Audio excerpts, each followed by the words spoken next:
I'ma get it, you know I be on the way. Yeah. You know I be on the way. Man on a mission, I'ma get it, you know I be on the way. Yeah, it's all hard, ain't no fear here. You ain't giving this to all, you steer clear. Never beat, I've been down and I reappear. You got some money on the line, you better put it here. Rolling in and doing that work. Check priorities, I'm doing that first.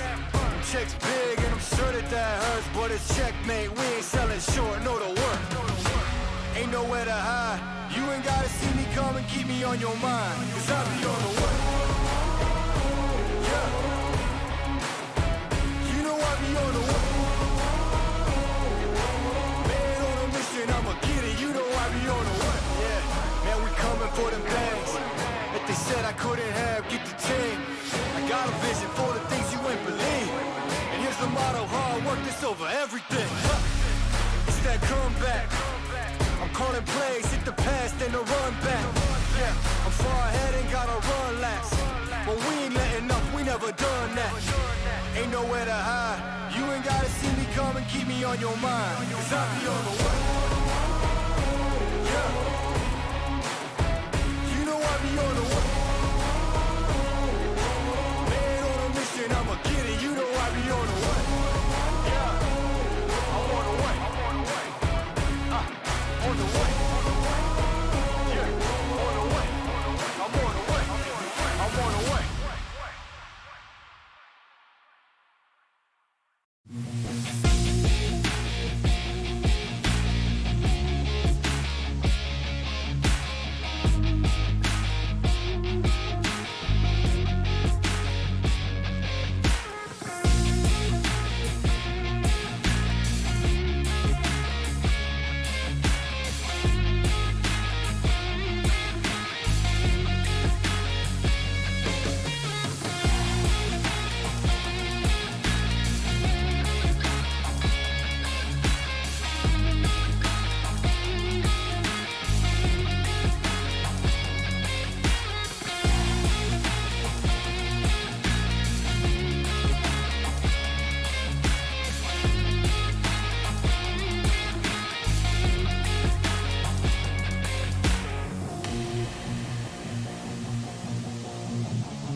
mission, I'ma get it. You know I be on the way. Yeah. You know I be on the way. Man on a mission, I'ma get it. You know I be on the way. Yeah. It's all hard, ain't no fear here. You ain't giving this at all, you steer clear.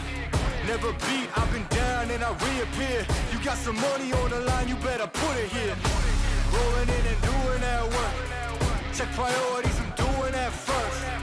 Checks big and I'm sure that hurts. But it's checkmate, we ain't selling short, no the work. Ain't nowhere to hide.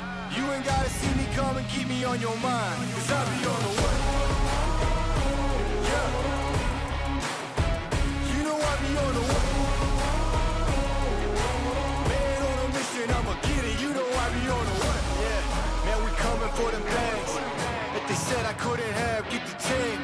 I got a vision for the things you ain't believe. And here's the motto, hard work, this over everything. It's that comeback. I'm calling plays, hit the pass, then the run back. Yeah, I'm far ahead and gotta run laps. But we ain't letting up, we never done that. Ain't nowhere to hide. You ain't gotta see me come and keep me on your mind. Cause I be on the way. Yeah. You know I be on the way. Man on a mission, I'ma get it. You know I be on the way. Yeah. I'm on the way. On the way. Yeah. On the way. I'm on the way. I'm on the way.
Do you think that your life would be significantly different right now if you'd have never played PUBG Mobile? And how do you think PUBG Mobile has kind of impacted your life over the last few years? На самом деле, сильно бы очень изменилась моя жизнь, потому что вот 4 года, которых я играю, это, можно сказать, большинство своего времени я посвящаю игре.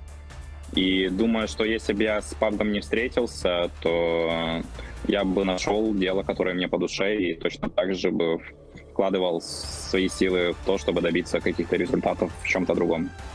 Hopefully, I hope so too. But fortunately, you made that decision to pick up PUBG Mobile. And as you say, you've been playing for a few years now. Last year, you also qualified for PMGC, but you got taken out a little bit early on in proceedings. How are you going to try and change things up? How are you going to prepare for this year's PMGC off the back of your qualification? Ну, на самом деле, MADBULLS проходили и в прошлом сезоне на PMGC, но из прошлой команды остался только один игрок, и также поменялся тренер. Поэтому для большинства в нашей команде это первый опыт именно PMGC, и будем стараться показать свой максимум.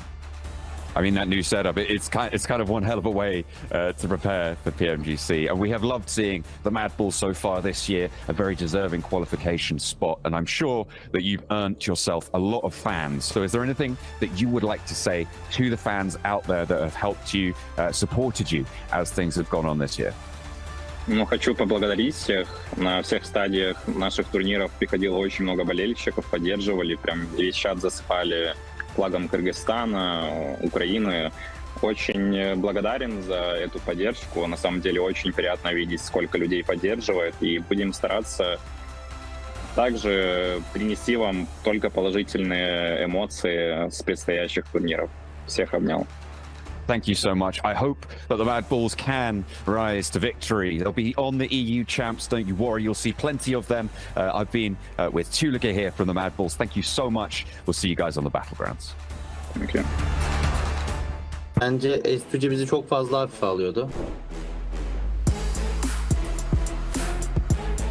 Everyone thinks they're the best, but we are here. Nexus Gaming. Никто не сомневается в нашей команде. Все знают, что мы хорошо играем. Ну, а кто так не думает, думаю, в будущем это увидят и не будут сомневаться. Bence S2C bizi çok fazla hafife alıyordu. Ben öyle düşünüyorum, kitlesi ve takım olarak. Dünya şampiyon olduktan sonra hiçbir takımın hafife alacağını düşünmüyorum.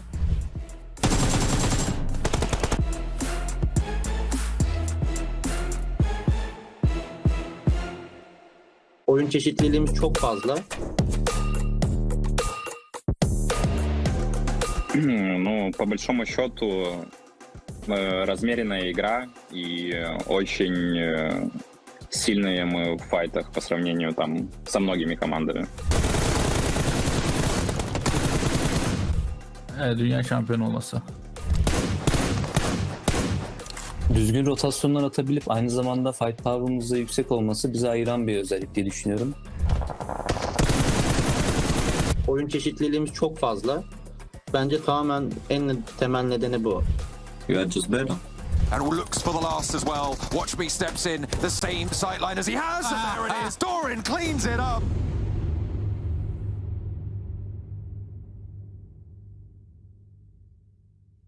It's time to upgrade your PUBG mobile outfits. Join free daily cups for solo, duo or squads. Win Faceit points. Exchange for PUBG Mobile UC. To customize your account, join Faceit today and earn rewards. Try for free at faceit.com/PUBG Mobile.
Do you want to create your own zombie mode? Try giving it a shot in World of Wonder.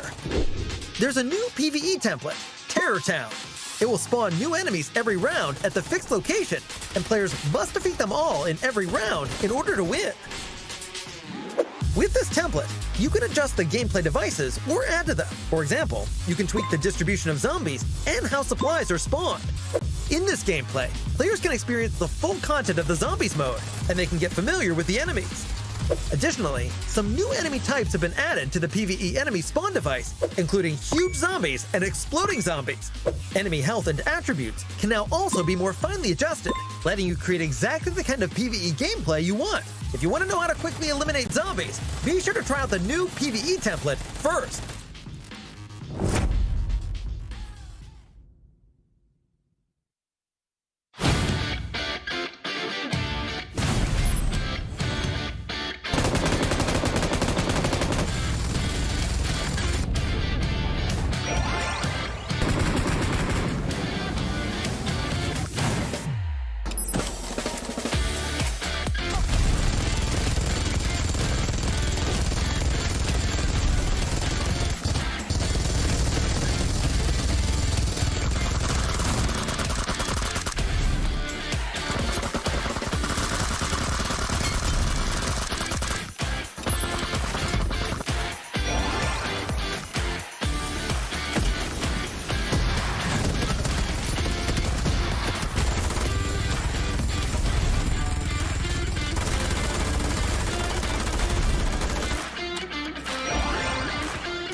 man, I can't go back now. Watch it all go black.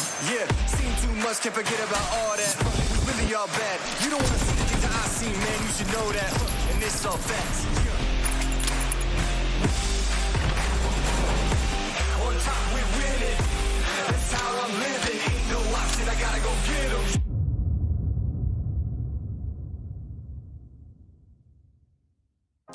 It's do or die time now for all of our teams participating in the PUBG Mobile Pro League European Championship Fall season.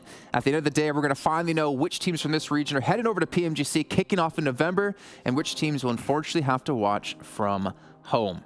Well, I'm Jason Kaplan, your host, and I'm going to introduce my analysts here to start to kick off this final day of play. And you know what? Max Ben, you're looking quite good today. Thank you. Yeah. Are you feeling a little bit under the weather, though? Yeah, I like this weird guy in the street just bit me on top of my arm. It's really weird. I'm not. Polaris, why are you doing sure that? We told you, stop biting people in the streets. Was it Help you? it.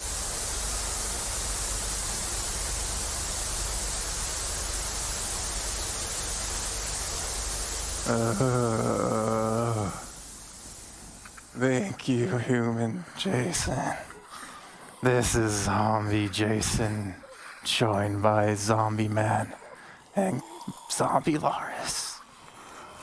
Hey,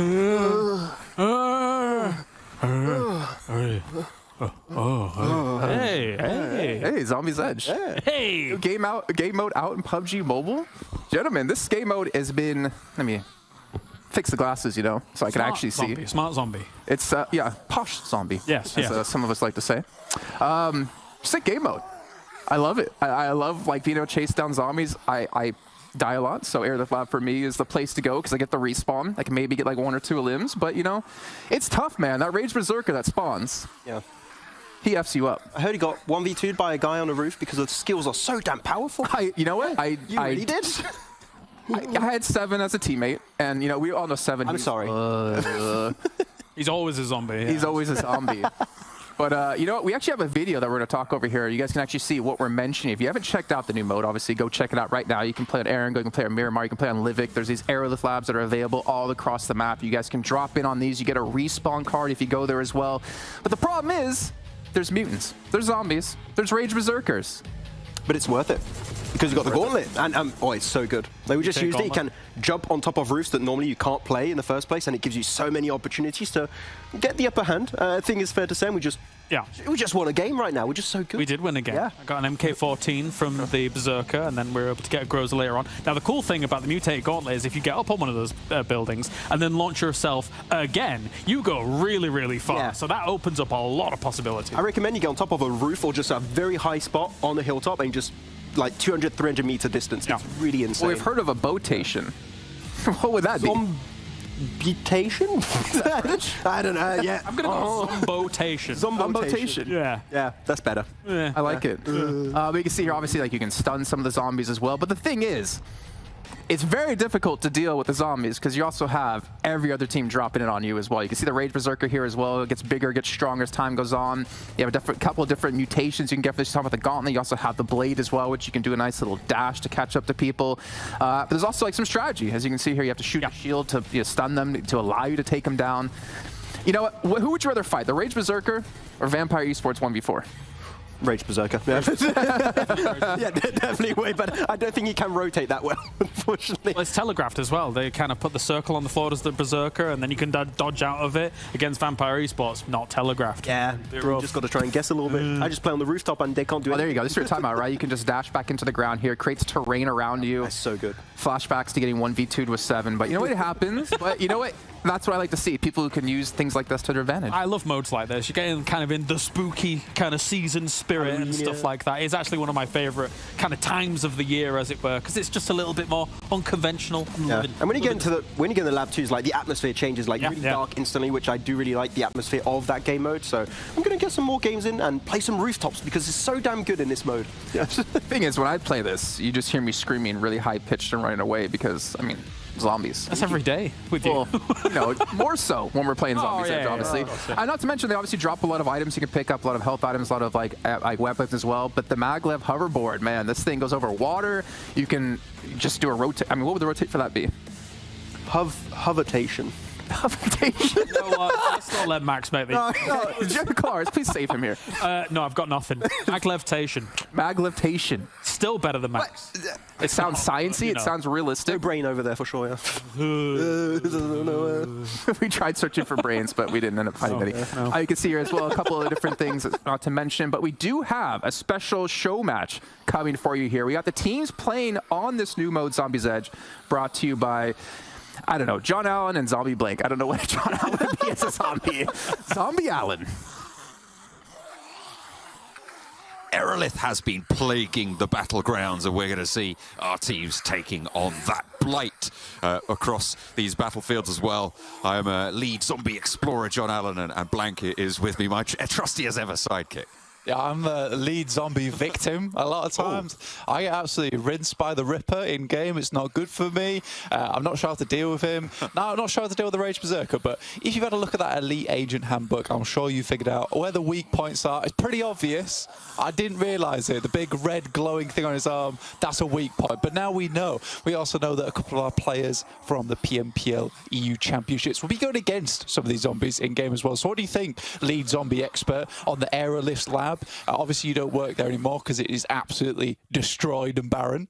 Yeah, it's pretty difficult. The benefits just weren't worth it in the end, but we did have to evacuate. We did leave behind quite a lot of good stuff, though, and I'm sure plenty of these players are going to be finding that very early on. I'm interested about the hoverboard, how these teams are going to utilize that as well. One of the best inventions that has come out of the lab. Unfortunately, though, it's going to be hard fought over. S2G right now, playing with 4, so REGNUM, KARYA, all in a very similar area in this lab.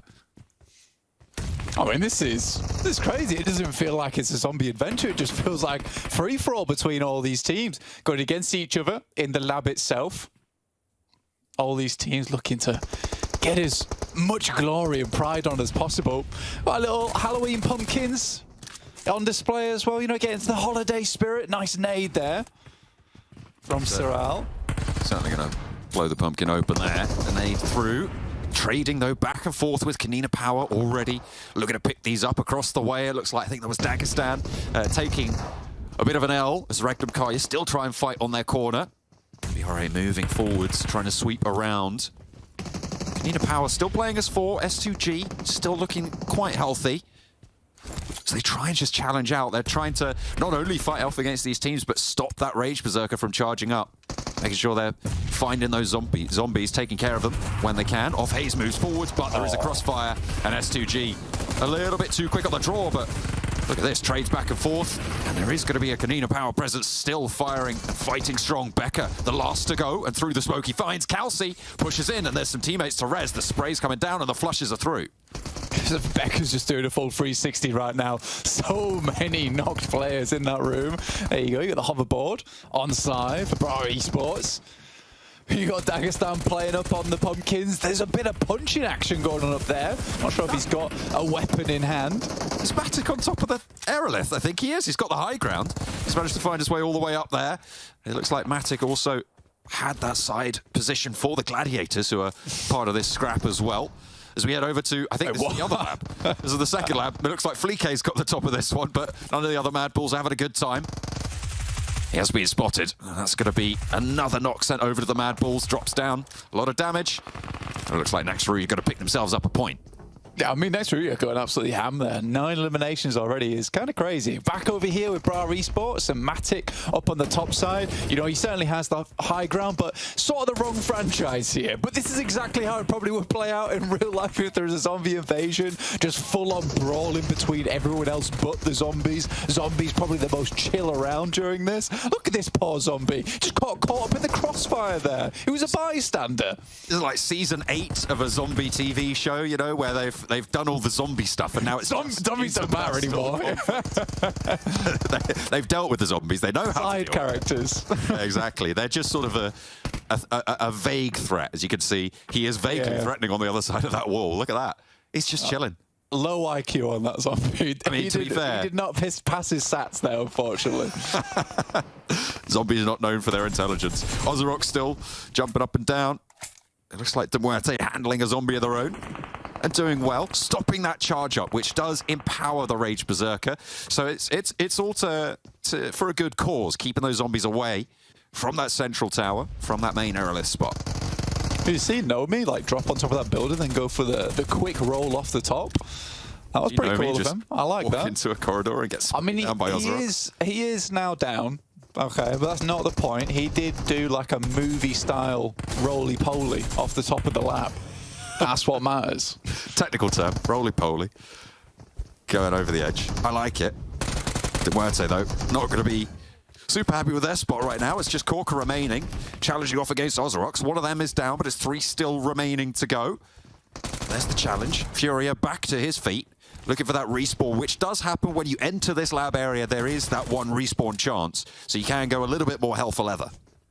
I will say, though, this looks like a terrific amount of fun. And a small part of me hopes that, like, a lab area like this does get instituted into the game at some point. This looks very fun. It sort of reminds me of Boot Camp, but like an upgraded version of it. There's a lot of cool little angles you can take early on, especially like the actual aerolift in the middle, where the teams can drop on top, get a couple of weapons, and maybe play from the high ground at the start, but then you kind of sacrifice getting some more loot later on because you have to drop off. It's all very interesting. I like it a lot. There is a big focal point of these 2 labs as well. A lot of teams shredded themselves early. We're already in stage 1, down to 10 teams, 26 players remaining, as we are seemingly now moving onto the hills outside. A lot of supplies being picked up, a lot of players losing their lives. I wonder if there's any teams just biding their time on the outside, not even going for these spots and just trying to get looted normally. We'll have to wait and see. I want to see some of these berserkers, some of these rippers as well come into effect. Yeah, come on, man. Show me the mutation blade. Show me the mutation gauntlets. I want to see some smashing going on. I want to see some slice and dicing, but I've not seen any of it right now. I don't think anyone's taken down any of the rippers or the berserkers just yet. Not the zombies. Just fending out this. NEXUS might find Naomi around the side. Then again, they really might not, as Naomi just turns around, does unfortunately get taken out by Poser, but that could have been assuaged, that extra knock. And now MUERTE, poised and ready to strike. They've got a flank on that spot as well, but we're hopping over to BRA. Oh, hang on a minute, have we got a Berserker? Is that the Rage Berserker? It is. Look, there's its weak point on its arm. There he is. Take it down. I'm not sure why he uses his own weak point as a shield. Doesn't make too much sense, but you know what? He's giving you a chance. That's what it's all about. He knows he's so wildly overpowered. Can't quite get in towards these buildings, though. He is rather large, and the doors are rather small. That is a design flaw of that zombie there. He's trying to get around. He's charging for the rest of BRA, but on the inside with the player up the top, it's going to be pretty tricky for them to get. And KONINA Power dropping back in with their 2 players there on the flank might prove to be a bit difficult for BRA. How many eliminations have BRA managed to find already, by the way? They've got a whole heap of points there. Good news, good stuff. As the Rage Berserker continues to charge back and forth. Chaos in the ranks. I wonder how much he was able to charge up from zombies reaching that central aerolith. I mean, Bro Esports, that 28 limbs is very, very crazy right now. But he's getting chased down by the Rage Berserker. So there's the smash, but it's a repositional smash. Very intelligent, takes down off Hayes with it. You know, that's the tactics that we want to see in game from you guys at home. That's what we want to see. It's not all about the damage. Sometimes it's all about the movement. That was beautiful, and especially moving into later game as well. To be able to reposition like that really fast could be really valuable, so making sure you've got those gauntlets late in the game might be a bit of a game changer. We'll have to wait and see how that's going to execute, though. This guy zombies edges. That's what I like to see. Oh, for sure. There he goes. Ah, they got him. They took him down. Look at all that lovely loot, level 3 helmet and everything. Ooh. They're stacked for life, and it's Bar Esports once again on your screen. 22 eliminations. They love it. They love it in the zombieverse. Is that 2 ghillie suits as well? Goodness me, he's carrying a lot of loot. I mean, he was pretty big, so he's going to have quite that inventory spot. I think there was a Lynx AMR as well. Oh, there's a Lynx AMR in there. Nice. That's crazy. I love that. Really big pickup. Where was he holding it all? In that big arm. That's what's behind the weak point. Must be. OZAROX. Storage. Their own Cortex. Last player to stand. Going off against KAOS, but has one more player to handle. Demon. Pretty on theme for the zombie apocalypse there, but has to get away from that blade. Look at it slashing. Oh, no. Back and forth, but Cortex too much. Yeah. You saw Lord Cedric there. He got taken down by the Rage Berserker. He was beheaded, unfortunately. Here's Cortex once again. Milky Way, no!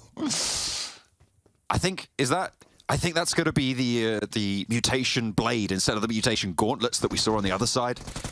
That blade gives you that dash ability. Again, strong for repositioning.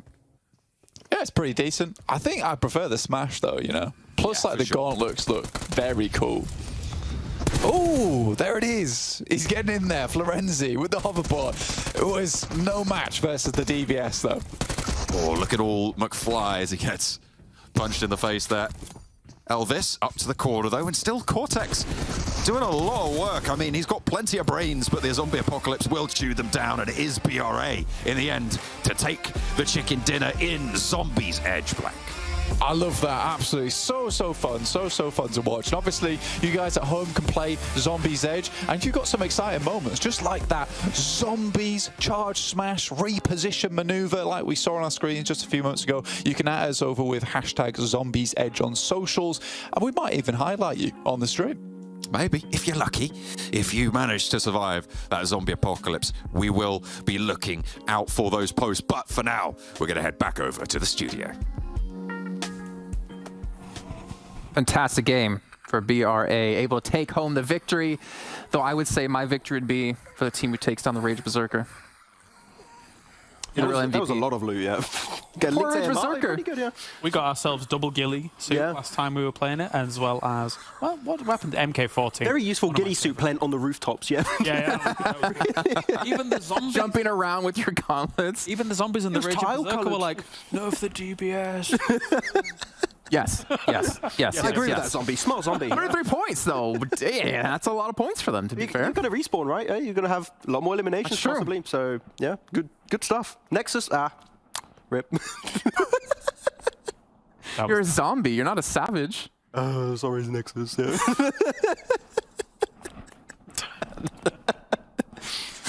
How would you, in a vehicle as a zombie, confirm an elimination? Is that you driving? It's a bump. What? Confirmed. All right. Well, you know what? I think it's time to end our fun and time to get back to the real deal.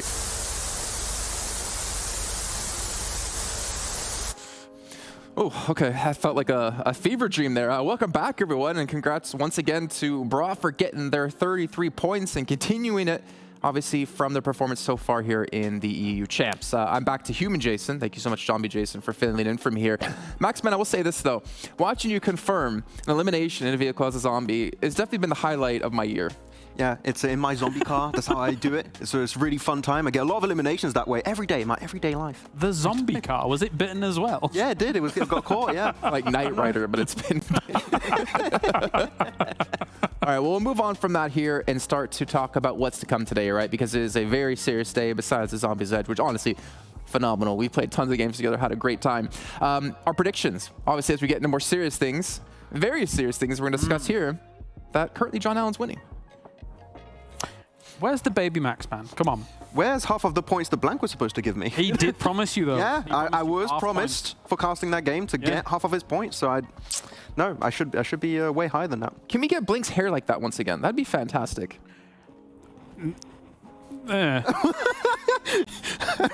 I feel like you really wanted to go in. Reining myself in. Oh, nice. Reining myself in, all right? No, Zombie Laris would have went all in on that. He would have, confirmed. Yeah. Confirmed. All right, well, let's take a look at the schedule today, because this is our final day of PMPL EU Champs. And guess what? To no surprise, it's the same exact order as the last 3 days of play. Nothing changing. Except the final Miramar is going to be on Zombies Edge. No, I'm just kidding. Can you imagine? Curveball. And the Rage Berserker wins the chicken dinner. And they're going to PMGC. The zombies in PMGC, can't wait. Can Vampire deal with them? I'm going to say, the way we deal with the Rage Berserker. Empire versus the Rage Berserker. No. The way we deal with the Rage Berserker, there's no way he's winning a chicken dinner. He can't rotate, for he sure. He can't do anything. I can 1v1 him. There's no way he's winning, because I struggle to win. Let's take a look at the prize pool, though. Obviously, $150,000 on the line here for all these teams, but more importantly, the slots into PMGC. Now, things will get a little bit finicky, depending on who qualifies where, and we'll hope to break that down for you as the day goes on. But there is a chance right now for Fireflux to technically qualify. It's going to be a long shot, considering the place that OZAROX is currently sitting in. but it is possible. That bit would be weird if you're Fireflux, you just wake up on an app, oh, we qualified to PMGC.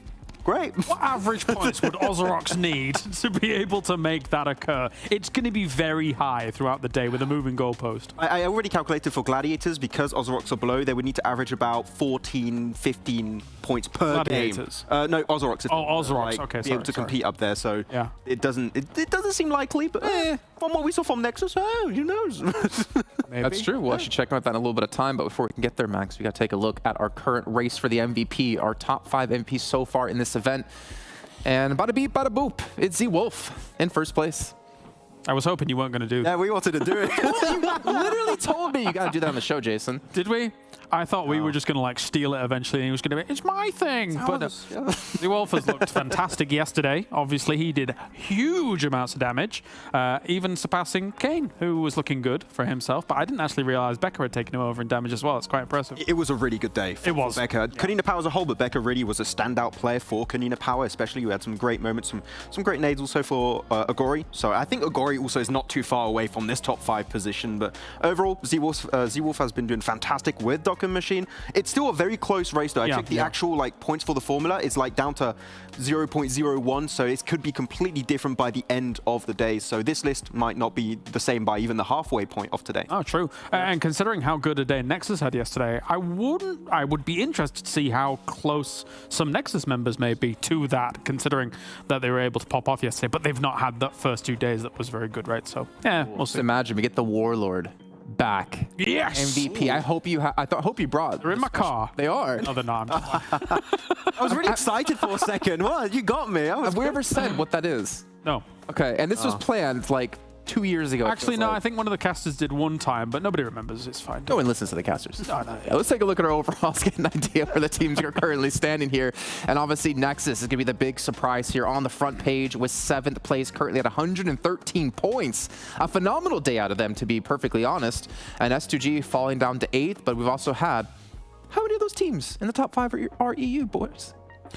Well, yesterday coming in, it wasn't many. It was 1. But now at least we've got ourselves 3 who have been able to strike out against it. To be fair, though, with MUERTE and Nexus sat in 6th and 7th here as well. And look at how finite the points are up to that position. Yeah. Now that I look at that, they're probably just going to knock each other out of that top 5 because of where BRA and NEXUS are. But you never know. You never know. I think we touched upon this yesterday on the end of show. It's NEXUS, Bright Esports. I think it's very, very unlikely to see them fall off of, maybe from their position, but outside of top 5. Unlikely. Seems very unlikely. Yeah. So right now, I'd say when it comes to their spot, top 3 other spots currently are going to be contested for those PMGC positions. So you're looking at Major Pride, looking at MADBULLS, looking at KONINA Power, and as you said, MUERTE and Nexus getting really close. It's going to be a European showdown happening on this top Well, the page. thing is as well, right? You talk about how close this currently is, but keep in mind, since you have MADBULLS and RÜYA in the top 5, this means, if I'm not mistaken, go down lower. You would have 6th and 7th then qualify. So technically, right now, with how our standings currently stand,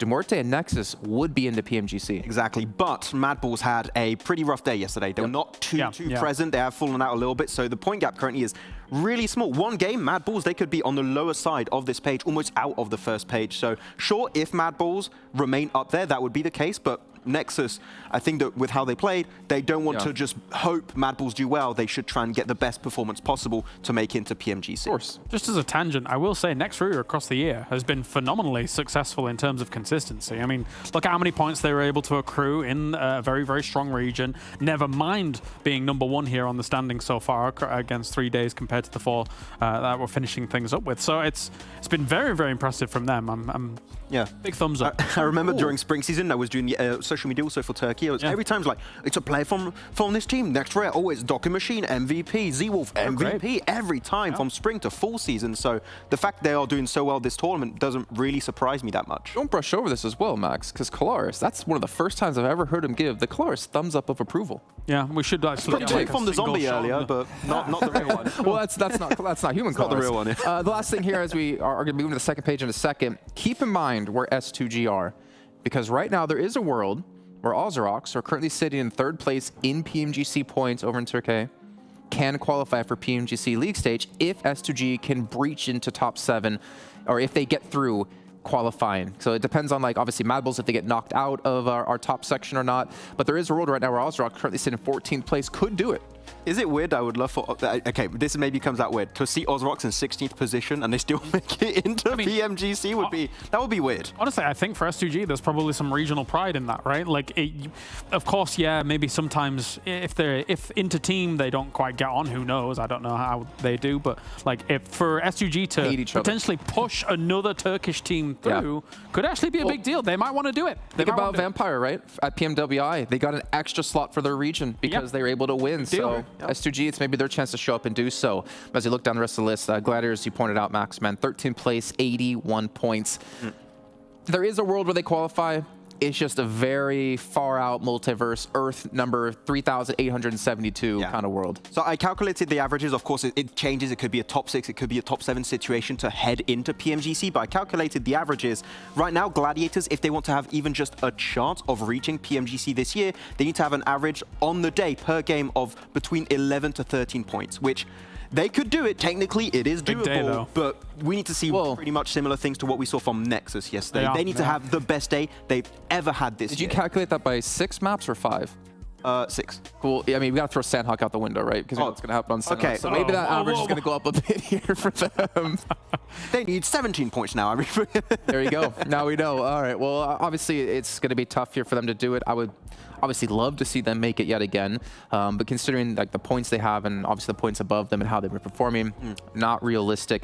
MELISE, there is a world where they qualify as well. Again, like they don't need that many points. Like if you have a decent day here as any of these teams maybe 10th or higher, you could see yourself getting into the biggest event of the year. But have they proved that they're able to play edge and kind of sweep into some of these circles against what I would say is a stronger lobby than Turkey overall, where they were able to get the championship? I don't think they have proved that just yet, right? There have been moments where they've got themselves to like a second place, kind of south of Prison against MUERTE, who ended up taking the first place. But again, for MELISE to try and breach into that top 5, I do think they maybe need some compound luck here. Yeah, they do have some decent elimination. They get themselves a few eliminations here and there, but you need to see more placement points. If they just get and bank on eliminations alone, unless you're a Brat Esport that's got a ton of eliminations, it is not going to cut it. But yeah, MELISE, there's still a chance. There's still, as you said, a very small point gap. So these teams on the second page still have a very high chance of being able to compete for one of those slots heading into PMGC.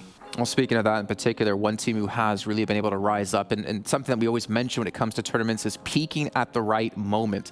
One of these teams, as we're going to take a look at their performance over the last 3 days, is NEXUS. Yesterday, I don't know how to explain what kind of team they were yesterday. Maybe they were zombie NEXUS, and they were looking to eat the brains out of every team out there because they were a completely different team, slaughtering all their opponents and looking like the NEXUS you would think of going back to PMPL Europe. They were Rage Berserker NEXUS on a maglev hoverboard. That's what they were doing. Oh, that's scary. That is what they were doing yesterday. Doing kickflips on the mag hoverboard. Yeah. You don't even have to do it. I do it all the time. It's cool. But it's insane what NEXUS have been able to do. Whoa! Whoa! You said to the moon, James. The roller coaster to the moon is in full effect for NEXUS. I mean, this might not exactly be extremely accurate, but it's pretty accurate about how yesterday looked. It was insane, Max. 86 points to PMGC and beyond, clearly, with this kind of graphic. 86 points on the day, from 16th position to 7th, and now they're at less than 10-point difference to reach a position in top 5, where they should be really comfortable heading into PMGC. If they can just even slightly maintain this kind of average points per game, there is a high chance they could go into PMGC. I think we found a realistic way to how to get to Alpha Centauri, is just let NEXUS play like this, and you're going to get there real fast, man. But obviously, like, we've talked a lot about this team, and I remember you guys were mentioning before coming into this event, EXO, and the impact on the team that he's been able to have, thinking about Phase 3 and PMPL. Funny enough, EXO hasn't been performing super well within the team. It's been like Kapahala, it's been Redux stepping up massively, it's been Doran as well, who's been really that like linchpin for the team. I mean, just to frame how insane, aside from the 86 points that we just saw from them on the day, a third with 15 eliminations. Then they had a kind of mad game, then they got themselves a second, a first, a second, and then a third, with plenty of eliminations to boot across every single game. We said between days 1 and 2, they're a very capable team, but what's going on internally? Sometimes when the stars align for a NEXUS, it looks absolutely magical, and that's what we saw yesterday. I think they understood we're in 15th position right now. We need to send everything we have in our arsenal if we want to have even just the slightest of chances of reaching the biggest event in the year. And right now, if they keep that mentality heading into today, which I am really hoping that is going to be the case, I'm telling you, they're going to go into PMGC. That's going to be tougher. Of course, the caliber of teams there is going to be pretty tough for them to deal with. But overall, I am so happy to see them being confident, rotating way faster too. But once again, yesterday was such a massive day. Can they replicate that today? It's fine, because PMGC group stages will be totally okay for them. They'll do badly on the first day, badly on the second day, and then suddenly get 700 points on one day, and it'll be fine. They're the new gladiators, right? There you go. They start slow in a tournament, and then they really push off towards the end. They really go. Yeah, well, another team, to be fair, as well, having that kind of similar roller coaster for them was KONINA Power, and we'll actually dive into something very similar for them. Not quite the 86-point day, but again, the fact that they had a solid enough day 1 and 2 compared to Nexus. 68 points is nothing to scoff at, and it's put them in a position right now to qualify for PMGC. But for them, it's about keeping steady, keeping that pace up here today, and that pressure. It's very tough. Like if you're like in MADBULLS, if you're next RÜYA, not MADBULLS, if you're next RÜYA in first place or Brawl, you feel very comfortable today because you don't have too much pressure on you. But a team on that verge of qualifying for the biggest event, I wouldn't want to be in their position because that's tough to play from. This will be an insane story for KONINA Power because let's not forget, to qualify in this event, they qualified in the last game thanks to Becca. 1v2 clutch versus to get 2 more points than Titan to actually qualify, and they could, if it continues like this, barely qualify into PMGC. That would be an insane story for them. We'll see if they can barely qualify in the grand finals after, we don't know. But so far, this is one of the most insane stories for them this season. And I'm really hyped to see how it's going to end in this event for them. I have a few more question marks around KONINA Power's potential success in this tournament compared to Nexus, because for me, KONINA Power, they're less proven for me in my mind compared to some of the players on Nexus on a stage like this. So, I mean, we'll see throughout the day. Okay, well, that day is going to kick off right here, right now. We're going to hop into our first match of the day, but not before I remind you again once about Monster Energy, our official energy drink partner here at PMPL. You know, every team out there has been able to pick one up here and get ready for their games because we're ready to kick off that first match. And John and Blank, I hope you guys are ready as well. And they absolutely will need to be as ready as possible for today's matches. Blank, it is the last chance to put in that entry. Can the Gladiators make that miracle run? We all have our doubts. It's looking more likely that the teams already hovering towards those top spots are going to be able to take it. Yeah, it's a difficult run, but I think that Max highlighted it. It's not as difficult as maybe some people think it might be. 13th place looks absolutely horrific, right? But when you think about the fact that 7th place is the marker at this present moment, 113 points, you're looking around about 30 points profit you need to make. And we also have to highlight exactly what the desk said as well, which is, can Nexus and MUERTE, as well as KONINA Power, continue that kind of performance coming through from yesterday? Because that, in my mind, was sort of anomalous from at least 2 of those teams. MUERTE right now, I think it was anomalous that they didn't do so great yesterday. Maybe they'll speed things up today. But at this moment, they've also qualified into PMGC. If we ended things right here, right now. Yeah, if we did shut all of that down, it would be all 8 of that front page going to PMGC in one form or another, obviously with S2G, that host nation invite, playing a little bit of havoc with who gets a qualification spot if they're able to get up higher. But if they don't make it into a spot, we can kind of just ignore all of that as well. Nexus out early over towards that western side. One of our teams that you've highlighted there, KONINA Power as well, just going back to Sosnovka. They've been there every single time on Erangel, and they won't change their tune just yet. The Gladiators dropping out across Gatka Field, which is where S2G like to land as well. So maybe a bit of a kerfuffle over there. Yeah, possibly. I think Gladiator is going to try and go a little bit further, right, over towards South George. Currently S2G, they are the team that controls the majority of Gatka at the moment. They've got a lot on their minds right now for S2G, like Kale was saying. Is this a case of regional pride where they try and push themselves higher in the end of this tournament to potentially give a chance for OZAROX to make it in towards that PMGC?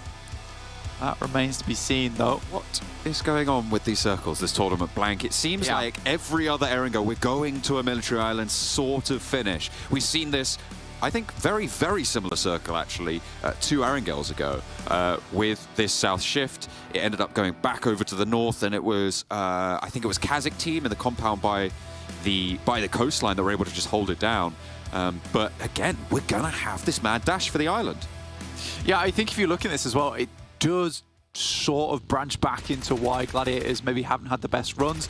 I think you could definitely say that this team has been making a fair few mistakes here and there, right? Meku jumps out with the PP Bison, looks over towards Ray Z, tries to get the knife on him, but will just pick up that elimination. That's great news for teams in EU over towards those 6 and 7 places, and Nexus as well as MUERTE. You know, the more chance that S2G is put down early on in this tournament, the less likely it is for them to breach their way in towards that top 8. Also, great news for Gladiators that start there. They make their rotation down towards the southeast a little bit easier by taking out one of the players there from S2G.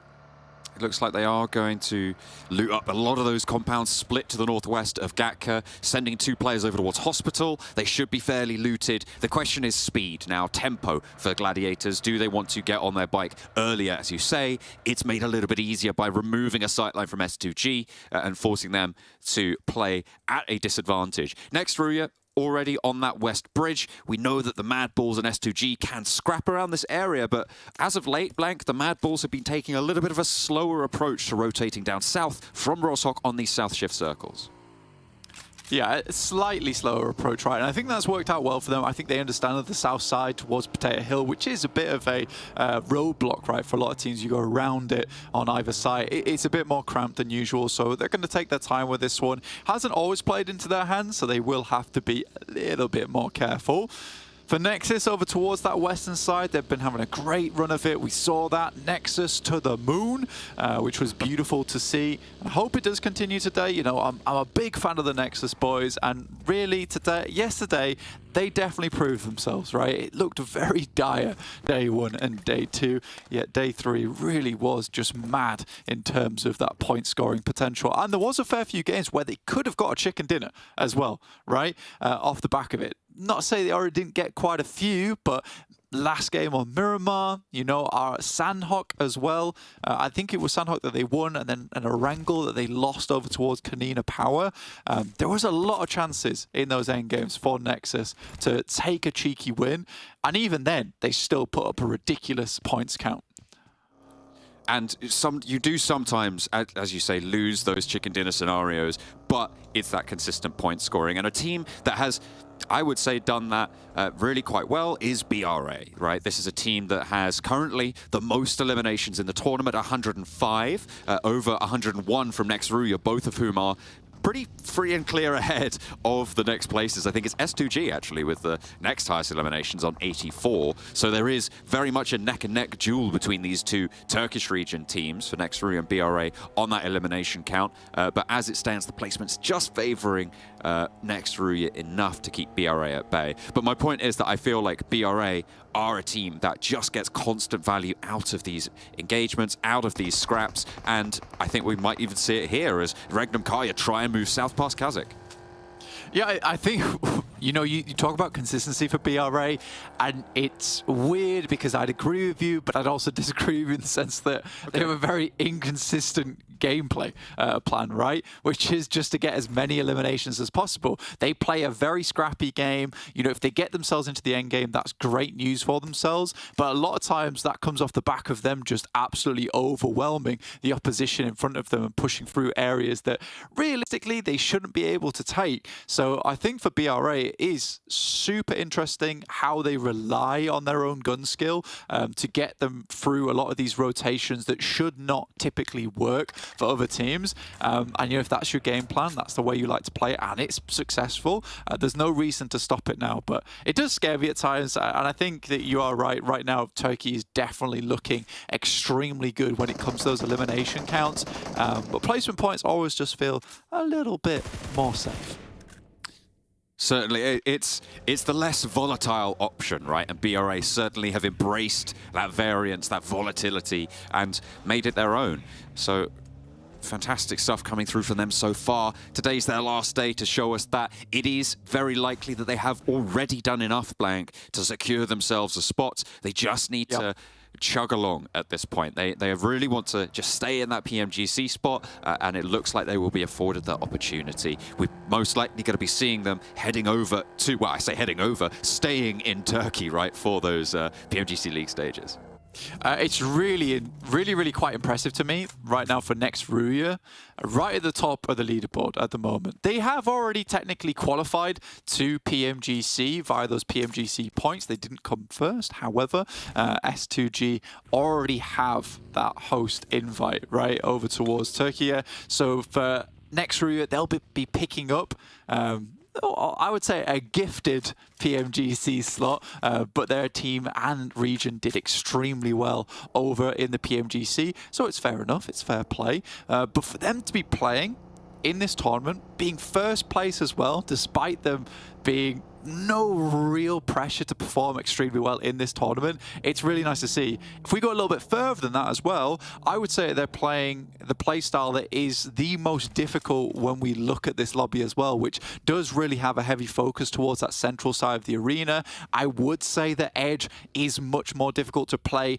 than going towards that central arena. If you're good at it though, it does afford you more options, and that has certainly been the thing that has given next RÜYA that little bit of edge in those end games, because even when it's a case of the circle shifts away from them, they do have options when they're sweeping that they can move over to a position they already know is clear, and they're not just sat in a compound all game. Doesn't always work out, but when it does, it looks extremely good and it gets them a lot of points in the process. See if they can continue to make their mark. The shift doesn't fully cut out the mainland this time, and it looks like teams are going to make that break south. You can see, I mean, the number of teams that haven't crossed yet. This is once bitten, twice shy for a lot of these rosters, I'd imagine, because it was early on, we were seeing 3, 4, 5 teams trying to cross on that bridge in phase 1 on a circle like this. This time around, I think it's only MELISE who have moved down there, and I think they might have even been there early on blank. So now teams will start to look to get across. And it's a little bit later, that development in play style around this very specific rotation set that obviously teams will be familiar with, but it is interesting to see how it has changed from the start of this tournament.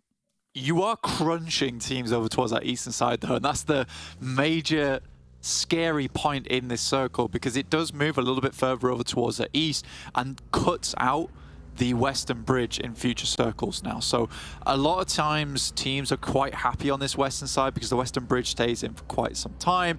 The crossing over, yes, it can be gate kept, but you have to play quite split on that side of the map. So if you can get a quick raz through as 4 players, get towards the south side of the island, you can be fairly safe with it. The same can't really be said over towards the eastern side. Yes, there's chance to quickly send over towards the west and head towards the beachfront, but you can be quite easily held down on this eastern bridge and get yourself locked in combat that you might not want to be in for a long amount of time. Luckily for these teams on the eastern edge, the circle, with it moving up towards that northern side, does give them ample time to figure things out, right? To settle some disputes in this area. KAOS maybe pulling up a little bit slowly, tentatively getting across there, but they will be making progress nonetheless. KASIK, who have managed to swim across, get Mandarin up into the land, might have a lot of pressure sent his way. Frozen with a DP, a lot of rounds being sent down range for Mandarin's jumping. He's ducking, he's diving into the water to try and stay safe. He gets away at the first, but they're going to have to make landfall at some point. Luckily, KASIK have got that outpost out to the east. There is a duo. You can just see them on the edge of the minimap on the east side of this frozen position. Reflect, Tenchik both have already managed to make landfall, and they might be able to give their teammates the chance to get back up. Just about. I mean, for KASIK, this is their typical rotate. It's the one they like to go for. In the meantime, we're looking at NEXUS as well as MADBULLS.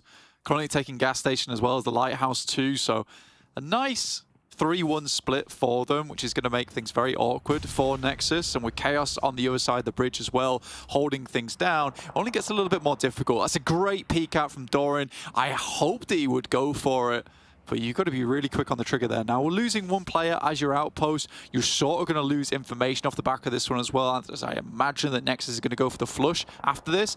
But we're heading into stage 3 now, so we certainly do need to start moving. With Frozen also going down. Goodness me, great start for NEXUS here.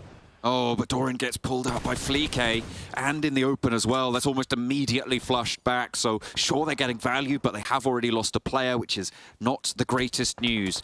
Gladiators have not opted to go for that west bridge, certainly not just yet. But Fleek is low. Is he going to go down to the zone here? He is.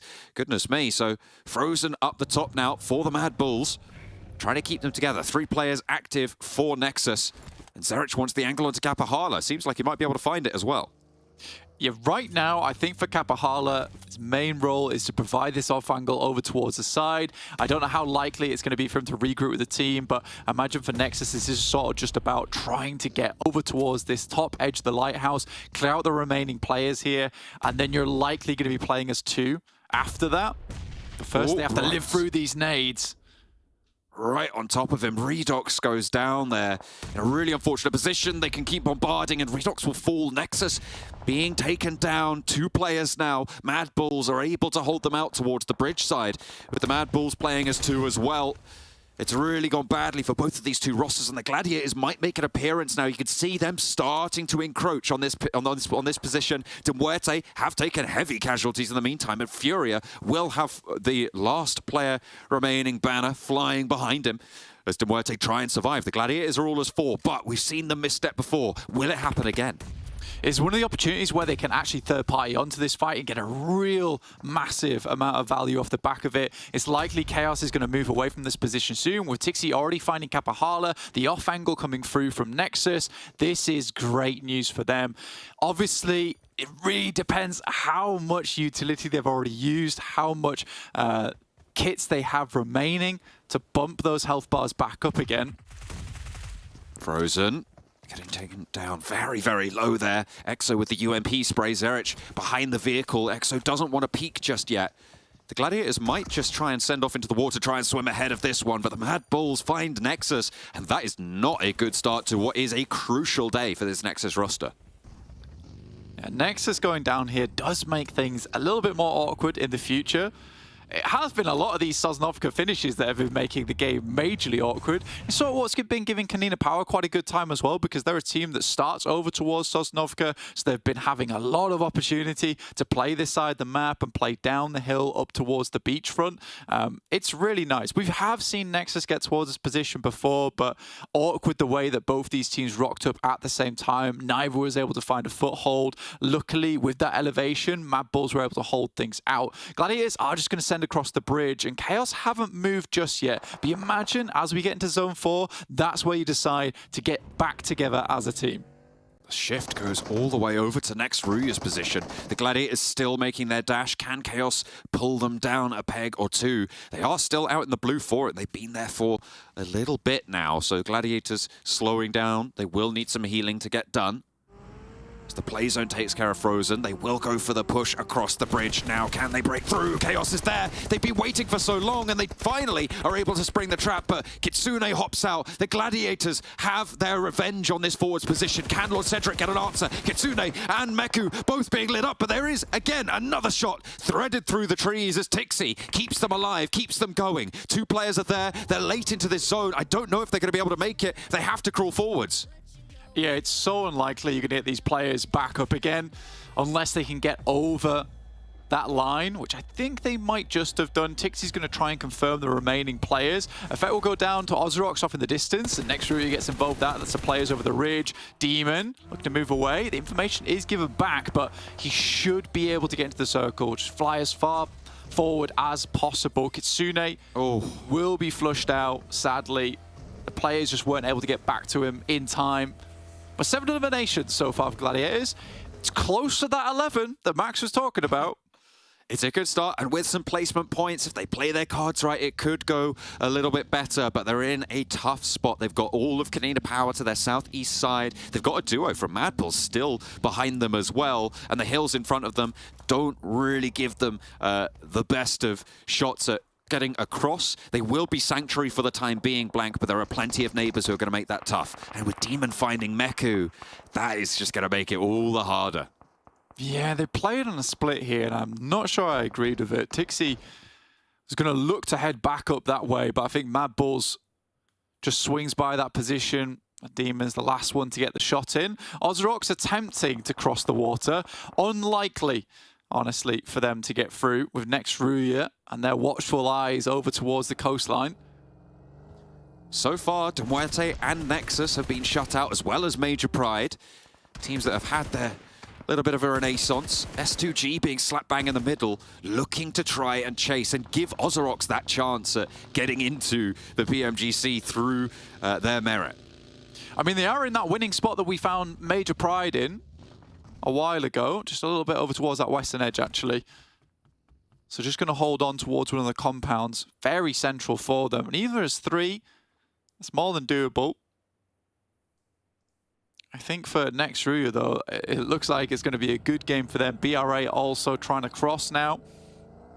MELISE, can they live up to the expectation of Kale, right? Because he was asking, you know, they could make it in, but they have to be stronger on these edge plays that they're going for.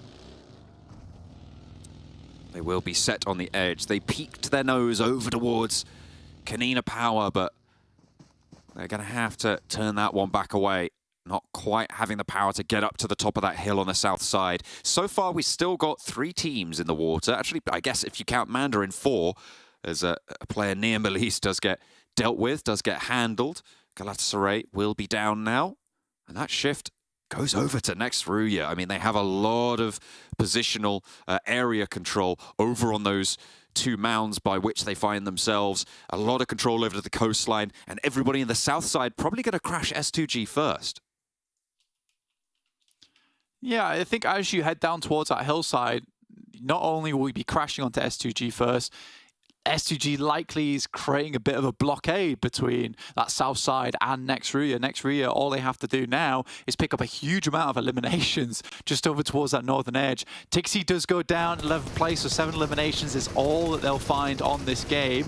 Luckily for them, it's pretty much all profit over towards NEXUS and MUERTE, which is good news, and the catch-up. But S2G still being in the central area means that that barrier is still in effect. And they will be looking for that. The MADBULLS as well, only 3 eliminations this match. If they drop out of the top 5, of course, that pushes the ceiling even higher for teams like Gladiators, right? Because we're sort of counting on next RÜYA getting through, sure, and I feel like that's a fairly comfortable prediction to make. But if the MADBULLS also get through, of course, that pushes that boundary even further down the tables. 2 qualification spots already given over to both those teams, so we'd essentially be looking at top 7 to go through into PMGC, not including S2G if they finished in 8th place, in which case everyone from the front page would be going through towards PMGC, which is quite funny to think about. Next RÜYA right now. BRA is just playing the survival game. It's nice that Kakali as well as Kane is able to get on towards that beachhead, take down 1 player. That sets them up to a top 9 at the moment. KONINA Power really playing this game quite slowly. I think they understand that next RÜYA is a bit of a problem. I mean, MELISE, sorry, is a bit of a problem over towards that eastern edge. They need to be careful of that. Yakta gets spotted, takes a knock as well. OZAROX are trying to find their way up, and you can see the reposition coming through from next RÜYA. These hills under their control still, but they've had to take 2 sightlines out of action for a good 20 to 30 seconds now for this res to be achievable. Ooh. Hopefully it doesn't weaken their position too much. Toxic. I like this play from him. Storm's really struggling now because he has to sort of threaten the res, right? But Toxic can push out over towards the beachhead. Luckily, Falconist is playing that line for them. A similar vein, Corsair also looking at Falconist. So it is very much all over the place here. Chess pieces upon chess pieces holding each other in. MELISE go on to crash on KASIK, who are feeling rather ill right now. 2 players down already. Reflect feeling the burn around the side, but challenges for 1. Fortunately, Lewis is there to step out. Poser may not have been able to win that duel. He looked like it could have been just on, but now it's all up to Tenchik for KASIK team to hold this eastern flank down, and he will not be able to do so. MELISE with a clean flush out towards that east side. They'll get that res through, and they'll be able to hold on the east. Yeah, MELISE doing fairly decently on that crash. Obviously, it wasn't versus the most difficult of crashes on their side. Toxic will go down. But CEO later, I think he's really been the carry over towards MELISE Esports. He's done so well for the team throughout this entire tournament. Names always popping up when we talk about MELISE Esports. OZAROX make their way over towards the beachhead. BRA continue to lose players here. Luckily, they played this 2-2 split, so they have teams on either side, which is nice to see. So Kane as well as Kakali could maybe get in towards a circle, but right now it's looking very S2G and next RÜYA.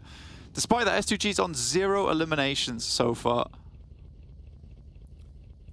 That is pretty good news as well for the chasing teams. They are very much in the mix of it.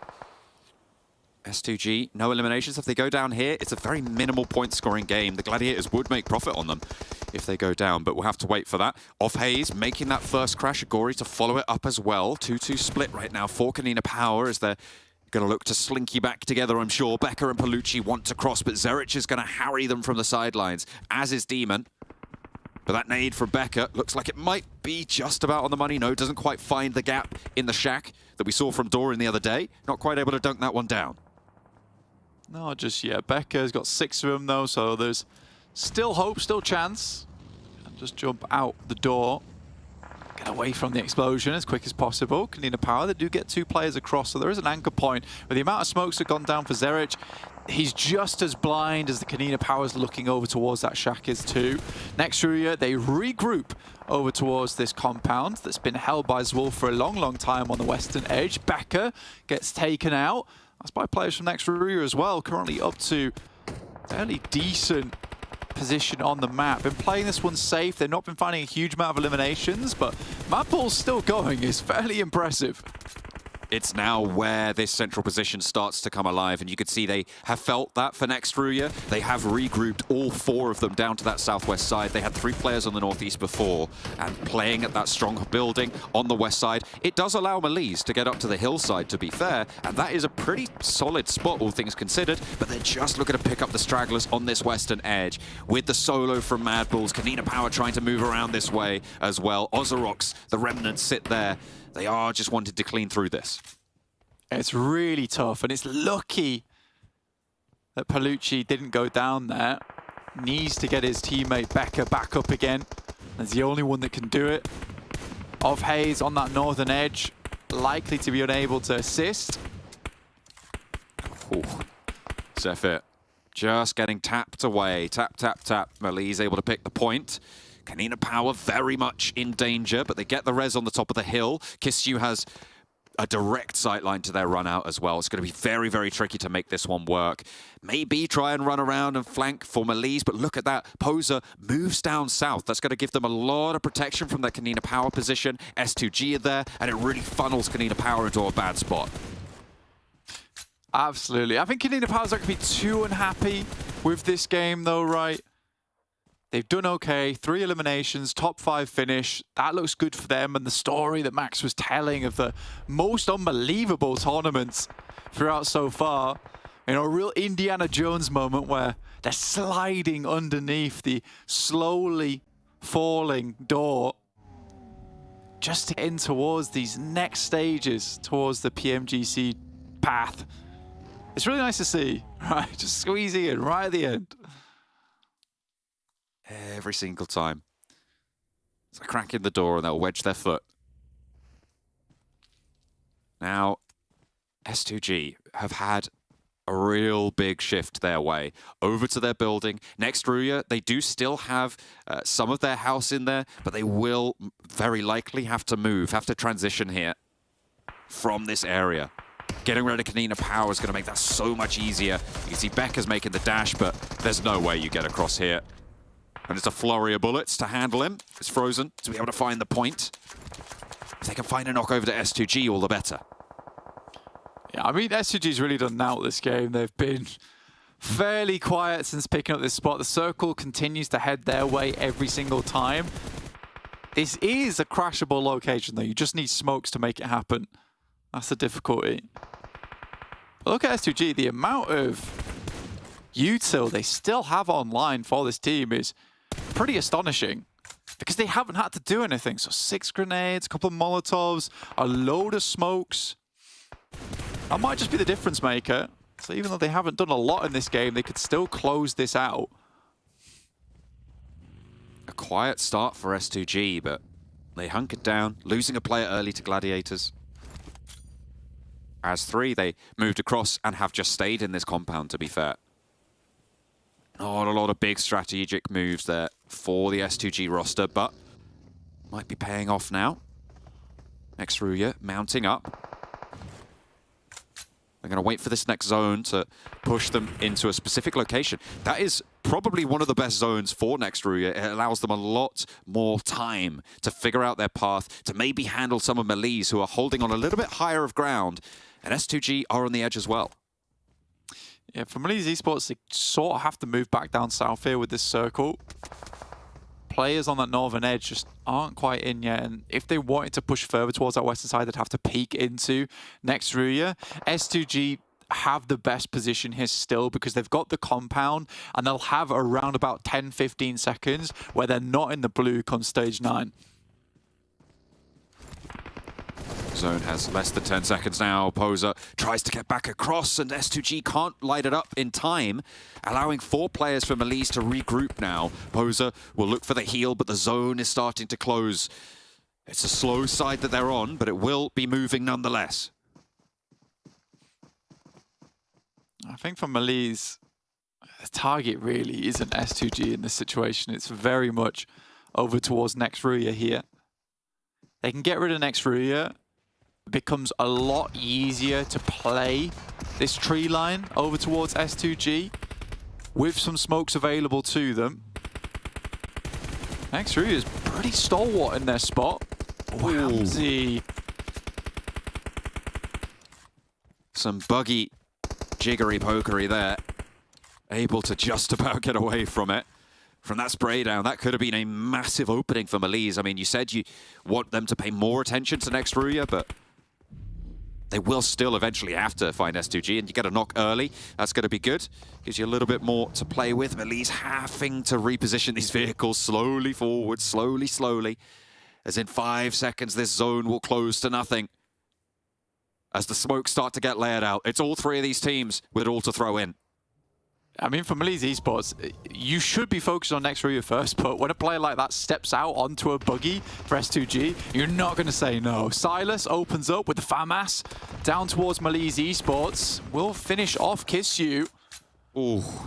And another knock being sent over towards next RÜYA. I don't know if they're going to have the time to get that player back up, but the smokes are still continuing to bloom. Lewis and CEO later both low in a nade. Over from S2G finds Token Machine and Frozen, both going down again. It's going to leave next RÜYA just on the 1 player now left standing, and Z-Wolf is going to get taken down next. A 3rd place finish for next RÜYA. MELISE now with the outside track. S2G penned in on the building. MELISE can flow out to the side. Yeah, this is the tree line I was talking about. You move up towards it, get yourself a nice position. I think S2G was pretty much focused on getting those nades over towards next RÜYA, at least securing themselves a 2nd place spot. These nades are going to be dangerous. They don't really have to cook them at all. You just need to send them out on the outside, over towards the doorways. CEO later's playing a dangerous game, though. Dashes behind the tree, gets away from the DP from Hamzy, but he steps out to the other side of it, and Hamzy's quick on the trigger. Kelsey has been taken down, has been flushed. Hamzy needs to keep this angle under control. A nade over to Poser does a lot of damage, and it's mostly up to Lewis at this stage. Poser needs to heal, but the nades over to the backline keep Silas low. Looking to try and burn it out, Hamzy goes down. A nade over towards Poser is found in the flush. Over to S2G, another nade over the top for Lewis. Looking to roll towards Silas, and it will do the trick. MELISE able to claim the chicken dinner here. A nice high elimination game for them as well, and they will start the day off quite nicely with that 11 elimination game coming on through, adding 21 points to their total and a chance to chase for those top spots. Yeah, this is MELISE's chance now. It's a really good first game for them. I think they played around that tree line very, very well. The circle was not kind to a lot of teams there. S2G feeling the most of the warmth coming through from that location. But I do like the way MELISE finished out that end game. Again, like I said, you don't really have to cook these grenades too much. Just send them over towards the doorways, towards the exits. That's exactly what they do. CEO later plays quite the scary position on that top side, but it was pretty much over as soon as we saw that nade go over towards Silas. As soon as he started healing, it was just a case of putting that nade in the same position again, so pretty easy to clean that one out. But for MELISE Esports, very, very good start for them. For S2G, a much needed amount of points for themselves to keep themselves in the running, in the conversation, potentially getting some of their teammates over in Turkey into PMGC. Yeah, if OZAROX want a spot, most likely it's going to come from S2G getting into those qualification spots here and then passing that torch down through the PMGC points tables. So if S2G do well, OZAROX do well, right? They're essentially playing as a placeholder team for OZAROX in this tournament at this stage. So looking to try and add those points on where they can. They will get some, but not quite as many as MELISE. Well, you know, one of our analysts here has been very vocal about wanting to see more about a particular team. Not only be able to play when you do get the zone, but being able to play when you get the edges of the zone. And right now, MELISE, I have to go to you, Kalaris, to say, was that kind of convincing for you? Me? Yeah, you. It's you, Kalaris. It's me. It's me, Kalaris. Yeah, no, I've got... You have your own jingle? Yeah. I almost did my Pokemon, like, Kalaris. Anyway, no, never mind. We've got, MELISE. I've got to say, it was an excellent play from them. They played it kind of patient on that side. They were able to find themselves what is effectively one of the better hills on the north side of Sosnovka Island and, you know, play out from there. And holding out S2G the way that they were there again, all you have to do is make sure that they don't have too much breathing room coming out of those buildings. Yeah, especially very patient over to the eastern side. They saw NEXUS had a 2-2 split. Yeah. They saw them regroup. Okay, there's currently no one in that position. It is left vacant. Going to take that position and just wait it out. And compared to NEXUS, really not taking too many shots, so they still have resources to play with at the end. And especially holding on to those nades was so important to make sure the trees S2G transition to were not playable. So really smart from MELISE. And in terms of placement points, this is exactly what I wanted to see from them. And they capitalize on it with 11 eliminations on top. So this is the game that at the end of today might be the one to allow them to make it in PMGC. Yeah, really important. That 21 points has, I think, been able to push out KONINA Power potentially. I think so. Yeah. Push out MUERTE potentially. Like there is very good, or sorry, NEXUS, sorry. There is potential for them to have actually gotten top 7 with this one, but also S2G, they weren't too far behind top 7. They should have been able to breach, which then means OZAROX would be into PMGC if S2G can keep this pace up. So OZAROX, I mean, they get 11 points, but they're loving the fact that S2G was able to get 11 as well. No, absolutely. Yeah, as John was mentioning, potentially a placeholder for OZAROX. Yeah, OZAROX, you might have got 11 points, but it's a little bit too late. So now all your hopes are sat with S2G. I will say for a circle like this, we've actually had, what, 3 circles like this in the tournament so far. It benefits the teams that move early and kind of make a decision early, maybe going down to that South Island early and finding yourself one of the compounds, one of the hillsides. These top teams, they were all able to do that very efficiently. Yeah. Some teams not moving that quickly here. They should be, because if you come to these circles late, you're going to be punished. And actually one of those teams, Kalaris, is Gladiators. I don't want to touch upon it too much, but they were very slow on the rotation. And we talked about it at the start of the day, between 11 to 13 points average per game if they want to have a chance to reach PMGC. They got 7 here. 7 elims though. Like 7 elims, sure, but it's still not the average, which means the average they need to reach per game is increasing again. Right now, they're about 15 points per game they need to get. If they have one singular bad game today, it's done. Like the dream is over. Well, on that note of having one singular bad game, NEXUS has that roller coaster come to a stop here. 1 point in this match. Unfortunate. Obviously have 5 more matches to go today, but I'm a little bit worried because if they want to qualify, they have to, well, not let those happen again. Yeah. We finally reached the top. Oh, they're about to go down. I mean, I enjoy roller coasters. That's kind of fun, that downward. It's fun, for them in Not this if you're scenario. NEXUS right now. No. All right, well, let's actually dive into MELISE's player stats here, just get an idea of who is really stepping up for the team as they got themselves a victory to start off the day and potentially enough points to get into PMGC later on. And we can see Lewis, 4 eliminations. CO later, 2 eliminations. Poser, 3. And Kiss you 2. Oh, yes. Good team effort. That was the breakdown. Yes, I was really waiting for Lewis to start popping off because I've seen him play in spring season in particular, in Championship. He was a standout player on its own. The team was not able to perform that well, but Lewis has always been, for me, one of the best contenders for this roster, and seeing him actually shine in this match, I'm really happy to see it happen. So, yeah, well, let's see if they're going to continue because, as we said, 21 points to kick off the day. They're going to be close to a position for PMGC if they see a continuation of this for the rest of the day. I mean, and in the interview that we actually heard from Poser, he said that they were stunned that they'd won, you know, Türkiye and been able to take that top spot here. However, if they're able to kind of keep this up, there is a world where they can get to PMGC and they might be stunned again a little bit. They might be surpassing their own expectations. But this was a great example of the fact that they can effectively as you said, prove me wrong in that they can make these edge players work a little bit better to their advantage here. I don't think they were rivaled with too many teams there, but... And they got aggressive when they wanted to and needed to. Yeah, At the end, the timing of that was perfect. They're just waiting for S2G to start leaving their buildings before they start to be aggressive. Good job. Love it. We see a couple of final moments as it obviously looks to finish off. One thing I will say, though, about this Erangel, and not just this Erangel, to be fair, the last 2 days, including today, or 3 days, including today, of Erangels have been so rough. We've had these like southern, southeastern zones time and time again, and for a team like Gladiators, you gotta be kind of annoyed because you're not getting anything towards the middle of the map, you're not getting anything towards the north of the map, nothing that will facilitate the area that you're playing in. No, exactly what you're saying. Like normally Erangel, when it gets rough in the sense that it's a field ending or it's an ending kind of southeast of Severny in the area where Junkyard is, which is kind of that bowl which has got really no terrain that you're going to work with.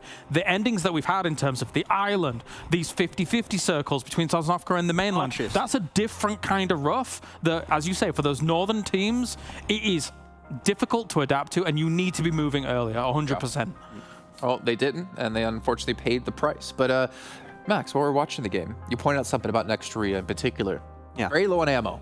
Yeah, they were shooting actively when they were holding that 2-2 split, and which is good. You want to zone teams away, especially the teams coming out from the riverside. They're coming onto the beaches. If you don't clear those teams, snakes could be a major issue. So you want to take shots pretty actively throughout the entirety of this game. Though damage is a little bit on the lower side, it does seem for them, but not really too surprised. There was a lot of solos that they were trying to get. They did like 1,500 damage, just quick as a whole squad, yeah, but like individual eliminations, right? Yeah. So they're able to put down a lot of damage, but obviously with the compound they have, they're not going to push out to confirm those either. Yeah, it was not about mainly getting eliminations, just creating space, making sure those northern threats are not going to come and bite you in the back later on down the line. And you could see at one point, I think some of the players were down to single digits on their clips, especially on the mini 14s. Yeah. They started shooting early, calmed it down a bit because they knew they needed that ammo to try and fight for the late game, to try and get the win. Unfortunately, it's very nadeable position as you try and exit from that. I think that we had some double nades from S2G, but leaving that spot when you have 2 full teams looking at you, it's pretty much impossible. I mean, you were talking about, Jason, whilst we were watching the game, right? That compound, the kind of terrain that is around that compound, it's kind of a blessing and a curse at the same time. Yes, you have a spot where, okay, maybe it's a little bit hard for people to push onto, but also your line of sight towards other teams isn't that great whilst everybody's kind of milling around, maybe over on the beach, maybe up on that hill, maybe down where S2G is. So there's not many shots to be taken, to be honest, in terms of like confirming eliminations and being able to constantly roll with it and get lots on the board. Well, we don't have too much time here, as you can see on the top right-hand side of your screen, but I do want to get our overalls in. This is going to be very important throughout the entirety of today. And MELISE have been able to push themselves into top 5. MADBULLS and NEXUS is still top 5, which means S2G will technically be qualified through in the league stage, which means OZAROX right now are safe into PMGC. Whether it continues to be that is going to be another question. As you pointed out, Claris, only a 2-point difference right now between S2G and MUERTE. I mean, I'm more looking at the kind of 4th, 5th, 6th, right? 1, 2, 5, 1, 2, 4, 1, 2, 3. All of these teams here trying to fight for what effectively would kind of be, in inverted commas, their barrier to 5th. But as you say, with kind of MADBULLS there and RÜYA and all that stuff, it moves down a little bit. Yeah, and NEXUS not having a great game here, down onto the 2nd page. They can still catch up, of course, but I have no idea who's going to be able to get in those 3rd, 4th, 5th position at the end of the day. It could be different, but there you go. It's tied up between 8th and 9th position right now. There is a world where, for OZAROX, it kind of is in their hands as well, their own destiny, right? Like 88 points, if they were able to get, I don't know, 11 points every single game and try and bump up, and the other teams above them didn't do that well, like it's not completely out of the total realms of possibility. I thought you were going to say REGNUM CARYA because they're technically only like 20 points out from being into top 5. I mean, technically, yeah, they're also one, but I don't want to think about them, Max. Exactly. What team? This is this is the problem, okay? Unreal. REGNUM CARYA, I don't know who it is. You see a team that starts with a letter R, do you think rejects? Yeah, right here. That's entirely different. They're on the other side of the world. All right, well, I believe it is time to head into our 2nd match of the day over on Miramar. And honestly, right now, things are heating up quite drastically. And John Allen and Blank, you need to dive us into map 2 to see what's going to come out on the other side. I'm glad it's getting chillier in England, Blank, because he's right. It is heating up in the PMPL European Championship. We are at a point where it is so volatile for those spots going over towards PMGC. And as they were highlighting, there is still a world where anybody down in 14th place with Dagestan on 87 points could basically make it. And that is a little bit of shade at Galatasaray and KAOS in 15th or 16th, but there is no way they make it. Yeah, it's a little bit silly, right? And I think the big change for here is the fact that you have a point sponge at the top and then a points vacuum down at the bottom in terms of 52 points and 47. There really isn't a lot going on there. So you suddenly have this situation where up to 3rd place from 14th, it's very close. It's very close. And then you go and think about the fact that RÜYA has already qualified, MADBULLS have already qualified, that gets further down, so the barrier of entry is even closer for some of these teams lower on the tables. It's all up in the air, and we really are, you'll have to bear with us at home, we really are juggling a lot of different qualifiers in towards the PMGC right now. It's a little bit difficult, but we'll see what happens. Again, S2G get a little bit lucky on that last game. They lost a player right at the start. I don't particularly think that should have happened. It's a nice pickup from Gladiators, but they get a lot of points off the back of that compound pick where the circle kept centering over towards them. Same could be said for Nexus yesterday. It just is the way the game goes. I think Kale mentioned something quite interesting there as well, is like MADBULLS could drop out, but more than that, he was talking about circles on these maps, which do really play into these game modes massively.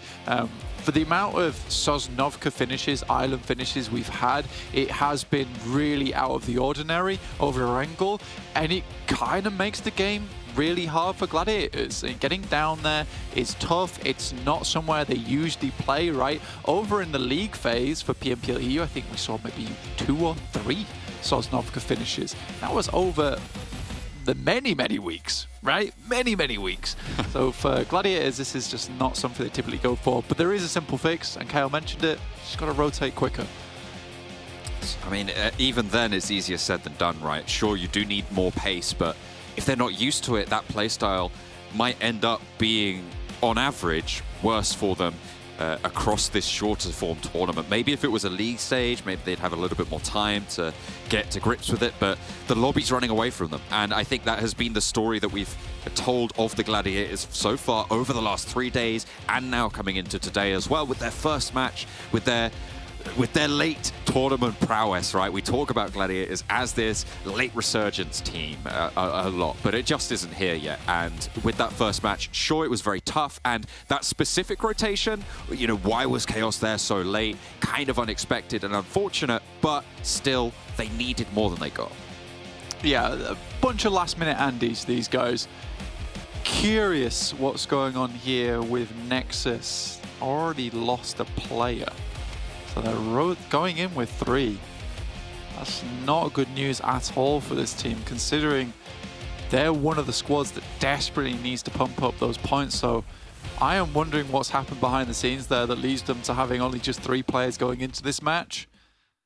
But that's sad. I don't know. I don't think anyone got picked off. I didn't catch it if they did. So it might, you're right, just be a 3-player drop for some reason. Admins! Take a look. I'm sure they're plenty on it. And we'll see in a moment, I'm sure. Plenty of other stuff you should go and check out, by the way, if you want to take a look, is Maxman's Meme Mansion. Make sure you scan that QR code. It's just gone away, but if you're watching, I'm sure there's plenty of platforms you could just rewind a little bit. Make sure you're scanning that QR code. Go to Esports PUBG EU. Plenty of memes, all approved by Maxman. It's glorious, trust me. Yeah, they just drop in with 3. Sad. Sad news for my boys. They're missing Kapahala as well, and he's the one that's been carrying the team. This is drastically bad.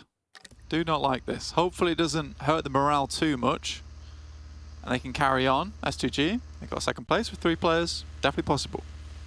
They got a lot of points there. I think it was 11 points total in the end that they were able to get. on that last match, and Nexus would definitely be happy with that, because as we saw in that last game, they were pushed out of those top spots, but they are very much within striking distance, and they can still put up a 6-7 point game here, right?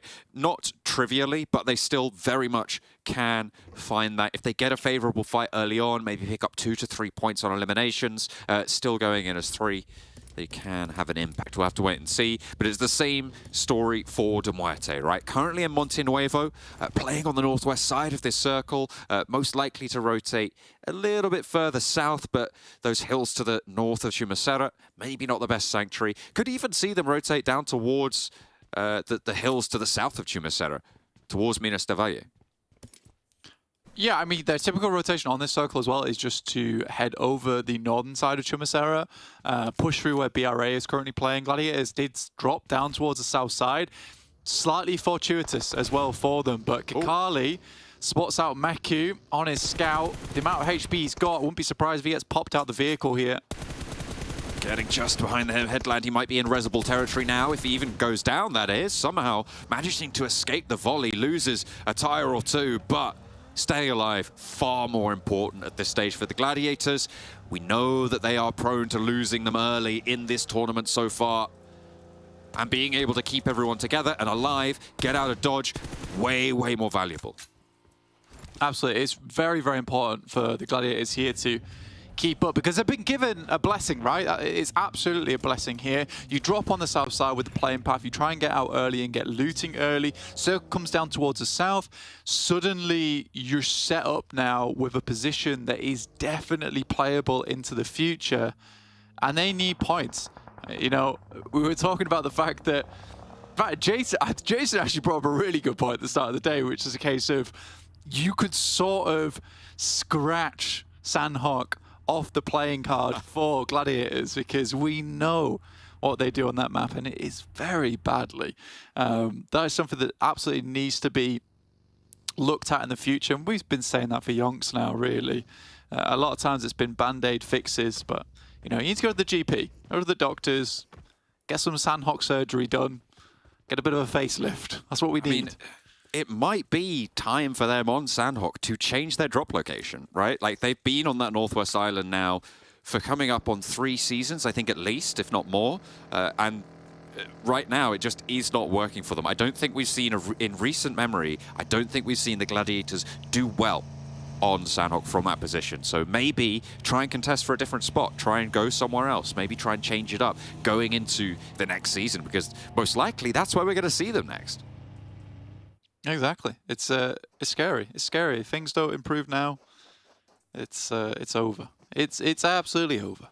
OZAROX are on our screen very briefly, like the boys on the list were saying, currently in to PMGC, surprisingly, with S2G being able to bump themselves up 1 spot, allowing that PMG slot to slowly trickle down to OZAROX. Yeah, through that PMGC points table, OZAROX came 3rd on PMGC points over in the Türkiye region.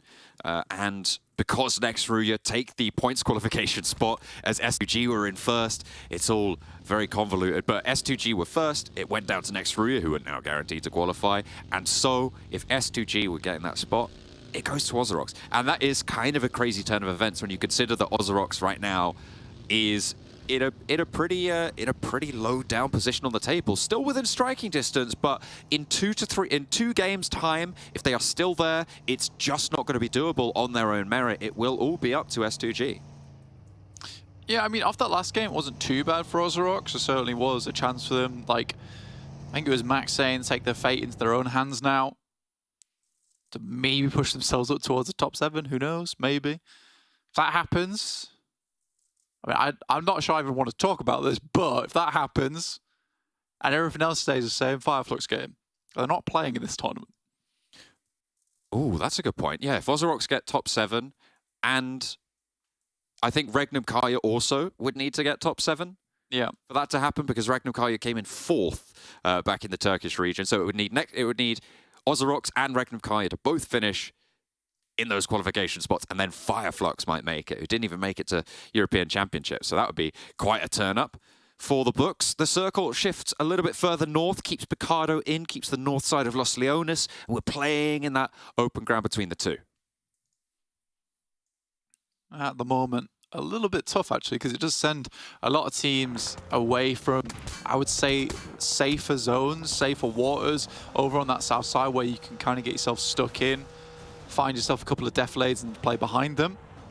So you're forced to play further forward into some of these plateaus with a couple of buildings around them, work around that. KONINA Power over towards that eastern side. Not getting the same success we usually see from them on Sosnovka, but a fairly decent result regardless, considering the circle. And that will keep them pretty happy. MELISE Esports, obviously you just saw it there between the games, getting themselves a 5th place right now. Really, really good stuff. That was a massive game to bump up their point scoring. I mean, it shows now. Yeah, go on. I was going to say, it shows you just how volatile these tables are, because before at the start of today, I don't think anyone of us were super considering MELISE. We were aware of them, obviously. They're coming in as the top seed from Turkey into this tournament, right? They've won out against BRA, against S2G in a very close set of finals. Very interesting couple of final games, beating on the tiebreaker. But towards the start of today, before that last match, I don't think we were really considering them as a team that was super firm towards these top spots, but if they're able to get one more good game, that might just be enough to tip them over the edge. Yeah, one more good game would be all it really takes, to be honest.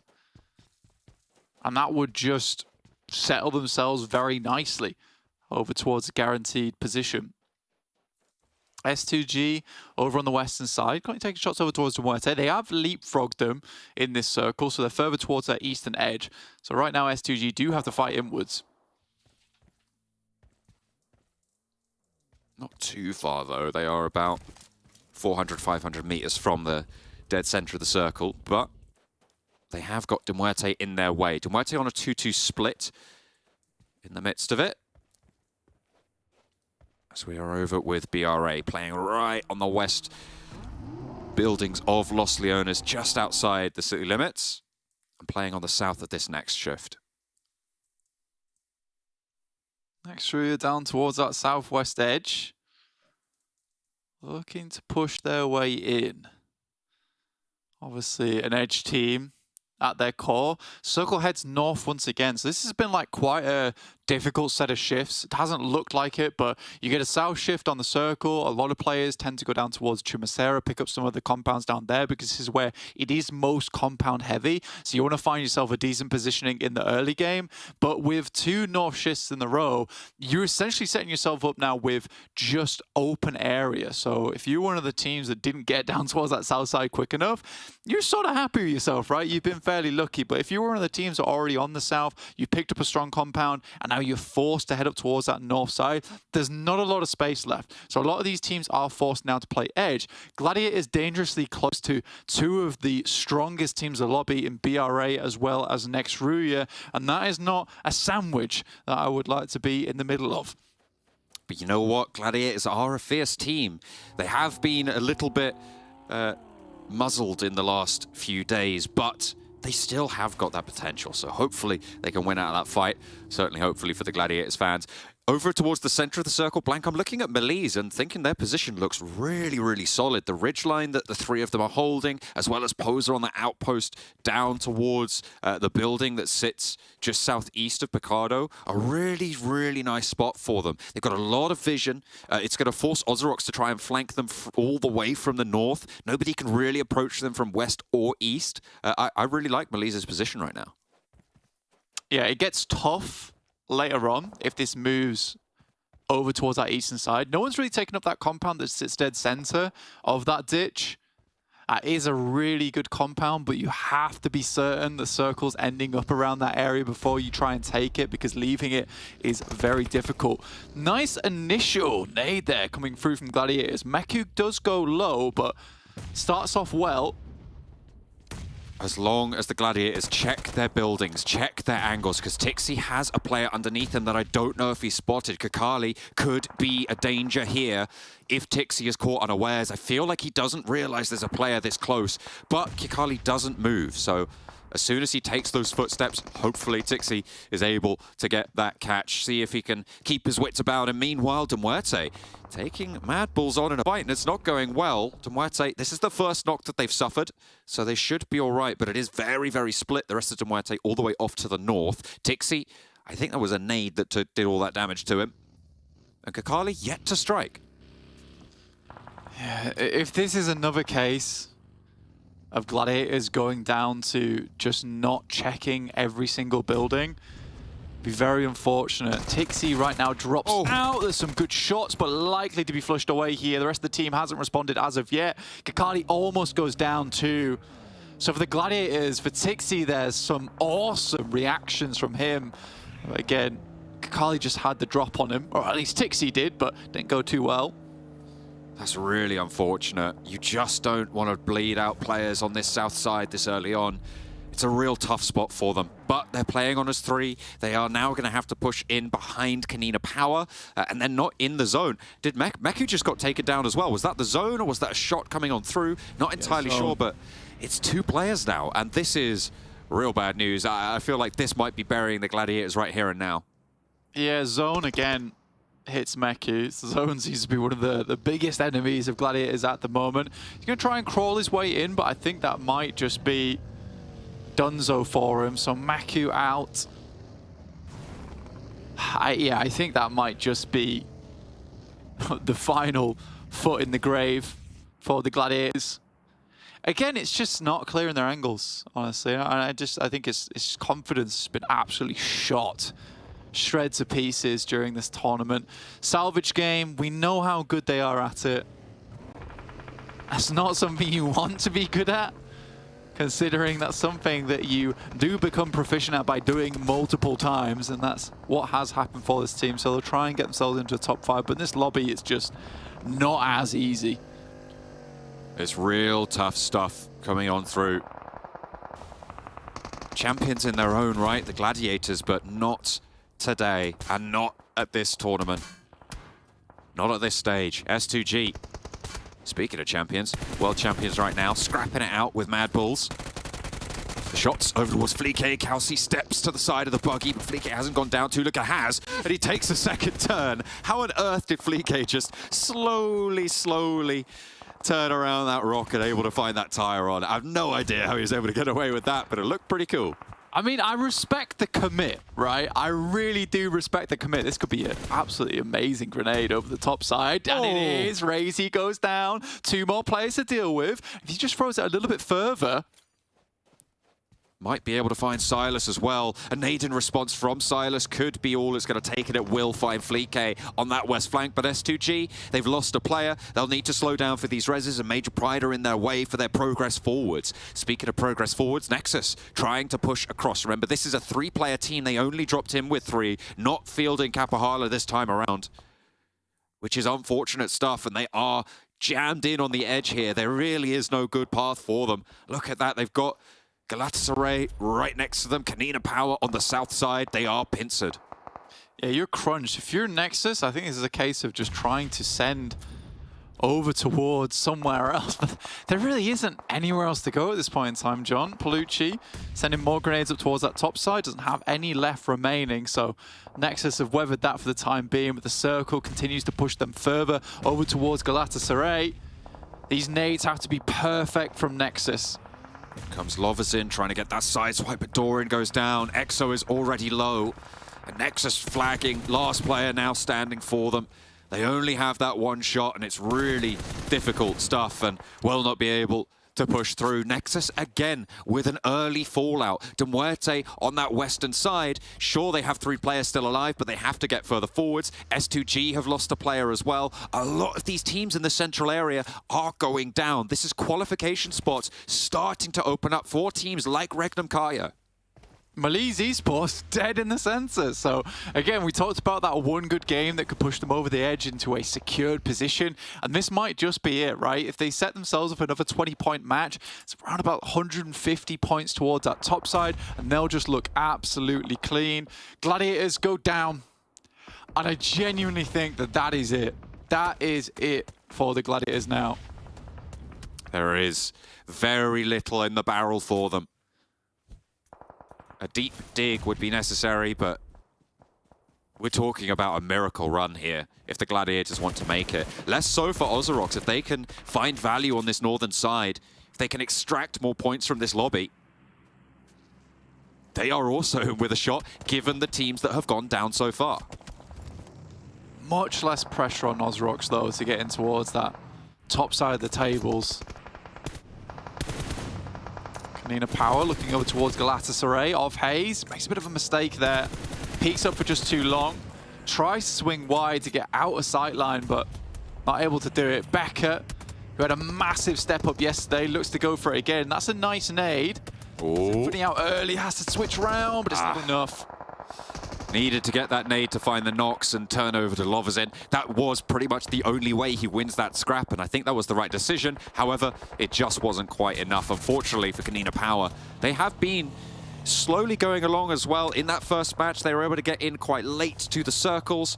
A good result from them. And again, they get 2 points on board. Survival now for Agori. Looking pretty shoddy, though, so 2 points so far is likely to be all that they find, as BRA are also eliminated towards the top spots. You can see just MELISE right in the middle of that compound. OZAROX to the hills to their north have got that angle down the hill. Zagori steps out near the fire, not getting burnt away, seemingly wearing those fireproof boots here, Blank, as round pushes forwards. That'll be it. They had to clean him out eventually. 4 eliminations now found for the lads in GALATASARAY, but it's Dagestan who look to take the ridge side and take shots down towards them. REGNUM KARYA also looking for points here, but they are firmly out on the outer edges of the map. 2 MELISE picks, 2 OZAROX's picks, and the outlier, the next RÜYA. You liked that position, that compound in the center of the ditch where next RÜYA currently sit. They can push up to the ridge to their southwest where Frozen currently sits, but OZAROX might give them a challenge there.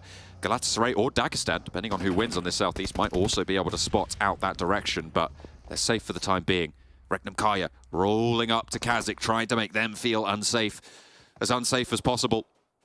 And they will start to put the nades in towards the Sheepa and reflect the 2 players ready to face for KASIK team. They only have 3 alive, as Tenchik is all the way off on an off angle there. Maybe looking to regroup, but he's playing on that northwest building. The circle goes on top of MELISE. REGNUM KARYA, troublesome team, honestly. Haven't got too far into a lot of these games, but they certainly are sticky when it gets into these situations where they're no 1v1. Their team versus another. Drag these kind of engagements out for a long time. I like that compound on the northeast side. If it went further towards the east, I am mainly picking next RÜYA just because it's next RÜYA, and I feel like maybe they can beat out versus OZAROX on that ridge line. They have been able to get Frozen up towards that southern edge. Potential. There's potential. But MELISE Esports with this circle, it's going to be a fun game. Let's put it that way for them. It'll be interesting, and coming off of the back of that previous chicken dinner as well, putting 2 back-to-backs on at this stage could be great news. I mean, with BRA going down as early as they have, MELISE could really ladder up quite something here. 124 points at the start of the match to BRA's 150. That's 26 points behind. A massive dent could be felt in the lead at this stage, even this late in the tournament, Blank. On day 4, this spot is still being contested, and MUERTE just opening up with Furia, the last player to stand for them, over towards REGNUM KARYA. And now that forward position is lost, REGNUM KARYA going to have to play on us too. Yeah, they'd have to run over to get him back up again, but I think Furia might be concerned with getting Corker back into the game. And MUERTE understands how important it is for them to get these placement points, to get these elimination points. And as too, there's a bit more chance to actually fight these engagements out, you know, because you can have that refrag potential. Only bandies here for Furia. That's not ideal. Dagestan looking to try and leave their ridges, their hillsides on that south side, that they're really solid, Blank. They have got a lot of power in Dagestan's position, but having to leave it, it's a downhill struggle into a lot of established teams. Furia will be sprayed down. Tron and Azel able to just light up on a 2v1. It's a real tough time. MELISE have lost a player in the meantime. Hang on a minute. It could be pretty dangerous. It was just a knock over to CEO later. KASIK were able to put those nades in and find that opener. But they want that res, and it looks like MELISE will be allowed to do so. Yeah, are able to get themselves underneath on this side. It was a two-man push-up, one in either vehicle. Getting a knock is nice, but not quite enough. And to take over Longhouse here, you'd need a lot more than just the two players. You have to get some really, really strong nades over towards this position. Next over coming in soon, that will be stage 7. 2 zones away from the closer. REGNUM KARYA still in the game, 5 eliminations, not doing too badly at all. This feels like a very Turkish-dominated day so far. I mean, EU's day was yesterday, seemingly, with KONINA Power, with NEXUS, even Major Pride as well, stepping up quite significantly. Turkey had to have an answer. And so far in the first 2 matches, you're right, it has changed its tune. Shifu trying to take down the party bus. Symphony from Galatasaray trying to hold on as Dagestan is shimmying to that east side, but the descent from the ridge that I highlighted earlier is just so tough. And with this circle going slap bang on the MELISE compound yet again, Blank, I feel like it's only OZAROX really who can reasonably take this one away from them. You know, there is potential for a crash here coming through from next RÜYA if they play their cards right. They know they need to deal with OZAROX first, though. It's kind of the same story for both teams. It's not as easy as it seems to hold on to this location that MELISE Esports currently have, right? I think a lot of times what you'll see is one of this team like giving up space on one side of the compound. You either give up space on the warehouse or you give up space on the longhouse, and you play as a 4-man either side. Most of the time it is the team giving up space on the warehouse. You play longhouse because it's so much more open in the warehouse itself. You allow teams to come in there and then you just take shots, you send grenades over. That's kind of like the win condition. Right now, MELISE Esports haven't opted for that. They've still got a lot of players just darted all around this location, which could open up some frags inwards, which is the only thing that worries me here. KASIK team, the duo that has been sat there for a while, giving a bit of jip over towards MELISE, probably has only about 30 to 40 seconds before REGNUM KARYA crest this ridgeline or before those nades find them. Maybe even less than that, with Wild already as far forwards as he is. KAOS are looking to move now, and teams are starting to get shredded. That south side eliminated. Dagestan are away, so everybody now on the north side of that road crossing that sat in front of them. MELISE still spread on this 2-2 split across both sides of the compound. They haven't given up that ground that you said is a much more regular way of fighting, but both RÜYA and OZAROX are moving across these hills to clash with one another. REGNUM KARYA on the roll-up. Poser needs to spray it down, but another duo right up onto the ridge. Azel first down. Tron's in, tries to get a spray, but the double peek there coming from MELISE Esports keeps them very, very safe. They still have a player over towards the warehouse, but they are looking to confirm further over towards Longhouse now. But another knock comes through over towards one of the players from MELISE Esports. There's a lot of players sending on this way now. Realistically, it's going to be hard for KISU to get across without being spotted at this point in time. So it is just the 3 players. They go for the res. They get one up. KAOS currently removing the final members from KASIK. Tenchik has a big task ahead of him. Without KASIK there, it would have been KAOS rolling straight on into this compound, Blank, so they are going to thank KASIK for the hold on the south side. MELISE back to full force. And speaking of full force, a scrap on the northern mountains here as OZAROX and next RÜYA have still yet to fully commit to this engagement. I mean, fair enough. You don't really want to go for this just yet. You don't want to take that risk. Storm for nade, though. You wait for them to get towards nade range first. Frozen tries to provide that information back across again. Some good loot here over on next RÜYA, actually. They've been waiting this game out fairly patiently. 2 eliminations, so not too many fights taken, which means that they are very kitted for this endgame. I mean, Yekta, he seems very low on ammo there. Only 1 magazine at the back, only 1 first aid as well. As OZAROX clearing out their eastern side. KAOS take a casualty. Close to MELISE, and the spikes back and forth across these hills. Brings Swain so low. That is really unfortunate, but he isn't going to go down. Not just yet. Yeah, that could have been a really big opener. Getting rid of the backstop there for NEXUS would have been huge. Because then you know that there's nades just to be thrown towards the front there. MELISE Esports not doing a great job of holding this whole scene. Later goes down as another Matcap. Puts him to bed. And the last one goes down for MELISE Esports. Just 2 spread. How on earth do they let that one slip away? A massive misstep for MELISE on the central area. They all get found, all get spotted. And now it's all the teams on the outside competing for this next spot. A crazy push-up for KAOS and a crazy spray down for Matcap. Able to do so much for KAOS. Seriously well done. Luckily for NEXUS, they're able to get their player back up again before the next circle starts to push in. But this is zone 9 now. And a nice setup from OZAROX there will cause problems with the vehicles. That's the boon that it affords them, gives them that impromptu cover.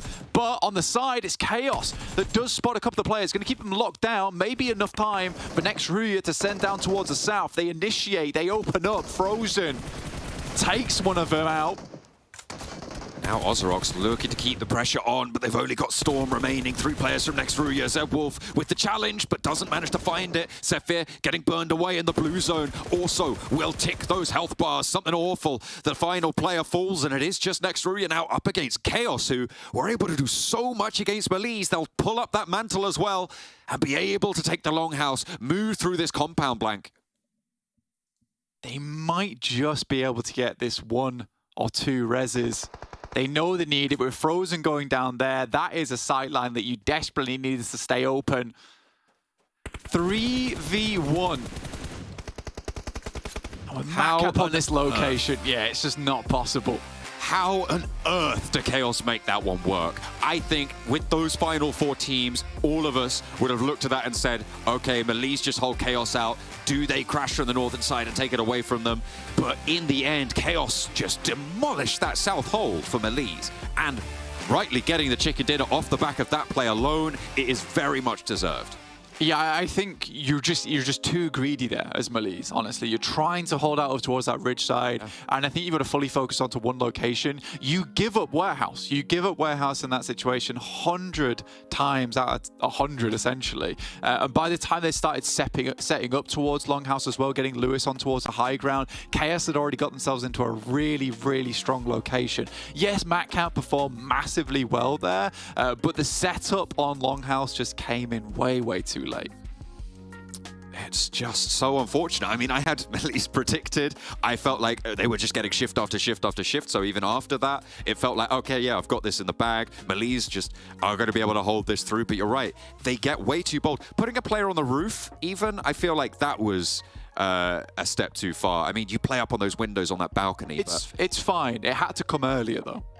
I mean, sure. Yeah, and they had to regroup it in later on as well. And that just didn't happen like you highlighted. So, a massive misstep for MELISE. The teams on those northern high grounds couldn't get past one another either. They couldn't navigate that treacherous terrain and get through to take on KAOS out full force. In the end, it was KAOS, who we've discounted for most of this tournament, able to take down everybody in their path.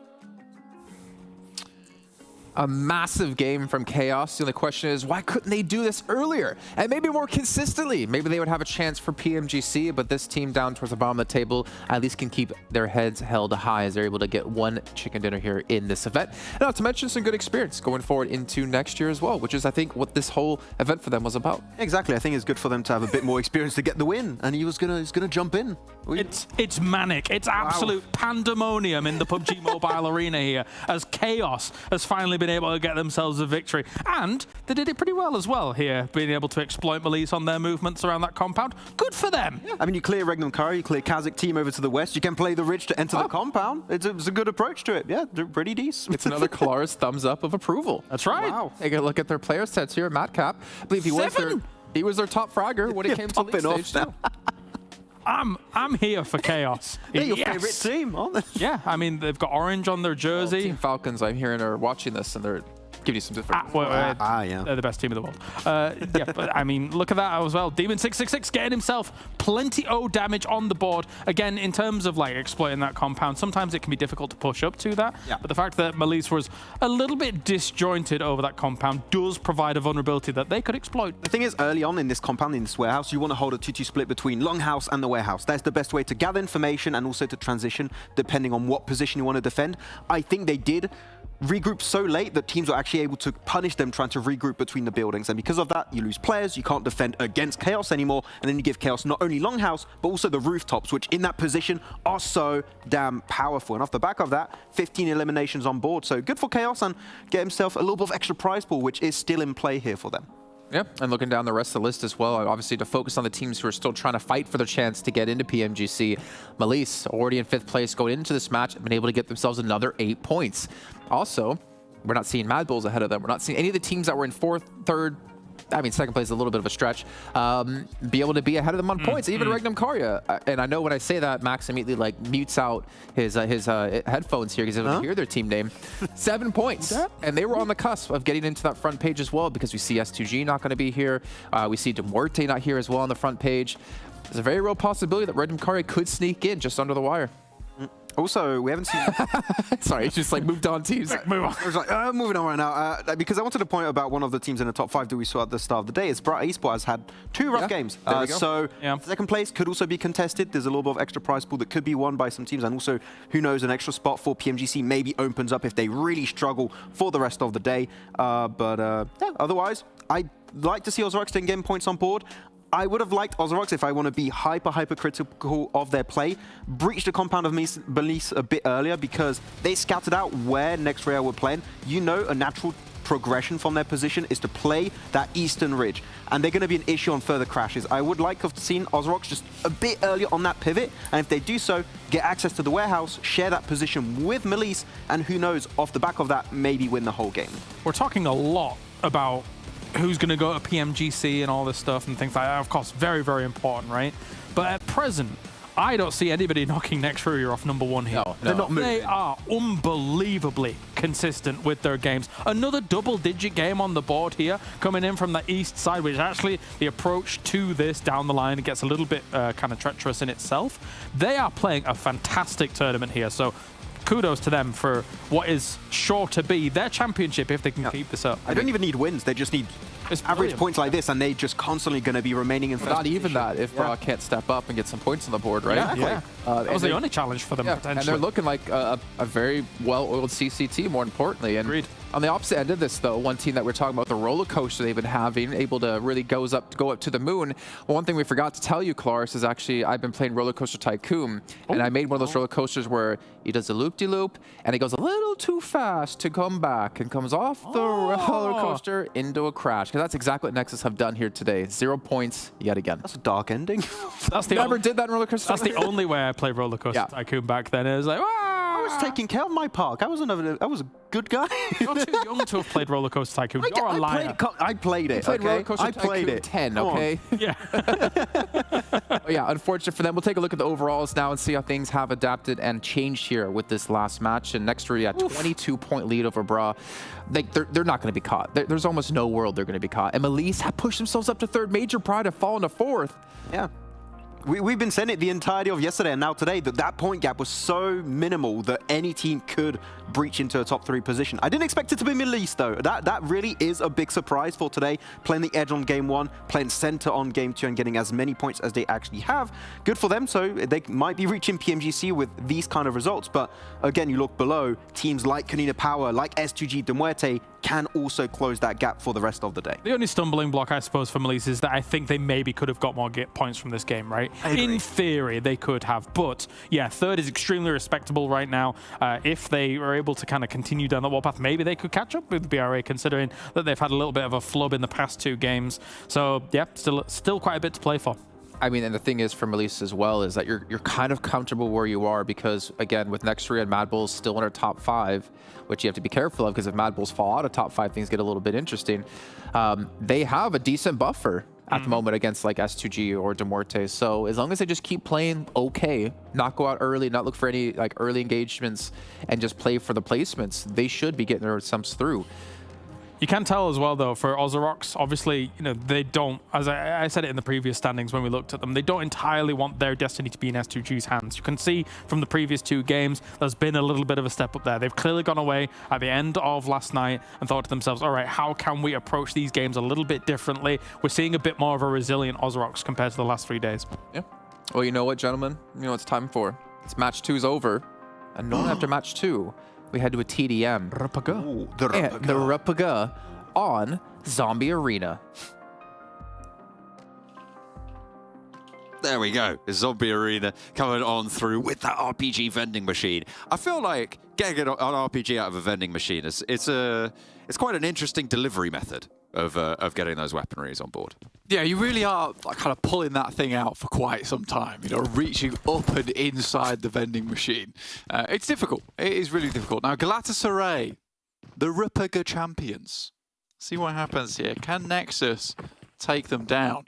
I'd like to see it. I'd like to see an EU team make it all the way through. There's a lovely nade to start things off. 2 eliminations already. That'll open them up for some monies. That's what you're looking for. Grabbing those RPGs as soon as possible. Cheeky on the outside. This is the battle for 3rd and 4th. The final's yet to happen today, and it looks like it's going the way of Nexus so far, but oof. That was a little bit of an execution there from the top rope on Doran. Bashed him there with the DBS. Galatasaray and Nexus going against one another. Don't worry about this when we're seeing both teams the same colour. That's not a big deal. Don't worry about it. It's confusing, but don't worry about it. It is fine. That's the logos are some way around. I think from Galatasaray's perspective, it's fine, but when we're on board with Nexus, it gets a little bit funky. A little bit funky with it.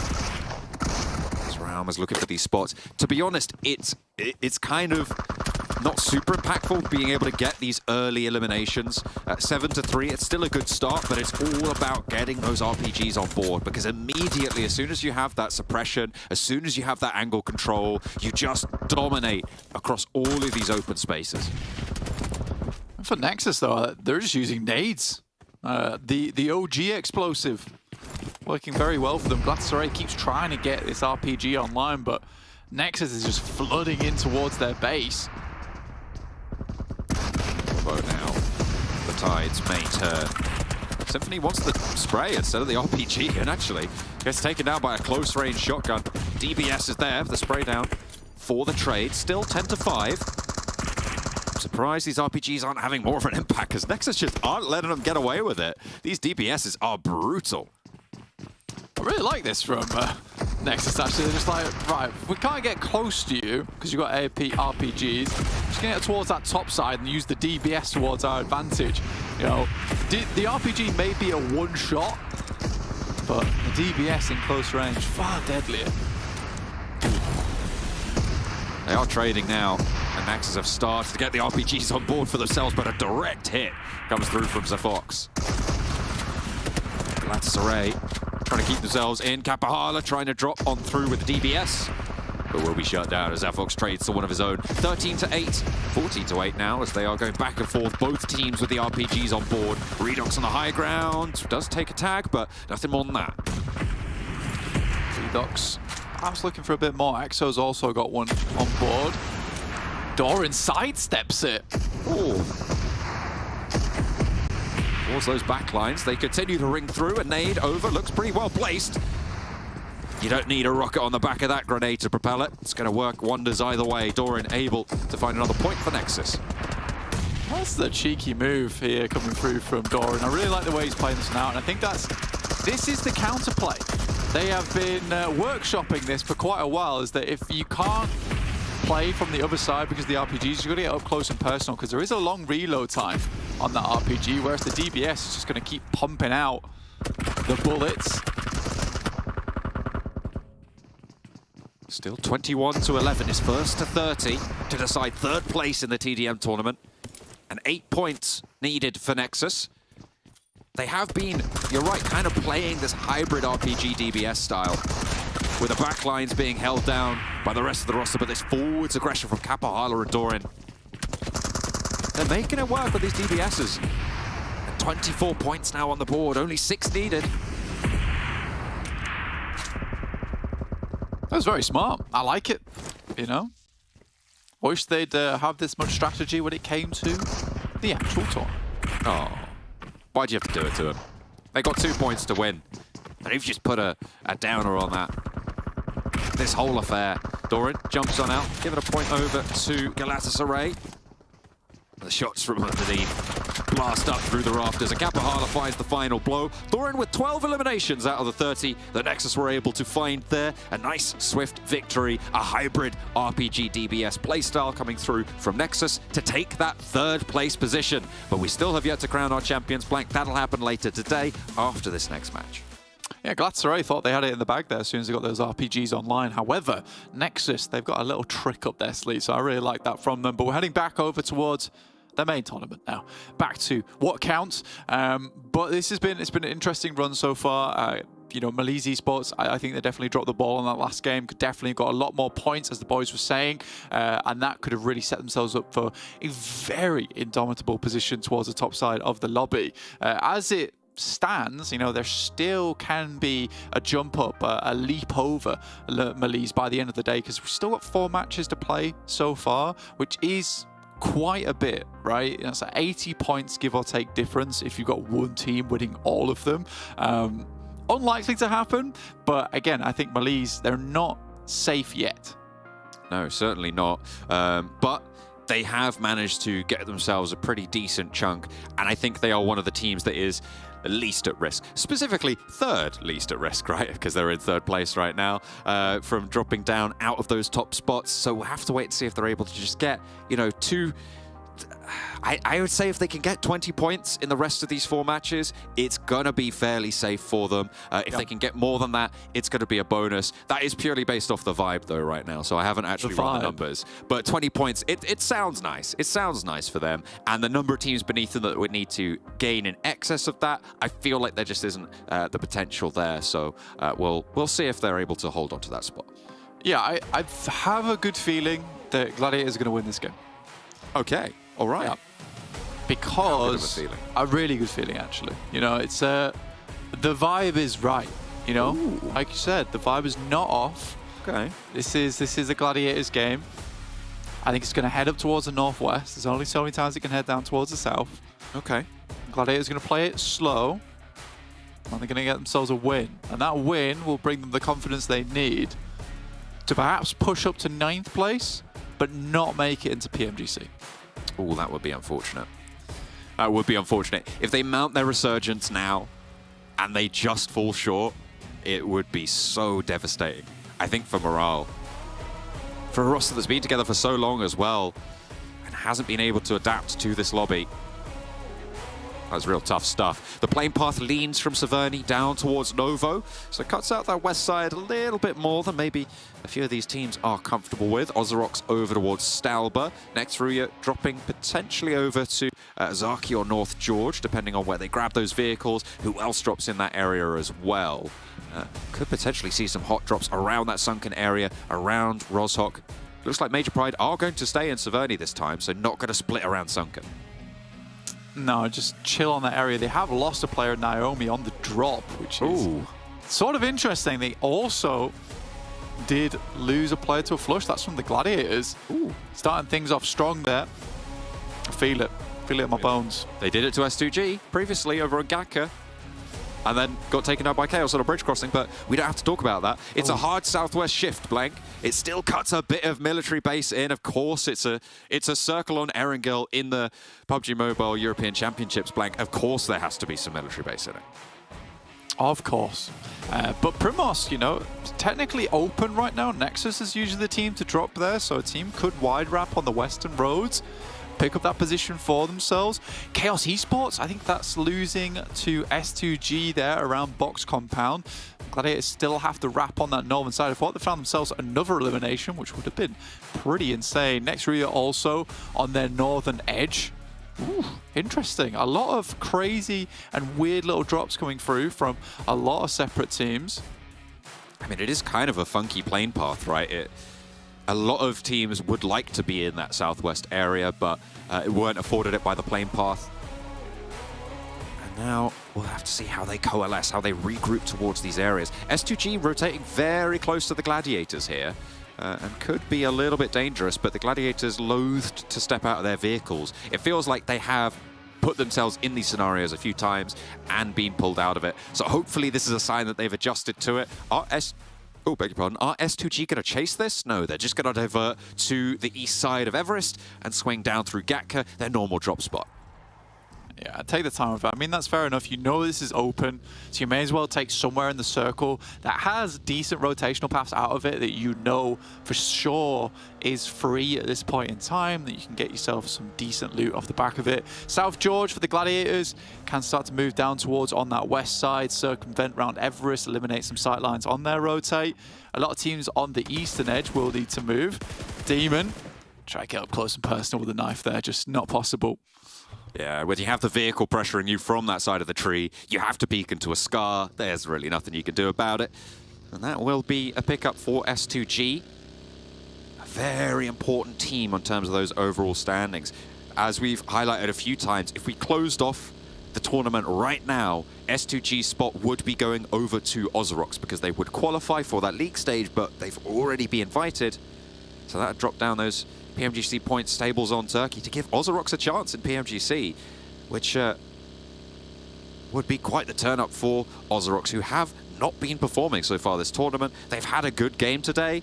They were able to get, obviously, very deep into that Miramar that we just saw from them, but weren't quite able to finish it out. Dagestan just leaping over the top side of BRA at the moment. Dangerous team to be rotating alongside with. Very snappy, those guys, like an alligator. Can never be certain when they're going to bite.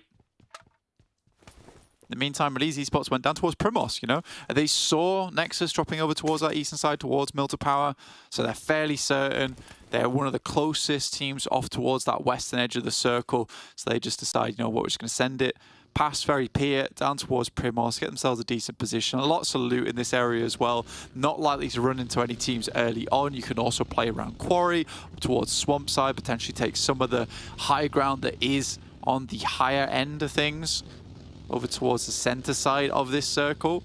So for MELISE Esports, pretty decent path ahead of them right now. But a lot of other teams already making some quick rotations, and the majority of them are the Turkish members.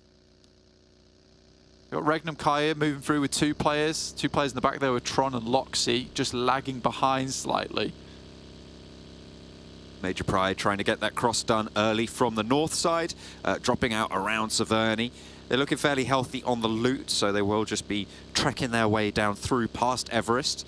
See if they can find some spots. The coastline, that west coast, is yet to be fully occupied. You talked about MELISE having a really strong chance here again after moving nice and quickly into this area. They also have control of a boat or two on those spawn locations down on that southwest side, which will, on the very slight chance that the circle shifts over to that military base, give them that extra opportunity to make points happen on their team. From that south side position. Dagestan moving past Quarry in the meantime, just to the north of MELISE, and will be taking up residence further to the west. Yeah, they took a very fast rotate there. Nicely into position as well. They could hold out MELISE Esports on this spot. Honestly, they didn't have a huge amount of looting time for themselves. They might be trying to get some loot in towards Primos themselves. I don't think they were privy to the rotation that MELISE Esports made, though I think if you are Dagestan, the experience that they have into this game, they'll assume that someone's already made this rotate, someone's already around this area. With one player split off from the rest of MELISE Esports in Kissu, this is effectively a 4v3 if they run into this head first. But again, MELISE Esports, if Dagestan are unaware, have the drop. This could be dangerous over towards Primos. This is an active fight to take for Dagestan over towards MELISE. Dagestan fairly low down on the tables right now, close to OZAROX, in between OZAROX and Gladiators on the tables. They would need a gangbusters game to be able to come out on top and to be able to get a qualification spot. So maybe they're just hunting for these eliminations, and they're pushing quite aggressively with Shifu in towards Primorsk. Potential to be a sneaky snake on the inside, but Shifu pulls back his influence, jumps back in the buggy, and will fold back into the team. Yeah, Zadira actually took some shots early on, so I think we can be pretty much confident to say that MELISE Esports spotted these players as they made their approach in. I think they took the smart choice, though. You know, they headed up towards the hill on the northern side. Quick getaway if necessary. Major Pride very close to them, and Gladiators looking to shunt all these teams down towards that southern edge. They'll attach the plow to the front and force all these fights to happen. They didn't really force that one, though, as Nomi sails straight on in. Dagestan were already there. A little bit of a lack of information for Major Pride, and they will fall prey to it. Deliver a buggy straight to Dagestan as well. KASIK team and BRA. BRA has actually lost a player. You can never count this team out. They play these engagements phenomenally well. Fleck doesn't know there's a player above him. They like to be silent, these guys. It's sort of terrifying when you get an engagement with them because they are happy just to wait things out. And for KASIK team, I think they make the optimal move, which is just to send away, but Toxic does send out. We'll get the flush on him just as he flies over the top of the edge onto his knees. Luckily, he brought the knee pads with him. We've just had a circle shift that keeps so much water. It's about 50% playable terrain. If you exclude the military island, it is about 50% playable terrain in this next circle, which shrinks it by half. A massive, massive difference. We're talking about a stage 4 circle, in effect, for stage 2. The hills that line just above Ferry Pier with those forests could be really important. BRA and KASIK, this fight guards one end of access to those hills, so being able to hold it down would be beautiful. And KASIK team able to just hop on through and find another player from BRA. Kane falls. Coursera and Tospic.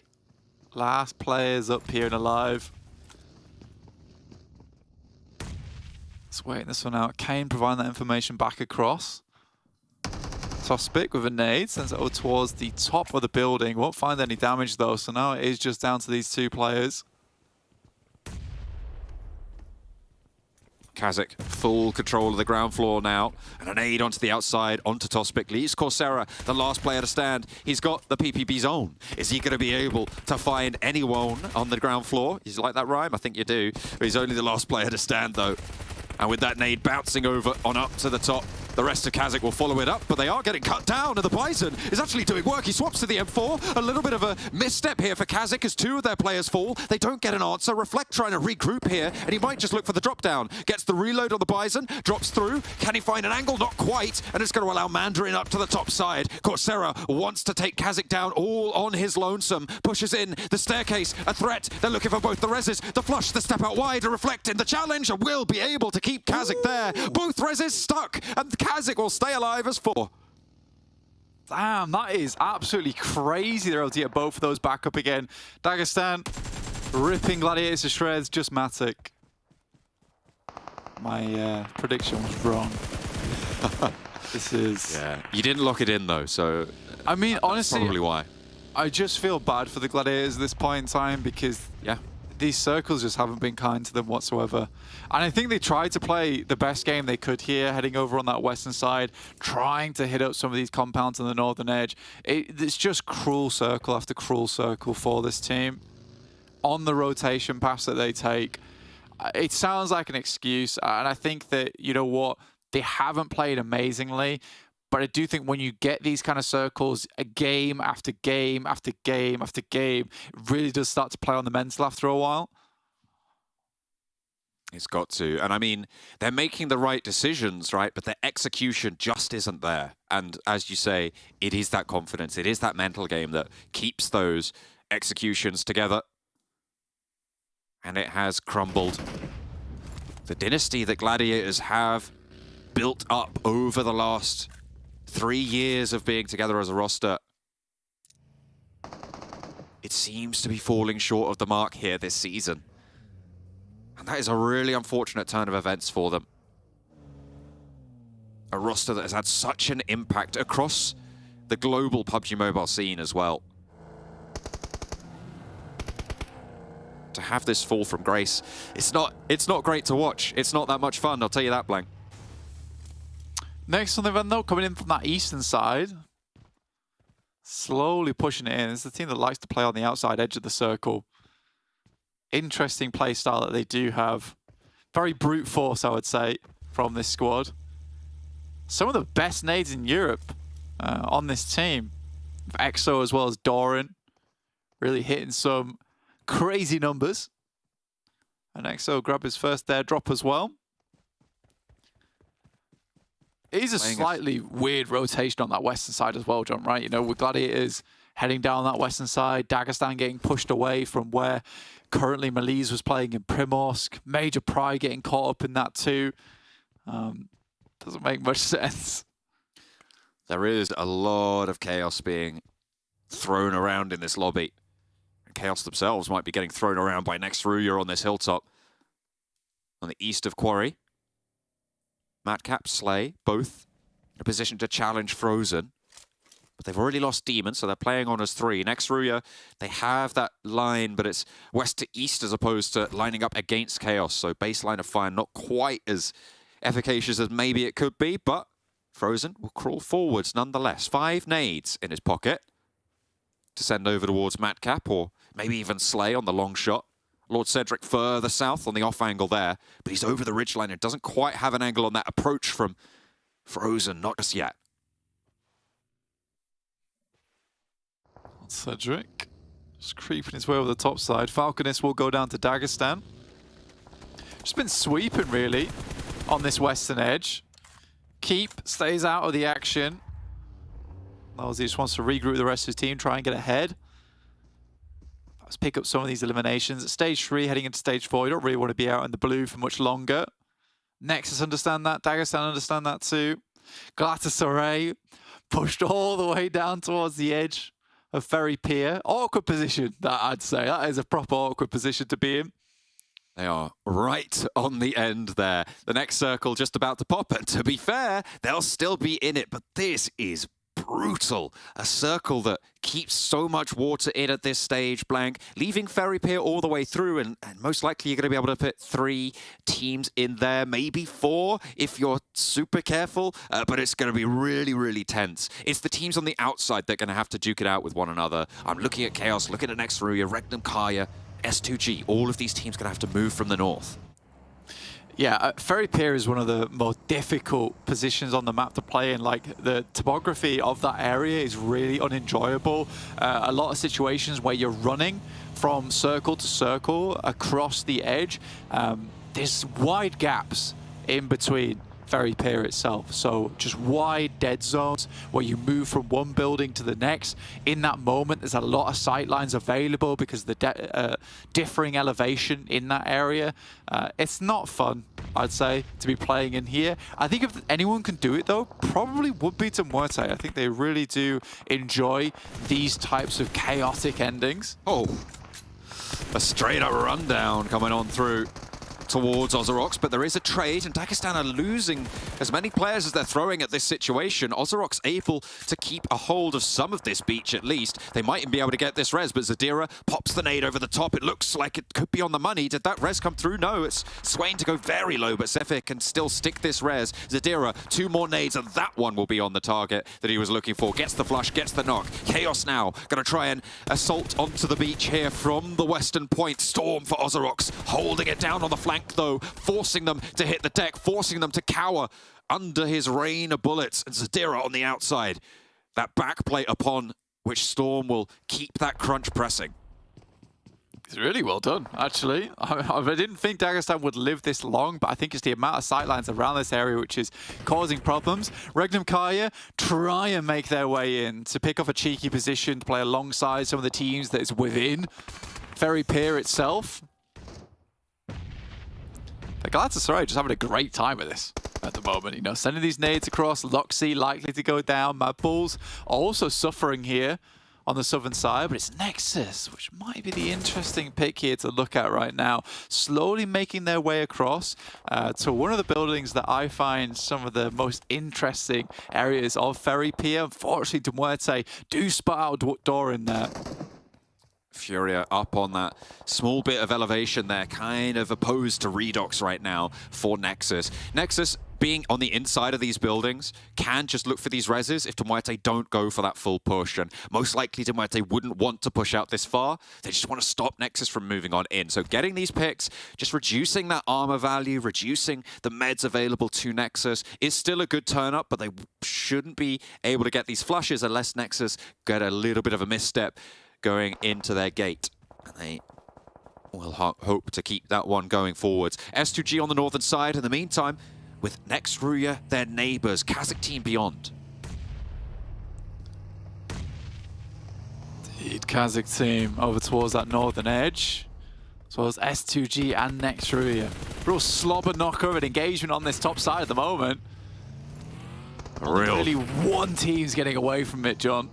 A crossfire from over the top of next RÜYA, but two of them are going to get out. Doka Machine left a little bit high and dry, but to be fair, KASIK and S2G are suppressing one another. 2 knocks over to S2G, and the cross is necessary. With the shift as it sits, they will need to get away from this one. A real tough circle for, I think, everyone involved. To call this one, I think this is probably one of the tougher predictions we're going to have to make here, Blank. It is really tricky stuff, and this tournament in general has been full of just crazy circles in these final stages. We've had a Central Island finish over on the river. We've had that the Sanhok Island finish with the MADBULLS. We've had military islands. We've had so many coastal positions. It has been nasty for everybody involved. Yeah, it's not easy at all. I think that this is a little bit easier to call though, right? Because I think some of the teams that we should at least be focusing on are MUERTE, Nexus, MADBULLS, as well as GALATASARAY. Because even if this does move away from this area, it's likely that a lot of these teams on the outside edge are going to be starting to take many shots against one another. Gladiators, it's Matic all on his own, so might be able to take down S2G here. It'd be lovely if he's able to claim himself a couple more points in the process, but even so, just being able to hold on to this position is absolutely massive. Could be able to find control of this crossing that he's looking for. See if he can stay on that eastern side. Sorry, on that northern side, in that shack. For S2G not to be able to cross here, they were in such a solid position, but they are being cut on this movement. KASIK have managed to get through and onto the northern side of MUERTE. A really nice maneuver. Obviously, KASIK were engaged before on that scrap on the north side with next RÜYA, so to be able to extricate themselves, highly valuable. MUERTE making the right choice here.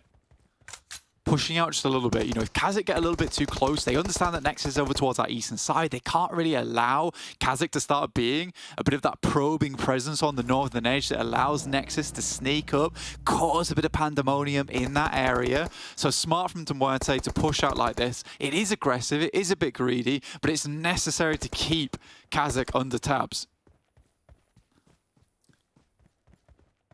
The exodus from Ferry Pier is going to be really, really tough. Only one of us, I think, has gone for a prediction. No, there's two. So Kale's gone for MELISE over on the western side. Max has gone for next RÜYA in the center of all of this on the beachhead. So they predict on the outside of Ferry Pier. The rest of us have gone on the inside. MUERTE feeling the pressure from KASIK, who have been sweeping through fairly effectively from this north. And now 2 players remain, Malloy and Milky Way. Yeah, only down to 2 players now. It's not good at all. And Nexus might be able to take advantage of this going forward. MADBULLS also very pleased. I mean, it's been a bit of a difficult turn of events for the MADBULLS, holding on that south side because they've been taking shots from many different teams. But as this slowly gets closer and closer towards the end of the game, you know, MADBULLS are kept safe now because KASIK is pushing into MUERTE. Nexus pushing over towards KASIK and MUERTE too. A lot of these teams on the outer edges starting to take shots at one another. So MADBULLS have had to weather the storm quite a bit in this early game, John, but have managed to be able to keep themselves going. REGNUM, KARYA also just chilling in their little spot. And it's funny to me that Gladiators still have Matic in this game. 9 teams remaining, John, and he's still going, but he needs way, way more than this to actually get this done at this point in time. MELISE Esports also on that western edge. I mean, that's tough. That's tough. But if we know anything, MELISE Esports could get this done. 4 players alive on the outside. Redox gets spotted on the move forwards. Malloy able to hold down the angle. Unfortunate, that's going to leave Nexus at 2 as well on the east side. KASIK have managed to navigate through along these ridges that sit on the north. You can see them playing terrain on the outside, but they are going to have to swing through. Matic potentially a problem for them in this area. MELISE on the outside too. Could be a difficulty that they shall face, but MUERTE try and run out, and they are straight into the firing line of KASIK. That is going to go fairly poorly for them, but now KASIK can try and push through Ferry Pier itself, maybe take a front-to-back fight with the MADBULLS, giving KaPaHALA and EXO a chance to move in as well. For Nexus, it's looking a little bit more difficult, but they understand more than anyone they need points today. And despite them losing a couple of players, they have to go a little bit further here. Getting across to the next building, like I said, the problem with Ferry Pier is the wide gaps that happen between the buildings and the rough terrain that you have to pass through.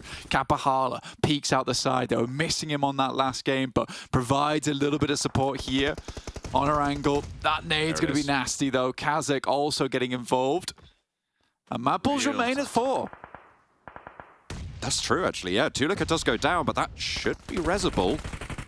Next, RÜYA in this bunker position. I mean, they have been here for quite a while. MELISE are now having to push in from the west side. The teams around Ferry Pier unlikely to push out, but they will have sightlines over this way. So next, RÜYA just needing to keep their heads down. This is a prediction coming through from Max, so he might be on the money with this one. That bunker position gives a lot of cover from teams trying to peek you. Yeah, it's good. I mean, for MADBULLS in particular, this is where things start to get a little bit more tricky. They really do now have to deal with KASIK team, who have played a pretty decent game, honestly, from that northern edge. It's not easy getting down from that tree line towards this position, but they managed to do it. Tenshik, one of their more aggressive players on the team, will be sending grenades out over towards MADBULLS now, hoping to get a pick off. We haven't spoken about them a lot. We said a little bit earlier it was awkward, their position, but GALATASARAY on Ferry Pier, on the west line, they've got a pretty decent set of cover from a lot of these teams looking to try and hold from the main settlements, and they have a chance to push in and stop anyone from moving out. It's actually not a terrible position for them, but they're going to really struggle once they have to regroup along this pier. You can see just the openness of that aggression. Poser spotted in the meantime, and that actually comes from Graxy across the way.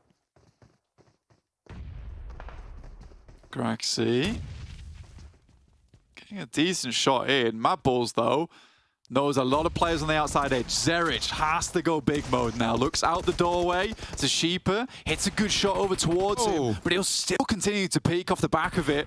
Maybe looks for a flush, gets some more information through, but Türkiye unable to support now. Fleeke hits a healing, requests a little bit more damage coming through from Zerich, provides them more time. 2 players down for KASIK, but the same could be said for MADBULLS. And just reflect, left remaining. Türkiye keeping his hopes up there, and Zerich steps out for a spray down. KASIK team dispatched. They could not push in on the north. Türkiye can get rezzed up again, and the MADBULLS with 6 have got a brilliant position. Next, RÜYA finally going to have to leave. That was a fantastic play from Zerich as well. The quick sidestep on the initial spray into the next just caught Reflect lacking.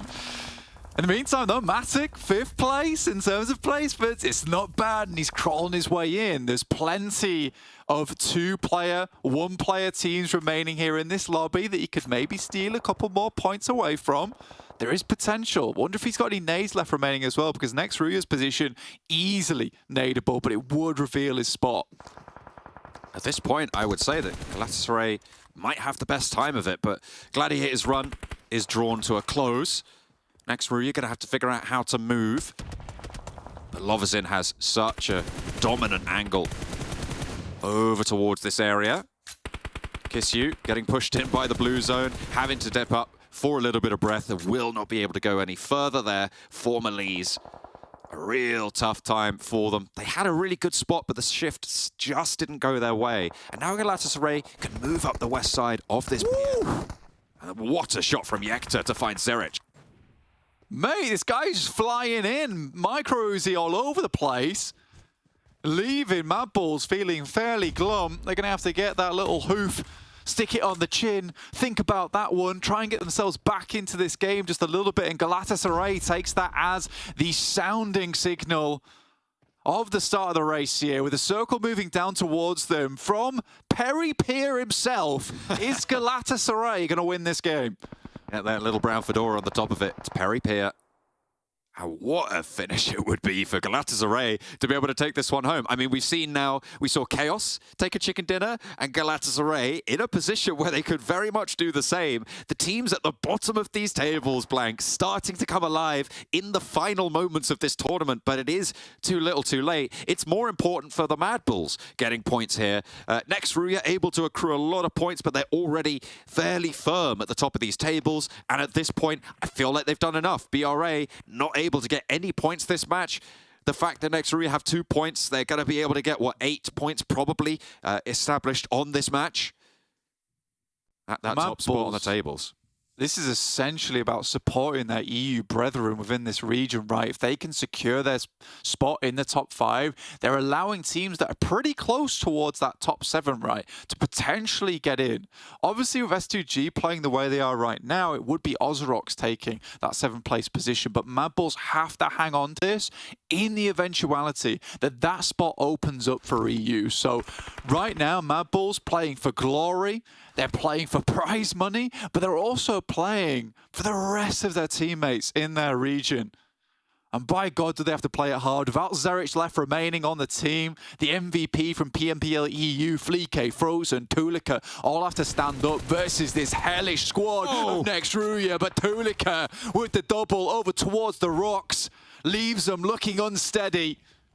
Standing tall indeed, a giant amongst the MADBULLS as Zedwolf tries to cross over towards Symphony, and they hold the middle position here, but Graxi has the backline. A really solid spread right now for Galatasaray, but the MADBULLS are still here, and they are still in the match. Frozen over towards that ferry pier, the closest to the angle. They're going to be worried about this high ground. You could see the repositions coming on through for Galatasaray. They know that the MADBULLS are trapped here. They know the line that they have to take. Lovazin given the opportunity to swim back to the rest of the team. But Frozen has the MG3, has got that position. If he hops up, if he gets a good side swipe across this ferry pier, he might be able to find something. He might be able to do it for the MADBULLS. The naughty angle Frozen currently got, but there's a nade coming over the top side. It burst too early, but he's got 2 more in the back pocket. Frozen holds the angle. Another, yet again. Too close, too far. His 3rd time the charm. I don't know which side the circle centers up on, Blank. It feels like it's towards the Galatasaray side, which will favor them microscopically in these moments to come, but Symphony takes too much damage there, has to use some of that healing, has to expend some of that utility. The MADBULLS maybe looking to summit there. The MG3 has been unleashed. That's what did the majority of the damage over to Symphony. 12 eliminations already for Galatasaray. They've been picking people off for a long time, but they're grouped up. Could a nade from the MADBULLS find a cheeky little triple over the top? Graxi. Oh, they have the advantage. Moving on in. This was so smart from the MADBULLS to completely take control over this area. Players are now slow because it's going to force them out into the water. This has been a perfect guard out from them. I'm surprised I didn't see this one coming sooner. And into the water they go, forced to dip their toes. And it's more than water they'll find. It's a hail of bullets flying on through. The DBS unleashing its power, but Lovazin answers from the depths. Digs deep and finds the knock onto Frozen. There's the blue zone taking its toll, and the blue zone will continue to close, but the spray down is there. They just need to find one more. Symphony is in the water, and they are opening the cannons now from that top rope, from that top bar. Graxi goes down next. Tulika just needs to stay alive, just needs to heal a little bit more, but they're stepping out. If Fleeke drops down and Symphony has the stims to go for it, they might go down, but the MADBULLS are in the middle. Let Fleeke live. Symphony falls, and it is MADBULLS to be able to take the chicken dinner. It's a really smart game plan as well, because no matter what happened there, MADBULLS shouldn't lose that game. I think it was really, really well done. They had to play a pretty dangerous 1-1 split, right, across the edge of those rocks to prevent Galatasaray from pushing up. It's just a lack of aggressiveness from Galatasaray until it was too late, right? And the second part of that game plan is keeping Fleeke at full HP. So they put some meds towards him. They gave him the stims. He sat way back on the edge and only started getting involved towards that end game because both Frozen and Tulika, they were both 70% HP. So they were kind of relying on that end game, going over towards the top side of the bridge, spraying as much down into the water, allowing Felique to win out the game based on HP alone. So they had sort of 2 safety guards against that game. But the holdout over towards the rocky edge is just so well played. I'm kind of annoyed that I didn't spot it sooner. But again, very proud of my boys from EU on MADBULLS. And there you go. It's the hoof on the chin because they're thinkers. They are having a real ponder about that one because they have put up some fairly decent numbers on that game. So did Galatasaray. And again, it's like KAOS did previously. Sure, we don't get to see them get the chicken dinner, but they got a lot of eliminations there. I think they were up to 12 towards the end. So a really decent chunk of points. But again, it's just not going to be enough. They are still going to be right towards the bottom of the tables, which is unfortunate. But the MADBULLS, they've climbed a little bit closer towards the top. No, production, no. Get the camera off me. Give me a solo shot of Kalaris because I think he's got a couple of words to say here about this last match.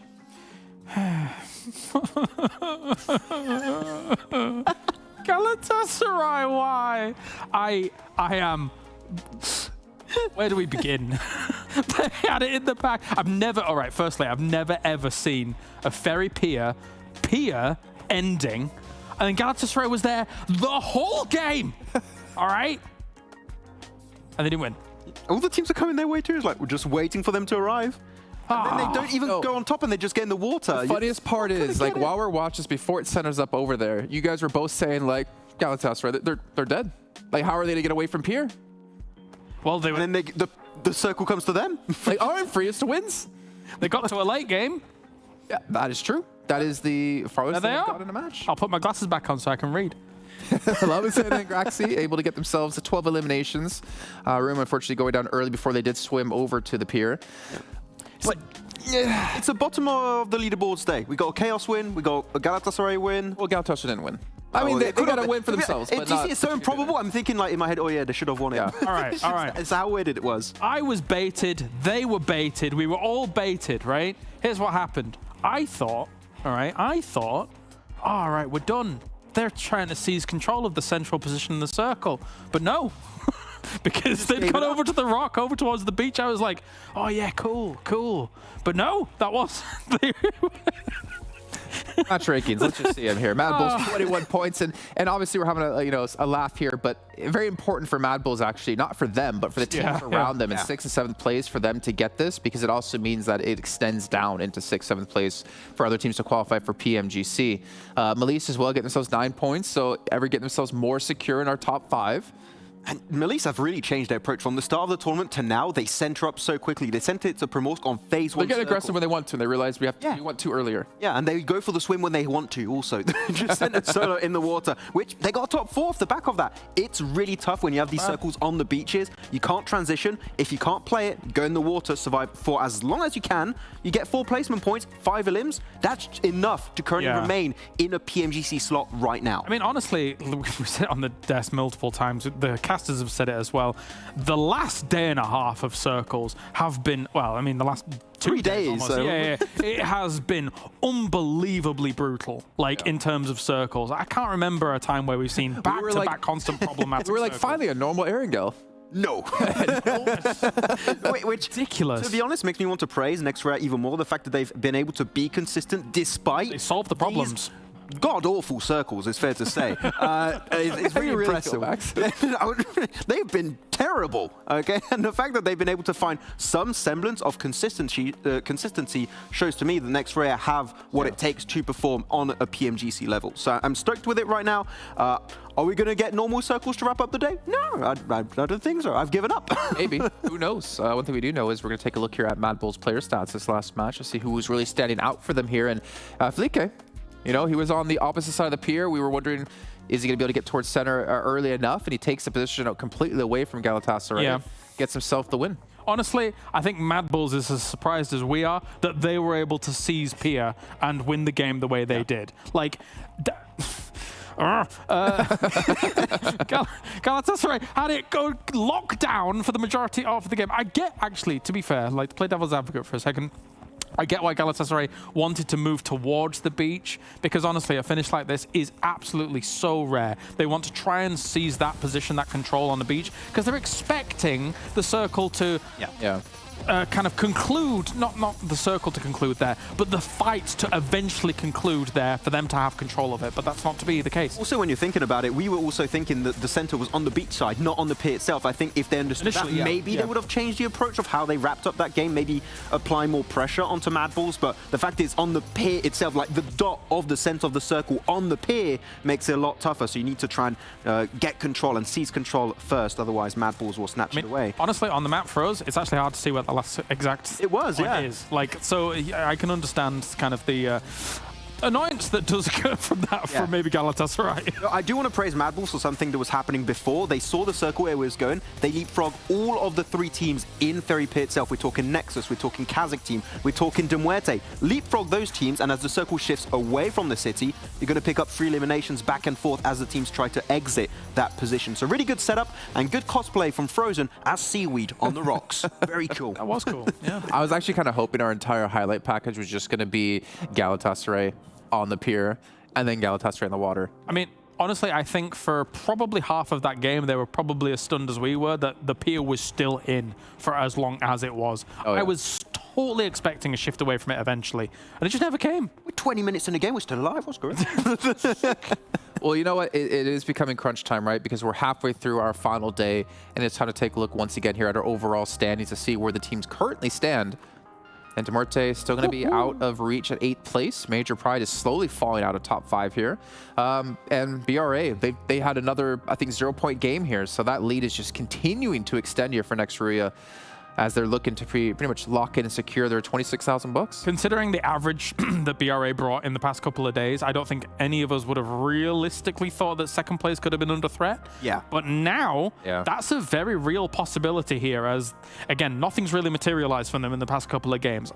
BRA needs to have that kick back into action that we saw from them in the past couple of days, because honestly, I've been really entertained watching BRA in the past couple of days, just not today. The Sunken Town, like not finish, but play we the fight against Gladiators in Dagestan, that was the peak of Brat Esports in my opinion. That was their best. That made us all say, bruh. Yeah. Bruh, that was really good, Well, look at here. I mean, MUERTE, 8th place at 119, S2G at 7th at 120. So again, right now, because of the way that these rankings are set, this means OZAROX would get into PMGC. However, if we do see MUERTE leapfrog S2G, there's a possibility they take that away from OZAROX and take the place for themselves. So there's a lot of tension here as we look down towards the second page. And Galatasaray able to move off the bottom of the leaderboards here, able to get up to 15th place. Nexus, where have they been, man? We were so excited. I know we've been talking about it every single match, but there was a real possibility we would have seen this team in PMGC, but they have only 3 matches left to step up and show what they've got. The roller coaster has been going up, a little bit down. It's going to go back up again.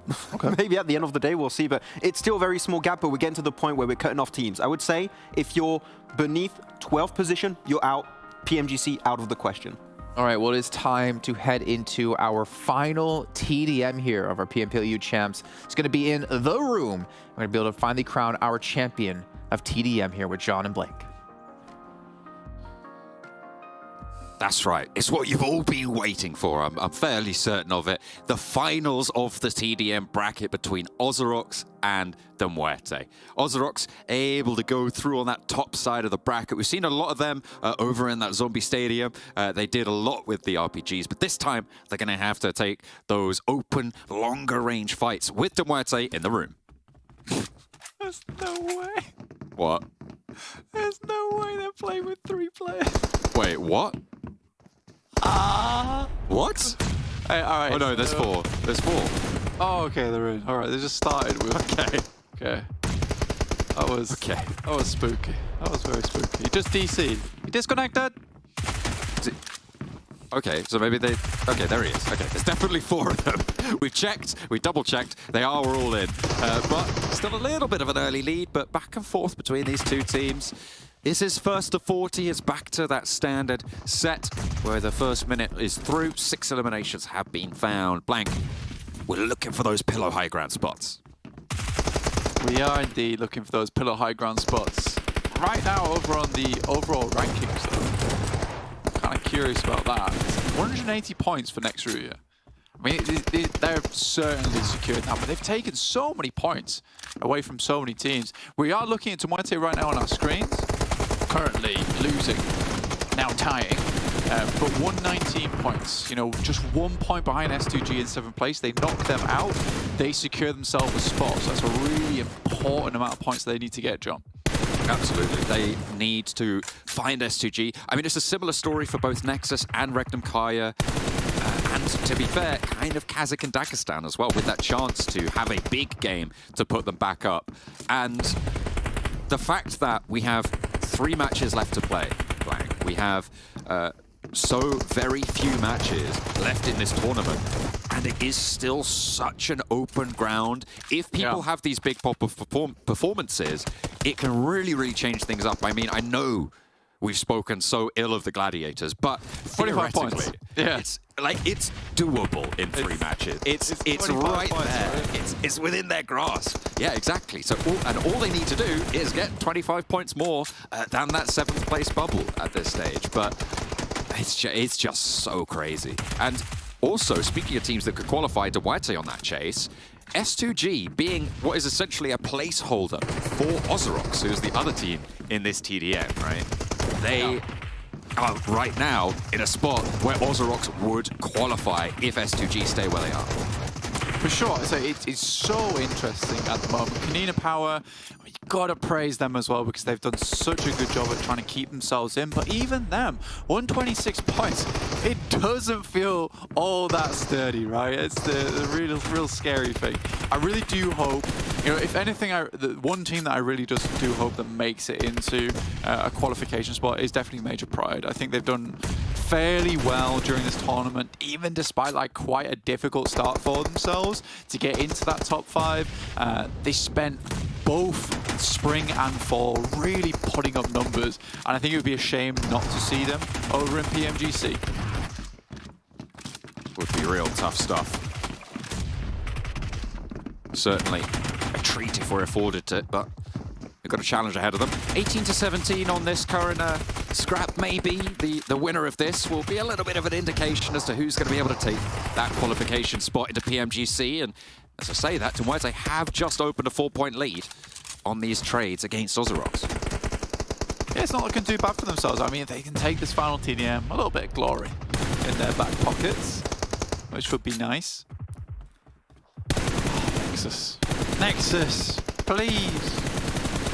9th place, 116 points. I believe this could be a big difference changer as well. On Miramar, they didn't have 3 players. You know, that could have all changed. True. Yeah, maybe. They could have had a better time of it. MUERTE having a pretty rough time there, but still a 4-point lead for MUERTE. On this scrap, it's first to 40, so still 14 points needed for MUERTE to take home the title of the TDM champions of the championship. Have to wait and see if they're able to do so. But it would be ash to the mouth, I believe, as if they aren't able to qualify. Being TDM champions means nothing when you don't get that qualification spot you are so doggedly chasing. Yeah, TDM champions, PMPL EU champions. Got many accolades, but the only badge that they want to wear is the one that lets them into the PMGC stadium.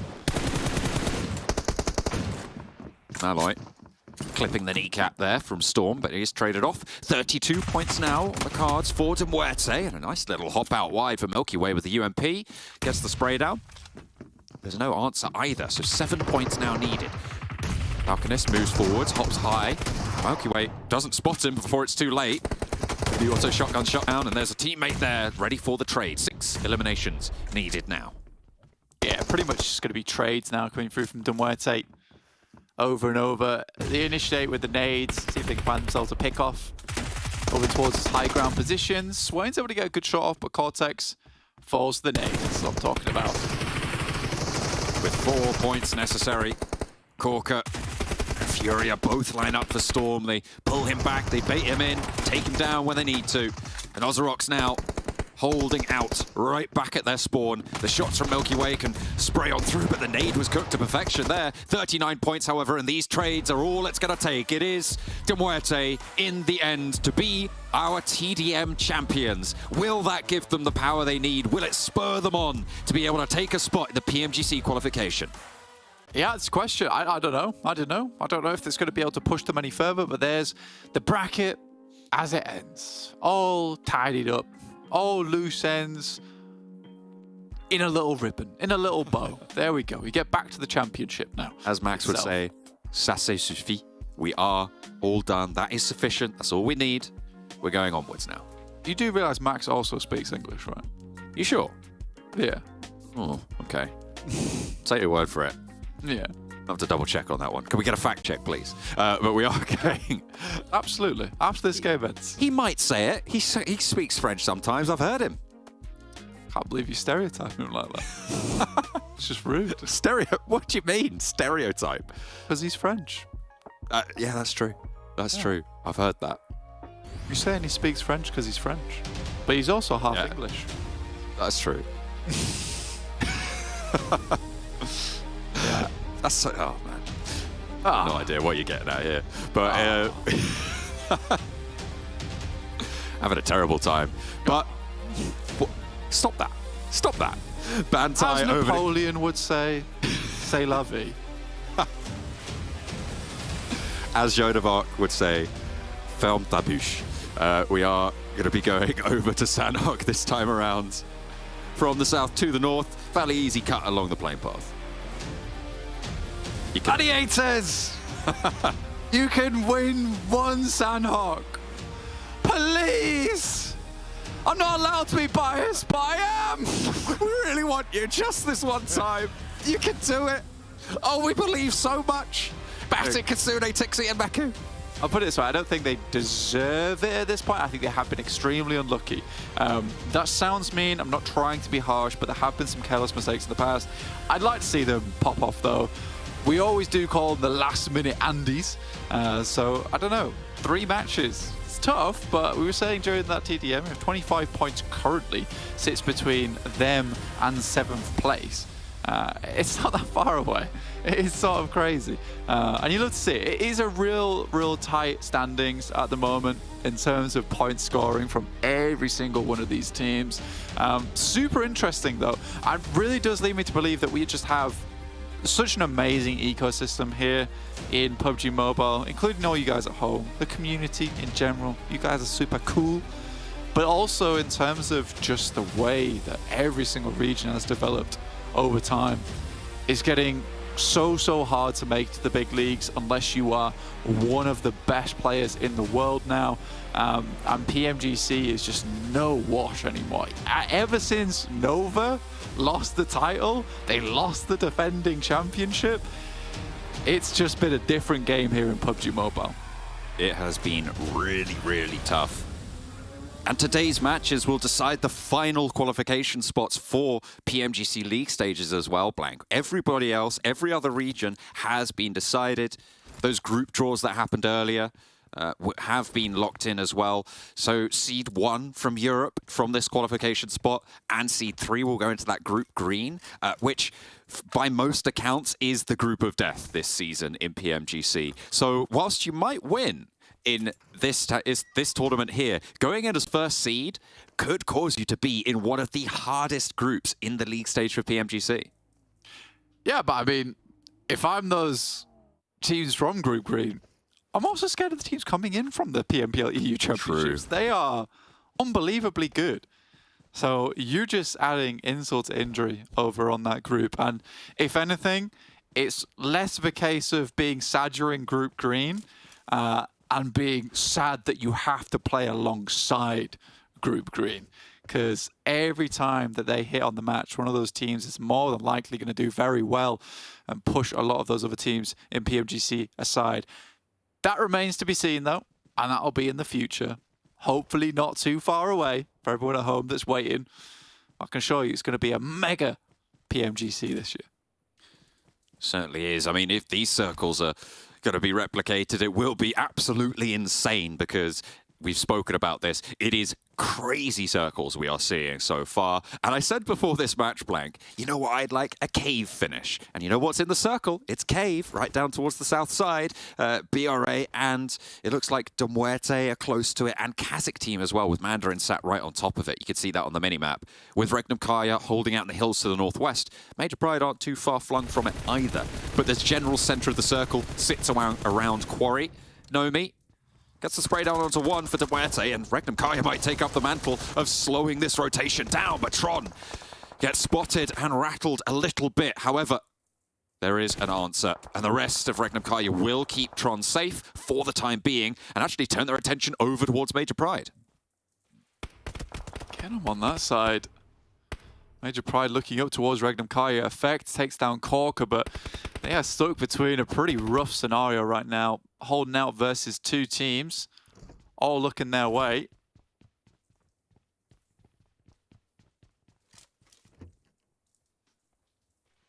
And everybody slows down a little bit. Major Pride are currently, Blank, in a qualification spot. They are in 5th place as it stands. They are holding on to it. They can fall down. I think they can afford to fall down 1 position before they get... Oh, no, 2 positions, I suppose, before they get pushed out of the running. But if they go below S2G by dropping those 2 positions, they would actually be taken out, and that spot would be given to OZAROX from S2G's position. So they really can't afford too much of a misstep here. So keeping all 4 players alive for Major Pride, very important.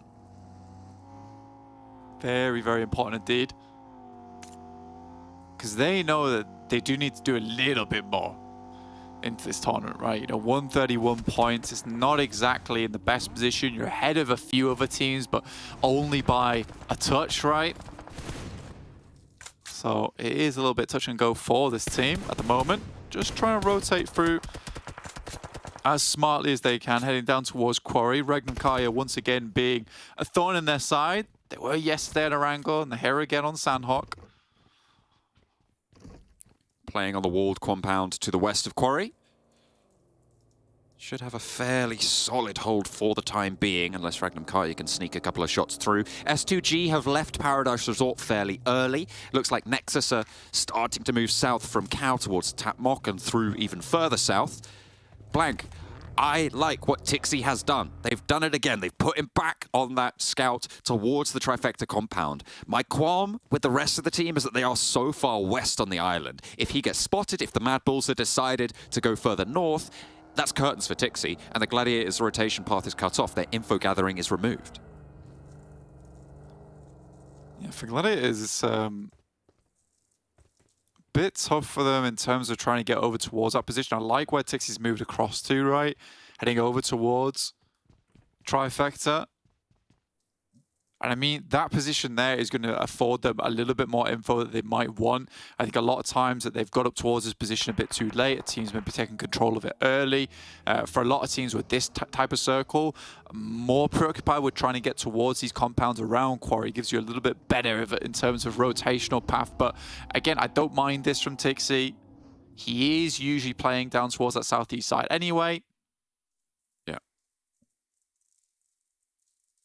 Just trying to control that compound. It's actually, I think it's MUERTE, right, who normally drop split on that eastern side of the Northwest Island, and they dropped over on a split down towards Cave and Docks this time around for some reason. The plane path would have allowed them to go for that usual drop spot, but this is actually probably what has allowed Gladiators to do what they've done. This circle is a little bit treacherous now, though. Our team's going to go to the south side here. A lot of ground is taken up by Quarry on the northern side of this river, but it's likely to end up on the north shore. It still keeps caving. Yeah, it could be anywhere, honestly. Tudika getting knocked out and flushed by REGNUM KARYA. MUERTE have dropped here in the past quite a few times, not at least in this tournament, but also over in PMPL League stage. They also dropped down towards Camp Bravo, at least tried to a lot. And I think this is them figuring things out. MELISE Esports versus OZAROX. And for OZAROX, this is bad news. Ooh, there's the shots they're finding. Although Falconist and Swain might be resable here. I mean, Zephyr close enough to Falconist to just look for this res. I don't think they'll be able to get Swain back up. He is far too far away. But playing on his 3, might be able to hold on to it. MELISE seemingly done just about enough to have about 4 or 5 point gains from this stage on to secure their spot qualifying into PMGC, but they still do need to find those points because it is a risky position we find ourselves. Next, RÜYA and REGNUM KARYA both taking their pound of flesh from S2G on this push. This is great news for some of the EU teams. S2G going down early here with little to no points. Similarly with our last game, once again out in 16th. Next, RÜYA definitely not doing their brothers any favors here. Certainly not. It's not going to return the favor of giving them the PMGC point spot qualification to those league stages that S2G gave over to next RÜYA, given their hosted country invite spot. As you say, that favor not repaid in kind. Brutal. It's very cutthroat here in PUBG Mobile, and that's what we love to see. REGNUM KARYA turning their attention to the MADBULLS. This is closer to Painan than the scrap with S2G. Yeah, MADBULLS starting out there, actually, quite early on. That's a lovely lineup of vehicles, well parked. Good job. REGNUM KARYA certainly giving them a bit of trouble. Gladiators hear this, though, and they've got the high ground. Currently, Wild and Azel fairly exposed to that angle. You've got to be worried about this. Never mind. Let's just get spotted, pulled off the ridge. I mean, this divot gives a nice bit of cover for them to hold angles towards the MADBULLS. The fact that Tron was able to get the knock onto Matic, really, really useful.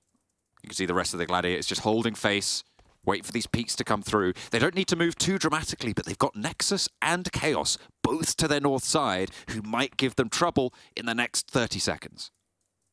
Yeah, for Gladiators, it'd be lovely to get further down towards this compound, but either way, to take down REGNUM KARYA, they have to push through another team in MADBULLS.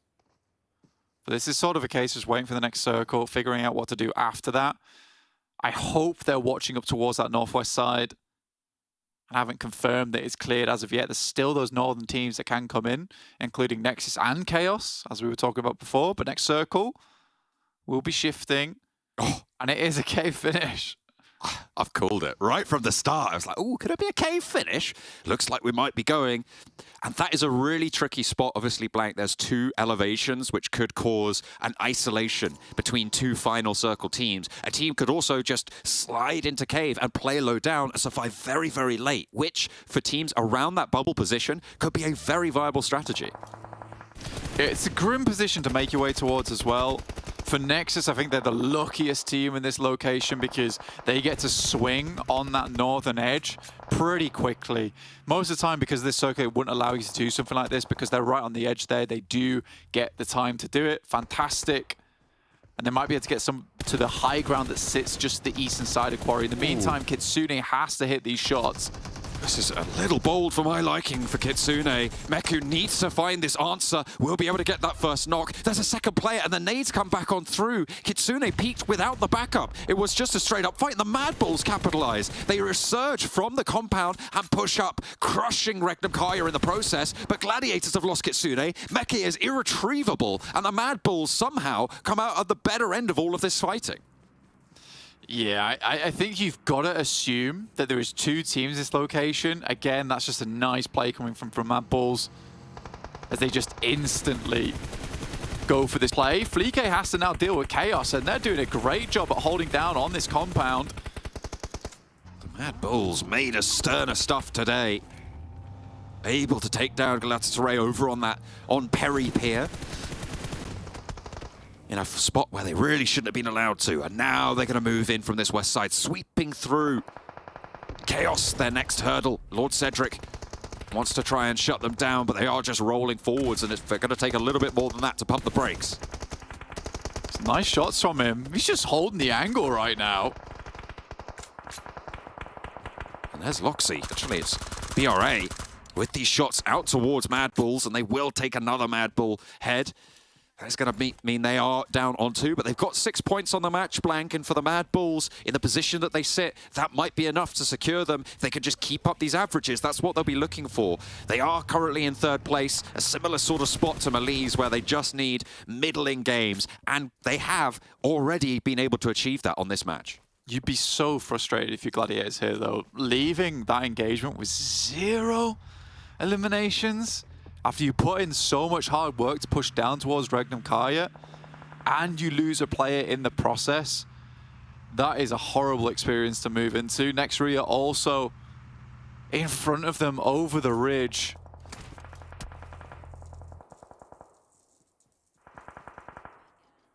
Really rough on the mental. They did manage to get Meku back up, actually. For the Gladiators, I thought they were going to be irretrievable there, but I guess with REGNUM KARYA getting out as fast as possible with Loxy and MADBULLS absconding along the riverside, they are going to have a little bit easier time getting back to him. The circle shifts out east, though, and all of these teams out on the west side going to really struggle now. Major Pride up north towards Quarry. Next, RÜYA in their way a little bit further south. BRA, Galatasaray, Dagestan all down towards that southwest side. And you can see BRA just looking to control this crossing. Galatasaray leave Realm way exposed and way isolated from the rest of them. Dagestan yet to cross. A lot of teams just aren't putting a lot of emphasis towards the compound at the top side of cave. I mean, next RÜYA is now finally moving that way, but the fact that no one's taken it does leave an opening for one of these teams on the outside edge. You know, Major Pride could even go for this if they set themselves up ready to go. There was a vehicle in the hands of Gladiators that might be their last resort, but it being the pickup truck, that thing explodes extremely quickly. Real dangerous position to be in. Dagestan enveloped by the blue. Major Pride to fend off the Gladiators. Or rather, the other way around, as the Gladiators are going to have to move past them, but already Tixi down to a nade. Matic cooking one up of his own. Dino spotted on that headland, repositions towards Effect. Can the nades find? They're just not landing on the mark blank. Here's the shutdown for Effect, potentially. He knows there's a player behind this rock. The Gladiators continue to pour the ordnance down, but that's a missed nade there for Matic. Is that the smoke, just to try and give him a little bit of cover? I think it is, yeah, it will give the bloom around the edge, and Matic will have to hold as 2. With the remaining player, Meku, a swing down wide, and Matic shut down. Dino with the first spray, Meku spotted, and this should be it for the Gladiators. Wants an answer to Effect, will not be able to find it, and there's the shutdown they were looking for. And that's Gladiators leaving that game with 0 points. Oh, that is unfortunate for them. And we've been putting nail after nail in their coffin blank, but that might be the final one for the Gladiators. 2 matches, just not enough to do it.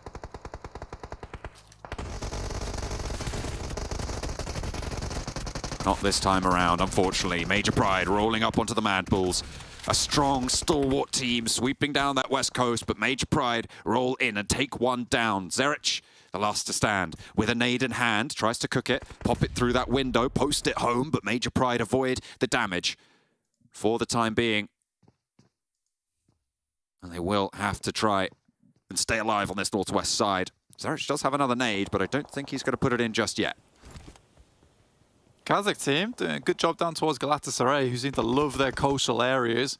Over towards the pier side, Keep goes down, but it's Nexus on this north side, which is kind of the outlier here. It's difficult to get across this road, to have a shout into this match, but they absolutely need to now because they've had a pretty shocking day so far. The points need to start being accrued at this point. A split decision. 3 picks. Yeah, a split decision on the predictions here. KONINA Power, you agree with Max and Kale? On that east side, they are going to have to move a little bit closer, leave those Sanctuary of the Walls. This was predicted before this circle popped, though, so potentially maybe a little bit of a change-up, but me and Jason, we've gone for next RÜYA. We like their crossing, we like their spot on the north, and to be fair, it's next RÜYA. They really just do bloody well every time. Yeah, they've got an okay spot down towards the low ground. I think the thing about KONINA Power is regardless of where the circle went, they were always going to have some kind of high ground elevation to play off the back of it. So I do like this still from KONINA Power. It does continue to work Some hell of a Raz there from Nexus, but I think that's as far as they go.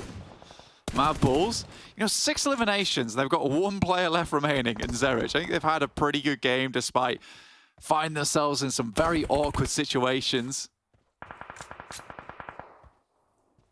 It is rough stuff around the bubble. With S2G going down with 0, MELISE going down with 1, Dagestan with 1, they were on the chase. REGNUM, KARYA getting a couple of points. MUERTE need to survive as long as possible here. And to be fair, I think Milky Way is in probably one of the better spots to do it. Just try and stay alive down in the cave. Hunker down, and the circle shifts out that way as well. It's going to keep him in this zone.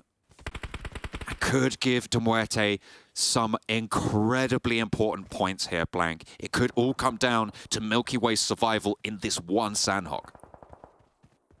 The funny thing for me is that, again, it's just going to be NEXUS as well as BRA sucking up those points towards that top side. And we haven't had too much of a change, honestly, at this point in time. For Major Pride, it's been an important match for them. 8 eliminations, making it to the top 7. Still a chance to get at least 2 reses off the back of this, but lovely sprays from Topspic. Doesn't have a nade, so can't lob one down. He's very low on armor, look at that. The level 1 helmet, the only thing protecting him, and that is very, very shabby at this point. Next, RÜYA trying to extend their influence. Frozen, creeping his way on the underbelly of this rock.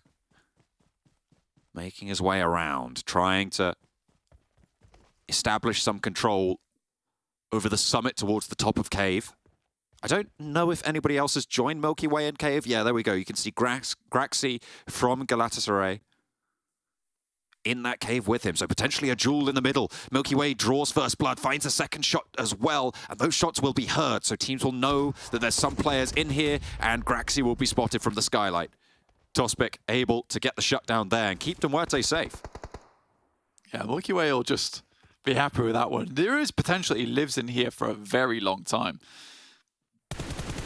And what it looked like to me is that BRA just had no meds and no nades either. Kane does go down. Becker, as well as KONINA Power, sweeping in from that eastern side. Like we said before, they had a great ridge line to play alongside with to move towards this circle. They get another shifting their way, looking to confirm onto Z-Wolf here, down the bottom side. Perfect nade. They have to be careful about the south side, though. It looks like Palucci continues to look that way as KASIK teams start to make their way across. The fact that this cave entrance is here actually gives Milky Way a pretty decent spot to maybe even pick up a point or 2 later into this game for MUERTE. In a pretty crucial point for him. Next, RÜYA spent a little bit too long down low. KASIK team getting shot out across the way by BRA, who are going to have to flow around the side of this, skirt the skylight, and get around the edge. Yekta getting flanked on now by Major Pride, but Dino goes down next. The backlines are being lit up. And next, RÜYA trying to hold on. Frozen with the Molotovs, with the burn, and Major Pride is taking shots from the top rope as well. It's KONINA Power, it's BRA, all looking out this way. Naomi is the last there, but a nade across seals the deal. That will be next RÜYA down, and KONINA Power with it all to play. Yeah, it's been a fantastic game from KONINA Power, and I think that they picked their moment and their spot very smartly in this match. I think a lot of teams would quickly send up towards the top side of cave and not really pay too much attention towards the checkpointed gameplay that we've seen from KONINA Power. I think that when you say that like NEXUS spent too much time on that low ground, realistically that was the only place they could have gone from their spot, and you just have to sort of play it out from there. I think they did great to hold on to it as long as they did, because you've got BRA bearing down on you from the top side of cave. You've got KONINA Power moving across, and Major Pride, who made a very good run that you just can't really see with the sightlines you're given for next RÜYA. But last circle now, let's see if KONINA Power can close this out. You know, it is BRA, so there's a chance that KONINA Power don't win this game. And you've also got Milky Way from MUERTE. I question how many meds does this guy have, right? Because if it comes down to it, if it's a top and bottom finish with the blue zone just closing, could potentially be a tricky spot. You need to make sure you got those meds on board. If KONINA Power have taken these fights, they're going to be a little bit lower on it. maybe a little bit less healthy. KASIK team crawling across. KONINA Power eat one too many bullets from Mandarin, and Palucci does go down. A jump, a strafe of Hayes goes down next, and Mandarin looking to try and shut it down. Here's Zashipa with a nade on through. 2 players alive for KONINA Power, and a flush to center their backline. It's just Becca in the back, needs to clutch it out here, but he has BRA bearing down upon him, and they will fall in 4th place. Blank. All 4 players dismantled. A good opener for KASIK, and now it's the top spot battle. Zashipa out into the blue, and MUERTE, Blank, through it all, have weathered the storm. Milky Way down below in the depths of the cave to keep MUERTE's dreams alive of getting to PMGC. You'll take a 2nd place here, honestly. Kakali goes down. I think Milky Way realizes now is his chance. He has to play this one out from underneath. This is it. They're low on HP. I think he actually gets wins. it. I think he actually wins here. It could be a full pacifist run here, Blank. No eliminations for MUERTE. How many meds do these guys have? Can they start the heal before as well? Because remember, you need to get tagged by the blue zone, and he's done just that. So he knows what this heal's all about. Does he have a med kit? That's the question. If he's been able to find it, get closer to the center here. A nade drops down, might find something, but it's all up to the heal. They have traded it over. Milky Way starts. Tospic is down, but that's not what we're looking at. It's Coursera to fatal the burn. And there it is! It's Milky Way from MUERTE! A full pacifist run, and such a crucial bubble team to find 10 points where it matters. You cannot make this up. A cave finish, a top to bottom, a heal off on Sanhok. We haven't seen it for years, but it goes on through. I mean, honestly, Milky Way almost throws that game. Right, he almost throws that game. I don't know why he got tagged by the blue there on his way in. Oh yeah, I guess so. He has to be at least 70%, right? So, in fact, it was a giga play coming through from Milky Way. But he's done this over in the league play as well, where they have to have this case where Milky Way was the one to clutch out a game 1v3 versus KONINA Power, I believe it was. But what a match from him.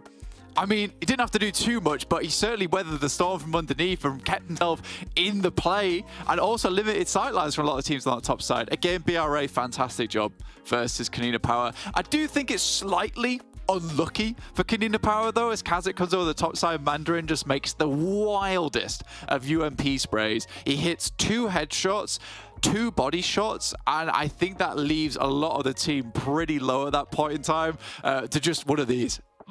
Through the smoke.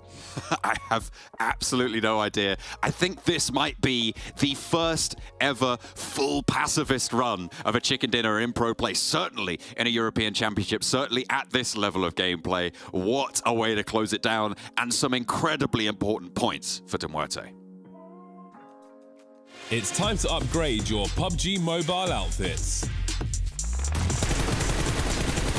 Join free daily cups for solo, duo, or squads. Win Faceit points. Exchange for PUBG Mobile UC. To customize your account, join Faceit today and earn rewards. Try for free at faceit.com/PUBG Mobile.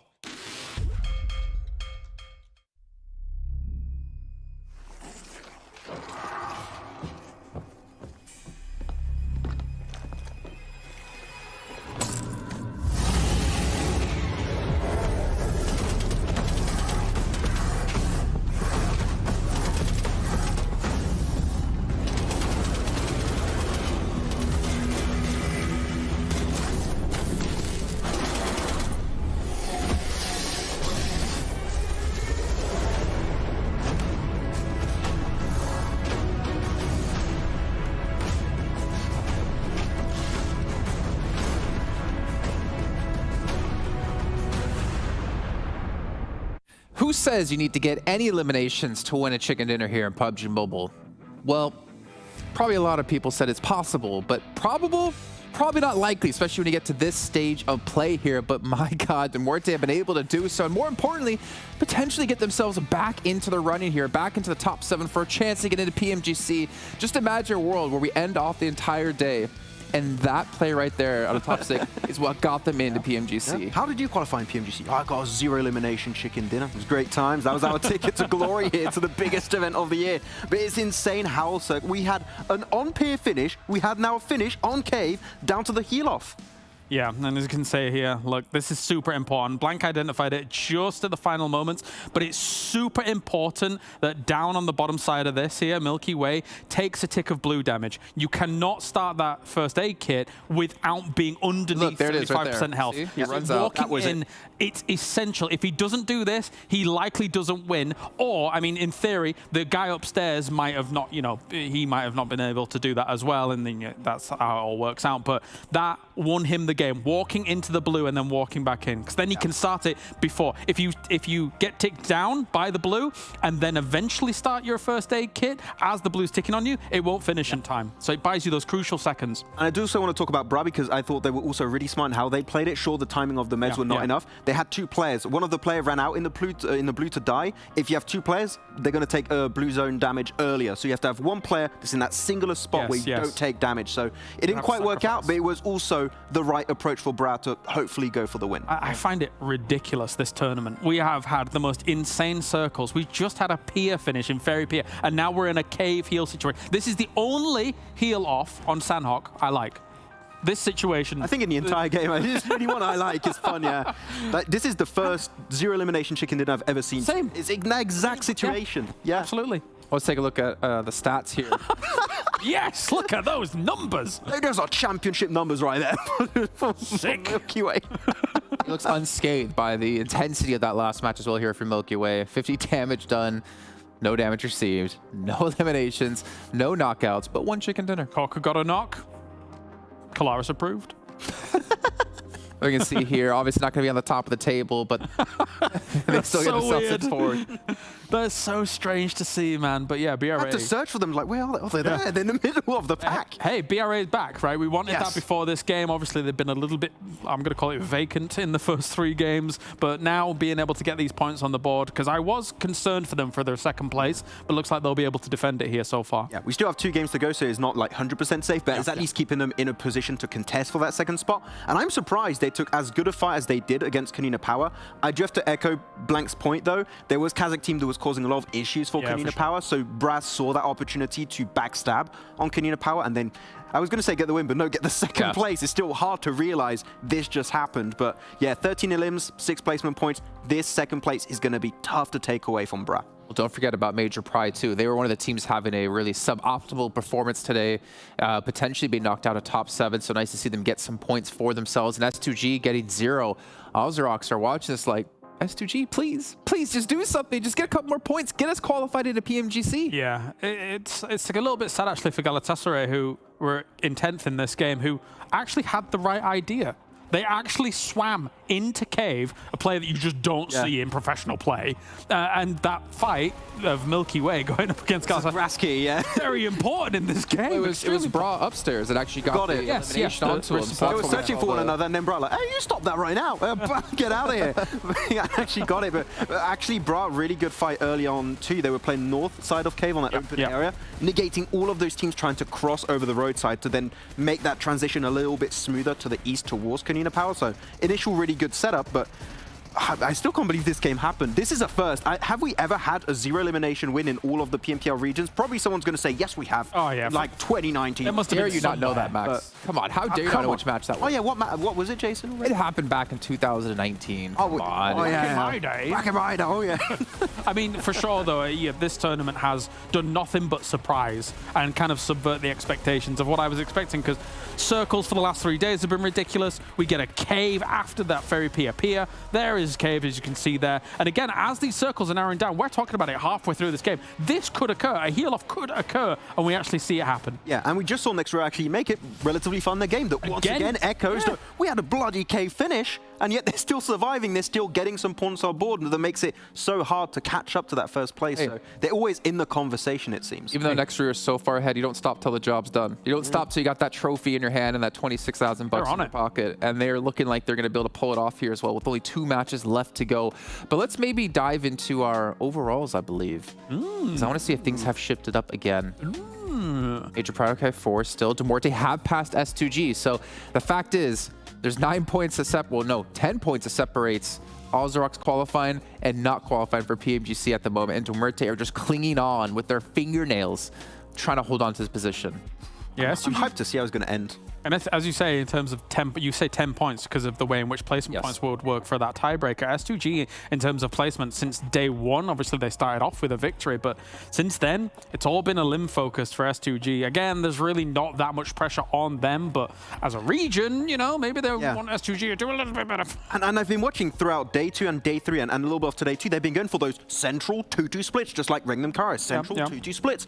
But these circles are awful. So their playstyle is just not working because it is so tough to make it actually work out. Yeah, these circles are unprecedented, and I do feel for this lobby in terms of trying to solve the puzzle. As we say, RÜYA clearly is able to solve these puzzles pretty well, but you have got to be a virtuoso of PUBG Mobile to constantly have to tax your brain to deal with all of these circles that are being thrown their way. In-game leaders are earning their salaries. Yeah, I agree. Yes. Playing Edge is the new center zone now.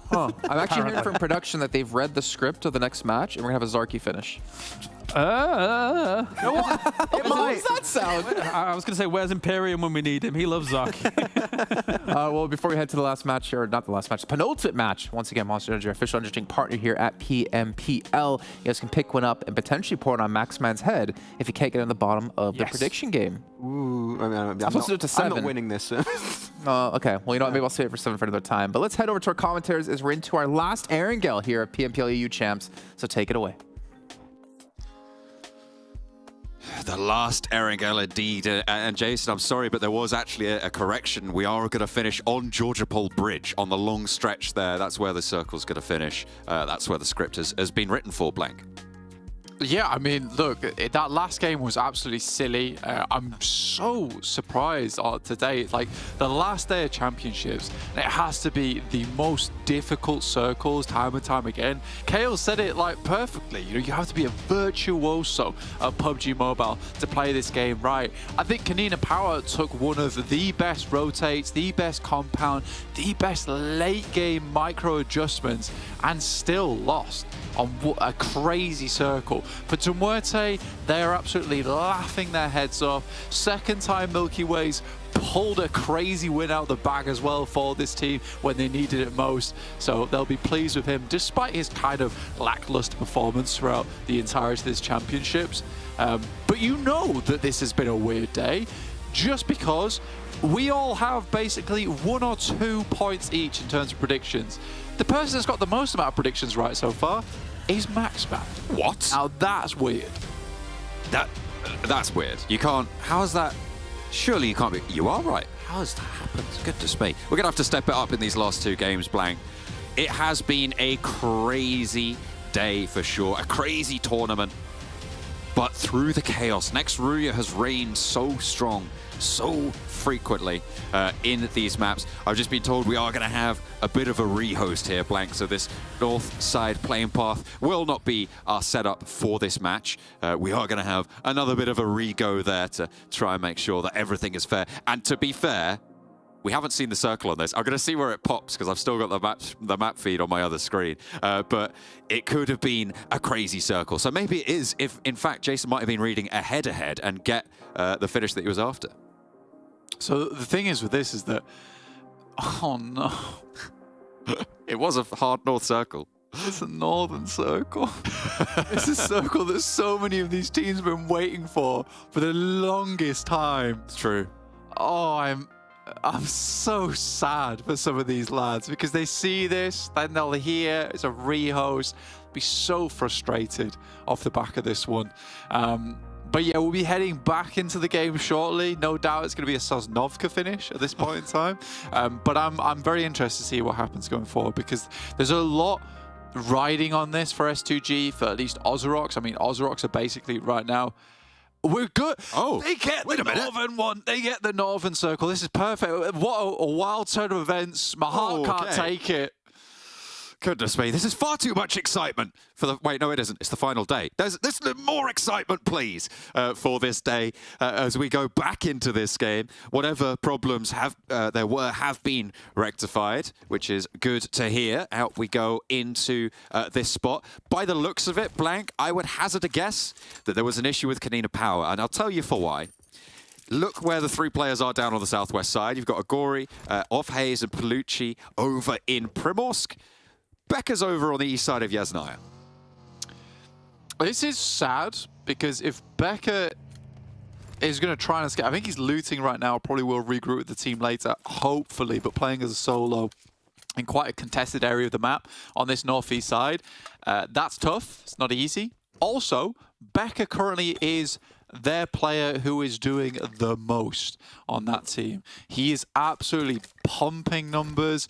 He looks so strong. So for them not having Becca at this point in the game, I would be feeling quite dismayed about this. And with them like being very close right now to the border, you know, 6th place at the moment, 136 points. They are technically into PMGC at this point in time, but, you know, it's not by a landslide. Not like NEXUS or BRA, 170 points for BRA and 187 for NEXUS. So having Becca up here on Erangel, one of the maps that they find a lot of success on, that is tough. It certainly is, but he'll just need to keep his head down, try and find that regroup avenue. It's not out of the question, but they'll need a little bit more. Major Pride, they were able to get fairly far into that previous match, and with the result that they were able to achieve, they're now on 143 points. Which puts them in 4th place currently. 1 point ahead of MELISE. Lovely nade from Nomi over onto Kane. Might be able to pick that point up, but he breaks out wide and straight into Kakali's sightlines. And that's an easy spray down. Should be a flush as well. Nothing really you can do about that. Naomi maybe looking for some revenge, but Coursera puts him over the coals and fries him up for the point for BRA. They are on the chase for NEXUS' top spot. That they are. They're looking for a bit more here. And I think this is like probably the 3rd or 4th time in a row that Major Pride has lost a player here to BRA. I think you could have seen this one coming, because the amount of times that Major Pride has run into BRA, because they rotate quite quickly. It's one of the first times we see a northern circle like this. I think you could safely assume that BRA would make a mad dash up towards that top side, because they have a very good read on Major Pride's position. They know they go for a split in this early game, so they quickly pick up towards Nomi. So I think that's extremely targeted coming through from BRA. This moment, Gladiators, they know how to play a circle. They know exactly what they need to do. They're comfortable with this one for the first time in a long time. They're within the circle at the start of the game. They make a rotate up towards shooting range. I don't mind this. It's a good choice. See what they can get done off the back of it. But it's too late, Blank. For my money, it is just too late. They are too far behind to make this happen in 2 matches. I just don't see it being reasonable. He's already got the knock. And with insult to injury, of course it has to be the pan. With Blank on the sound effects, that was crisp. That wasn't me. That was Inga. Oh, sorry. I thought, you know, I just thought you were that talented. Oh, it's no worries. Gladiators, though, you know, 2 chicken dinners. you predict them right now, and I'll accept that point for both of the matches. 2 chicken dinners, man. Sure. Why not? You don't have to. You are quite close. You could overtake me. Okay, it's all right. Fake internet points. I will happily predict Gladiators They're very twice. important, and you take that back. Ah, I've done it. Oh, wait, have you? Oh, you have as well. There you go. We'll see if the Gladiators are able to make something happen. They move up to the compound that sits to the west of Severny. We've seen them move there before. We've seen them win games from here. Is it to happen? Is it to be for the Gladiators? I'm hesitant to make that call. Matic rolling over the hillsides, close to Tixie, and the MADBULLS might spot them out. It's a nice position, actually, from Matic behind the rock. A little bit difficult to spot out from, but at least they get a good read on the rotation coming through. Ooh, S2G, they're out for blood. Oh my days, I thought it was a goner. Slay's too quick with it, too slick with it. But unfortunately, Silas able to slide on through and find a second. Ka-chunk, ka-chunk. Takes down KAOS, and S2G keep their points in tow. 4 points found for S2G blank, so that is the first 4 of the 9 they are behind MUERTE to give OZAROX that shot at the PMGC. This is my impression of OZAROX right now. Please, Mr. S2G, please, can we go please to a PMGC? And S2G sitting there, if you don't be quiet, I'll turn this car right around and you're not going to PMGC. I'm going to go out in 16th place again, lad. You take that back, or I'm going down right here, right now, right in Cube Compound. I wouldn't be surprised, honestly. They've had a weird time of it, have S2G. Like the boys and nurse were saying, very, very much eliminations orientated. Next RÜYA, Z-Wolf just about gets behind that rock. I think if Meku didn't hit the windowsill there, it might have been a knock. That's classic PUBG Mobile for you, right? You know, you get right up against the windowsill. It looks like your crosshairs over the top side, and you drop an entire mag into the drywall. There's splinters of wood flying up in your face to add to your humiliation. This is a pretty hard southwest shift, and a lot of teams got to break down towards shooting range hills here. You've got to imagine a lot of influence needs to be exerted over this. S2G's position, really nice. I think Gladiators are going to try and take box. I think they might just try to take box here, but S2G's also on the run out. Ooh. Be a dangerous team to go up against. Meku, as well as I think that's Kitsune, are far behind on the rotate, and S2G are already there, so you've left Sanctuary.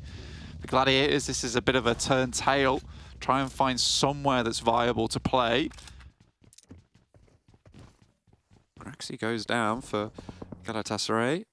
Across the way in the meantime, closer to Rozhok, and BRA going to scrap it on out. They're able to find that flush. Lovazin pumping shells through the window, but not able to connect onto Kakali. As Coursera plays on the upstairs. Realm is low already, and a nade around the side could find something if Symphony steps out, but it's not going to be there long enough. The rest of BRA are in for the backup. A nade in, putting it through the window towards that staircase. Cooked it nicely, but not really going to find anything. Coursera's still isolated for BRA. Kakali on the outside. Kane has been an absolute monster. That nade is a bit of a nasty bouncer. Nade around the side. Doesn't get much damage done whatsoever. Coursera's still just hanging around over by the water tank.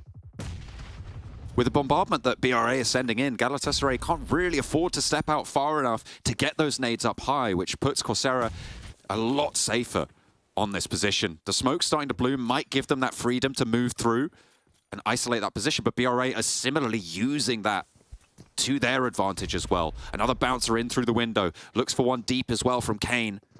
The breakout wide comes through from Kakali as he pops it right the way to the back, and Symphony doesn't quite eat enough damage to go down, but half HP might take another one to the face as well. A high burst towards Realm, and Coursera takes some as well as Lovazin finds the staircase. That door, MVP in this scenario. Meku knocked by the MADBULLS, should be resable, technically. Depends how far out he is. They have that chance. See if the Gladiators can keep the dream alive. Kane cooks one more. Tospic out to the coastline here. He's gone really far away for the off angle to stay in this one. PP Bison, I think that's the M249 as well on his back.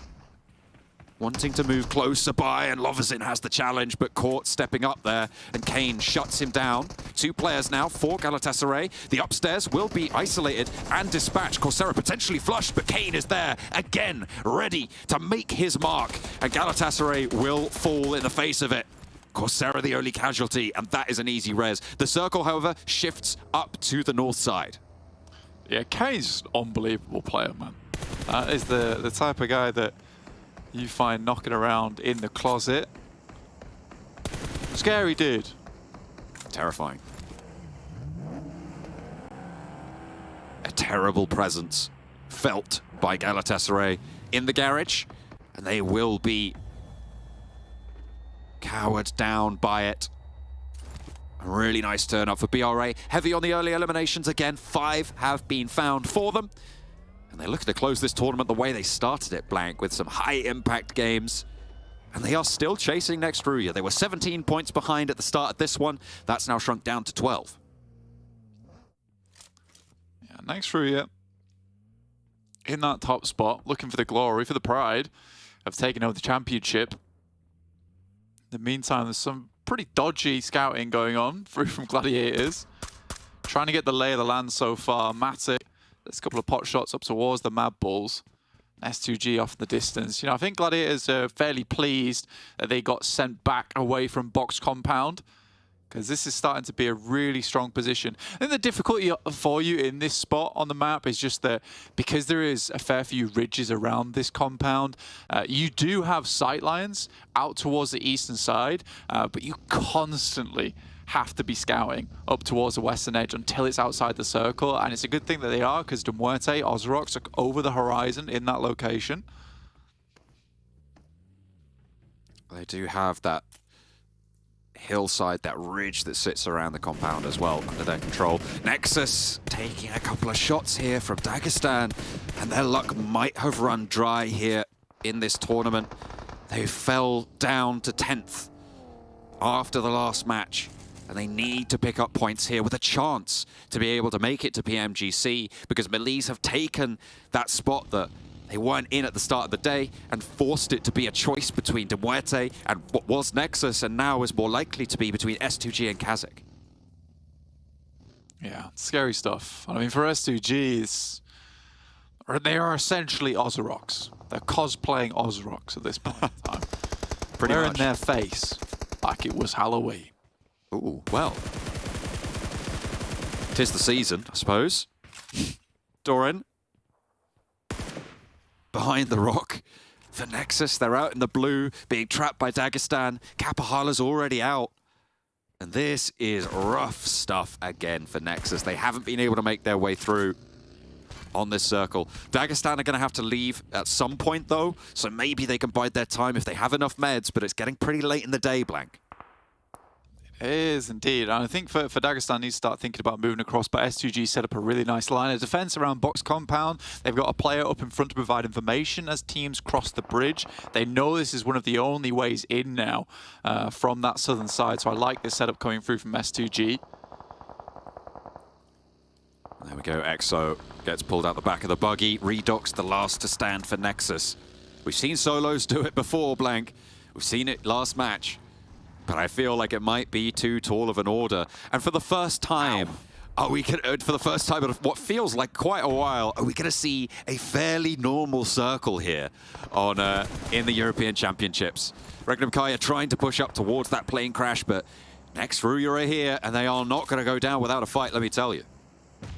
I mean, for most teams on this western edge, you're really safe, honestly. You don't really need to stick your toes in too often to a lot of the action that's going to occur over towards that eastern side, but there's going to be a big amount of teams all grouping up. Matic, as well as Kitsune, making some wild scouts once again. Ooh. And Kitsune gets blown up. I mean, I don't know what they expected from that, honestly. Sort of deserved. Yeah, I mean, absolutely. At this point, it feels like Kitsune is just getting into these positions where he doesn't have the backup, doesn't have the cover, and is almost entirely unnecessary. Just hold the compound. You've got an incredible ridge line that snakes north, on the north side of that compound. You can play those hills if you don't want to play on the inside, but even just holding those buildings would be better. MUERTE picking up points, good news for their gap hold against S2G. They want to get a little bit further though, see if they could stop S2G from taking that spot away from them. It's BRA getting peppered down by KASIK team on the east side. Oh, some nice shots from Mandarin, actually. Hit some good ones over towards KONINA Power on that last match, too, on Sanhok. Dagestan swing down towards the south, and OZAROX look to follow. S2G up to 5 eliminations now. Looking pretty damn good playing from this south side. They do have to head further upwards. Razy just runs down Coursera. As you do. Now it's just Kakali for BRA on the south side. And KASIK team need to move past the MADBULLS. Reflect high up, but hasn't been spotted yet. There he is in the scope. You're not going to last long when Kakali's on the deck with that 4X. with the M4, if you're not moving, you are toast. That's exactly how Reflect feels. The question is, can KASIK team get up and get that res over on the north side of their position? They have 3 players alive once they get Reflect back up. So we'll see what more they can do. Shots over from S2G towards Dagestan. They've been guarding out on the south side for a long time, Blank. A long time. Dagestan and OZAROX both holding this ridge side. S2G fly in towards Dagestan's position and immediately take an aggressive approach here. Very close position. And look at that. Dagestan finding shots, and S2G maybe biting off a little bit too much, more than they can chew perhaps. So the circle shifts away from them. A lot of casualties on that south side. Both, it looks like OZAROX are going to take that opportunity to move up towards the Gladiators in the meantime as well, Blank. The nade over to Kelsey, and that's S2G down. Great news for MUERTE, who are still alive, still close to that north side. Next RÜYA, with the circle shift up towards plane, they will be able to hold as well in a central position. Yeah, 7 eliminations for S2G is not too bad, but MUERTE just need to get a little bit further into this match. Find themselves something decent. Matic rolls on over towards Major Pride's position. Dino definitely spotted that, but decides to move away. OZAROX finds Meku. I'll allow you to vacate. I'll allow you to adjust your prediction. We're still on phase 5, Blank, so you can go for this one. I feel like it's unlikely that the Gladiators get much more done here. No. Gladiators all the way. Okay, fair enough. Matic wins it solo. Major Pride on the northeast side still up against MELISE. Effect down first. Naomi brought to his knees too. A spray down from Lewis, and there's the backline found. Really handily taken by MELISE. Sure, there's a knock sent back, but they have enough time, as long as KONINA Power don't roll this one straight on down, to be able to take this through. But Tulika regrouping towards the middle, just setting themselves up for this launch, and KONINA Power are going to take this opportunity to third party. Off-Haze careens forwards, and Poser will not be able to hold him off. KONINA Power sweep through, and MELISE obliterated. It's a really nice pickup for KONINA Power over towards MELISE as well. You know, keeping that team dragged down over towards that top side of the lobby allows KONINA Power a bit more freedom to catch up, especially on that last game of the day. MADBULLS out, 3 eliminations, 7th place. These games are really starting to heat up now. Stage 5, and already we have only 6 teams remaining. That is nuts.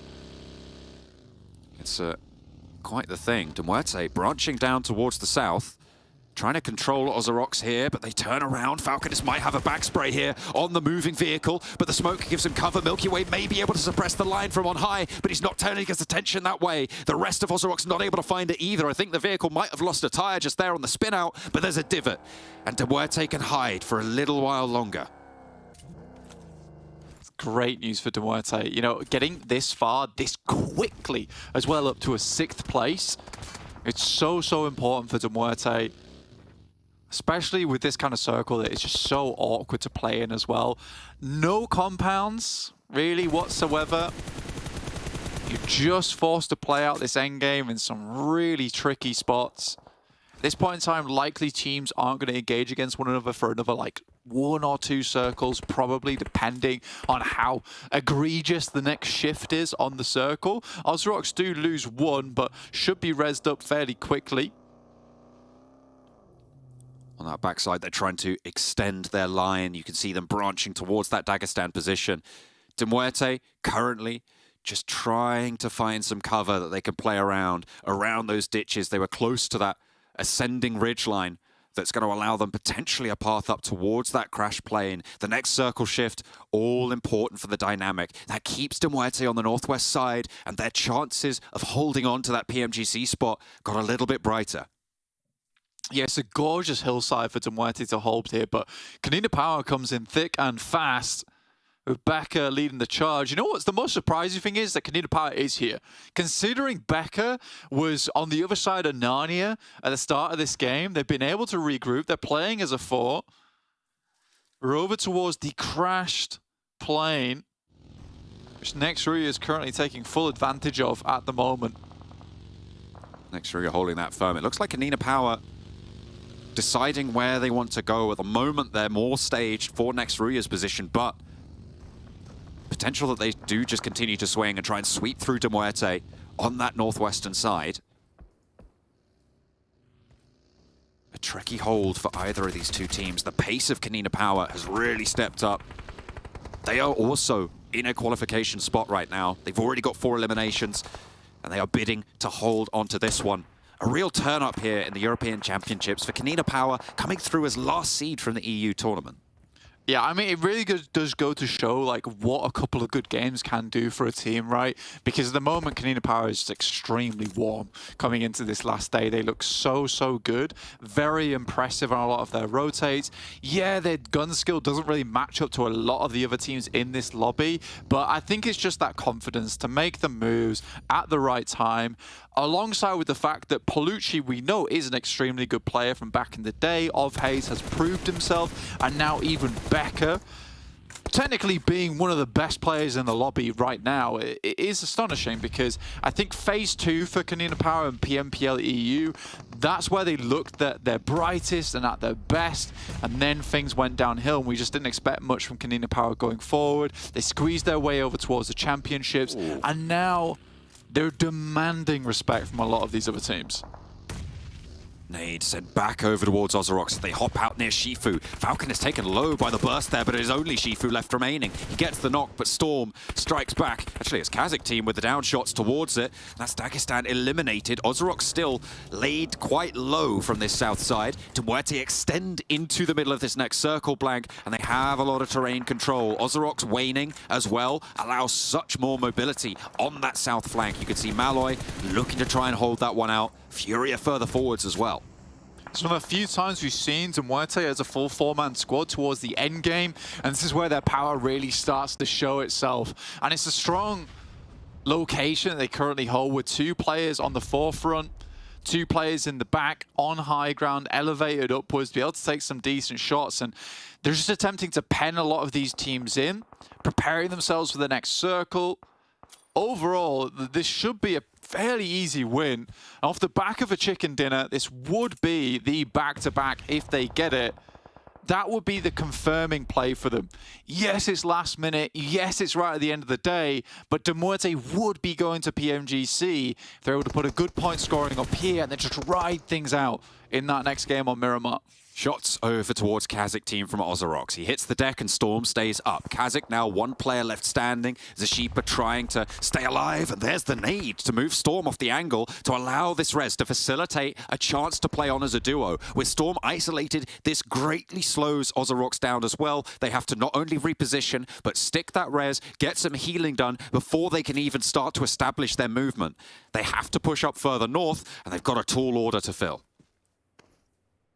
NEXUS almost just lock themselves in a cage here over towards the strip. Here comes KONINA Power. Becker first to face, and it's Milky Way trying to prove himself once again, but he does go down. Malloy finds Palucci, so it's 1-1 right now.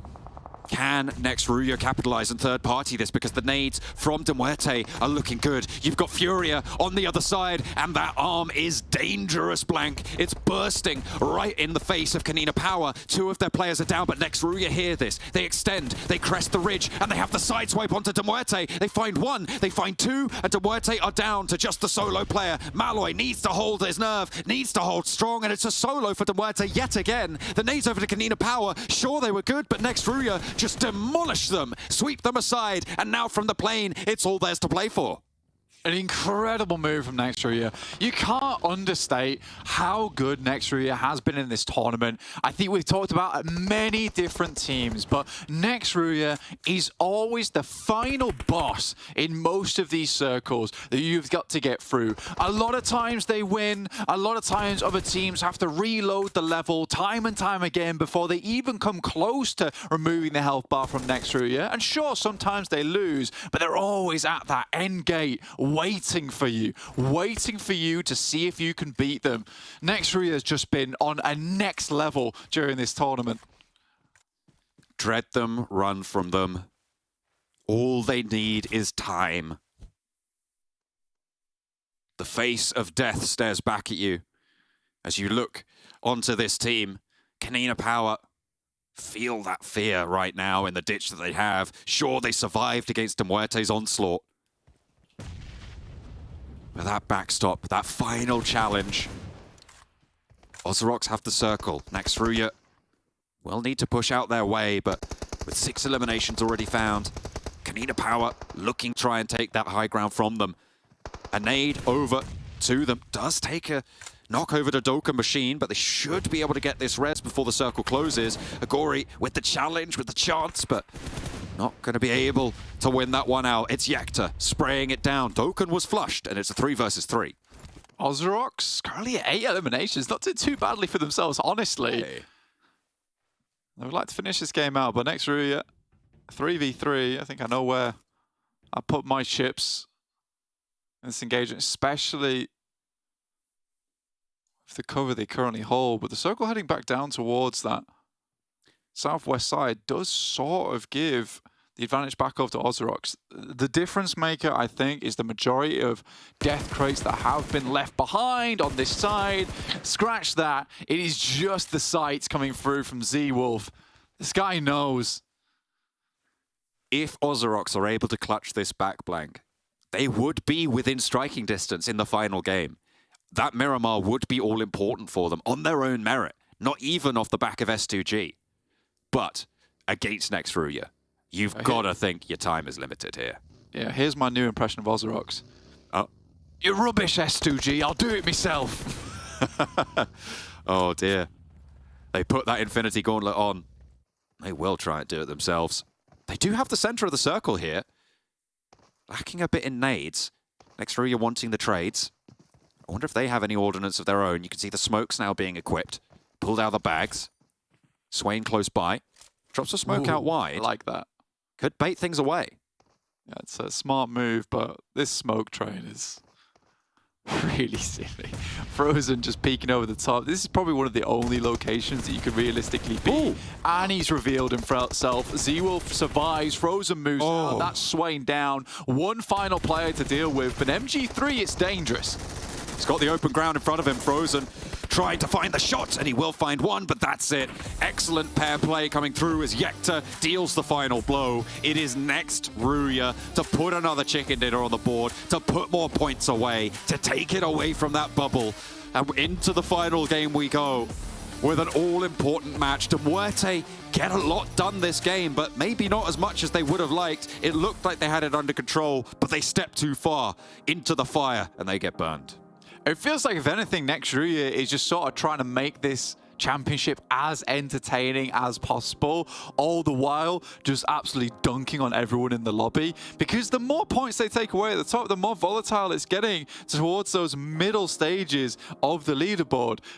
It's seriously crazy stuff. Storm from OZAROX, we know this guy is good. 1,000 damage total is lovely. MUERTE could have probably squeezed a little bit more out of that game, but it's an awkward engagement for them to take between KONINA Power and themselves. I think that's likely a situation where you really would like to try and back that one up a bit, but you don't have much choice in that situation. It's either KONINA Power crashes onto next RÜYA, or they crash down over towards MUERTE. And I think KONINA Power decided that that was the highest points potential for themselves. Remember, at the end of the day, both those teams just want to secure a better position up the top of the leaderboard. You've also got OZAROX putting in a bid to try and clamber their way up last minute, but it's a very tall order indeed. We'll have to wait and see who's going to be able to take this all the way home. But for that, we need the ultimate match, and for that, we need to head back over to the desk first.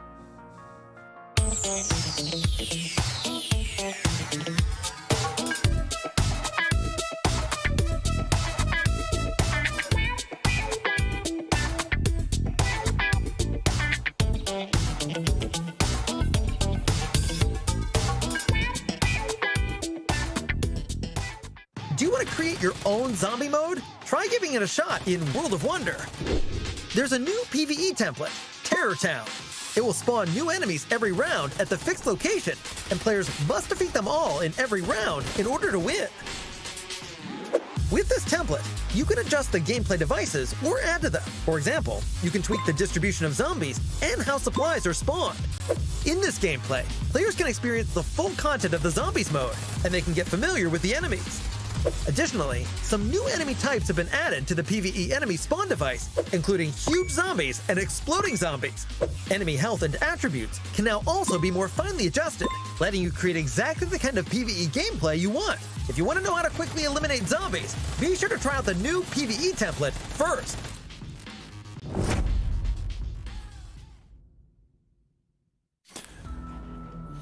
I swear next RÜYA just make this look too easy, man. Another chicken dinner added to their tally, and they should almost be, if not 100% locked in as our champions of PMPL EU champs, but obviously not going to call it just yet. No confetti coming out of the air for now. But gentlemen, I mean, it just looks all too good. And Max, you were talking about, you were watching the match. Z-Wolf is just on another level right now. Yeah, they're like, oh, Z-Wolf, you're going to hold a full team by yourself because you're just that good. He's just keeping away the entirety of OZAROX while the three other players are taking care of MUERTE, taking care of KONINA Power, and he's just holding the ridgeline the entire time. It just goes to show not only that they're good on an individual level, the amount of trust also to pull off splits like that, and it works the way it does, is just so impressive. Like, again, what a double sound. Wow. Didn't even do on purpose. There you go. I mean, honestly, though, again, just great understanding of circles, right? We end up in another, notorious landmark in the kind of downed plane that is there. And next RÜYA instantaneously like, yep, we'll have that. Have it for breakfast, we will.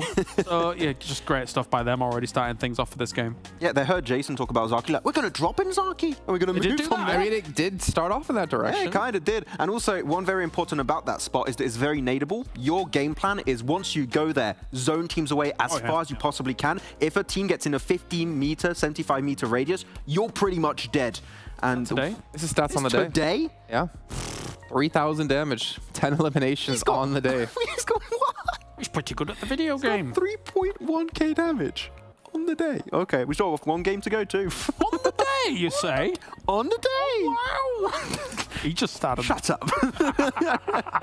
I mean, I'm not going to lie. I think we're all pretty convinced as well that Z-Wolf's probably going to be the MVP as well of this whole event because, if I'm not mistaken, James, you were looking at his damage before. He's got like 2,000 or 3,000 damage more than anyone else in this Yeah, correct. lobby. He was #1 ahead of Becker quite considerably here. Becker's had a great tournament. And look at that. KONINA Power with more points on the board, but yeah, nobody's standing up to Z-Wolf here. This is good stuff, Max. Just calculating, but it's taking a while, as you would expect. Yeah, well, S2G gave themselves 7 points. MUERTE, 6. So S2G claw back the lead, or claw it back by 1 point, but it's still going to come down to this final game between these two teams and OZAROX. I mean, yeah, they're starting to perform here on the final day. Yeah. Well, for OZAROX, it's too late to get in, at least through their own volition. Yeah. However, S2G could still make that dream come true. Ross still got 6 eliminations this game, so that's, again, with the previous game they just had over on the K finish. This is keeping them relevant for that second place. I'm intrigued to see the leaderboards, if it's possible to catch up to Bra. I think one really good game from a team in 3rd or 4th could make it happen, but I think top 2 might just be locked in here.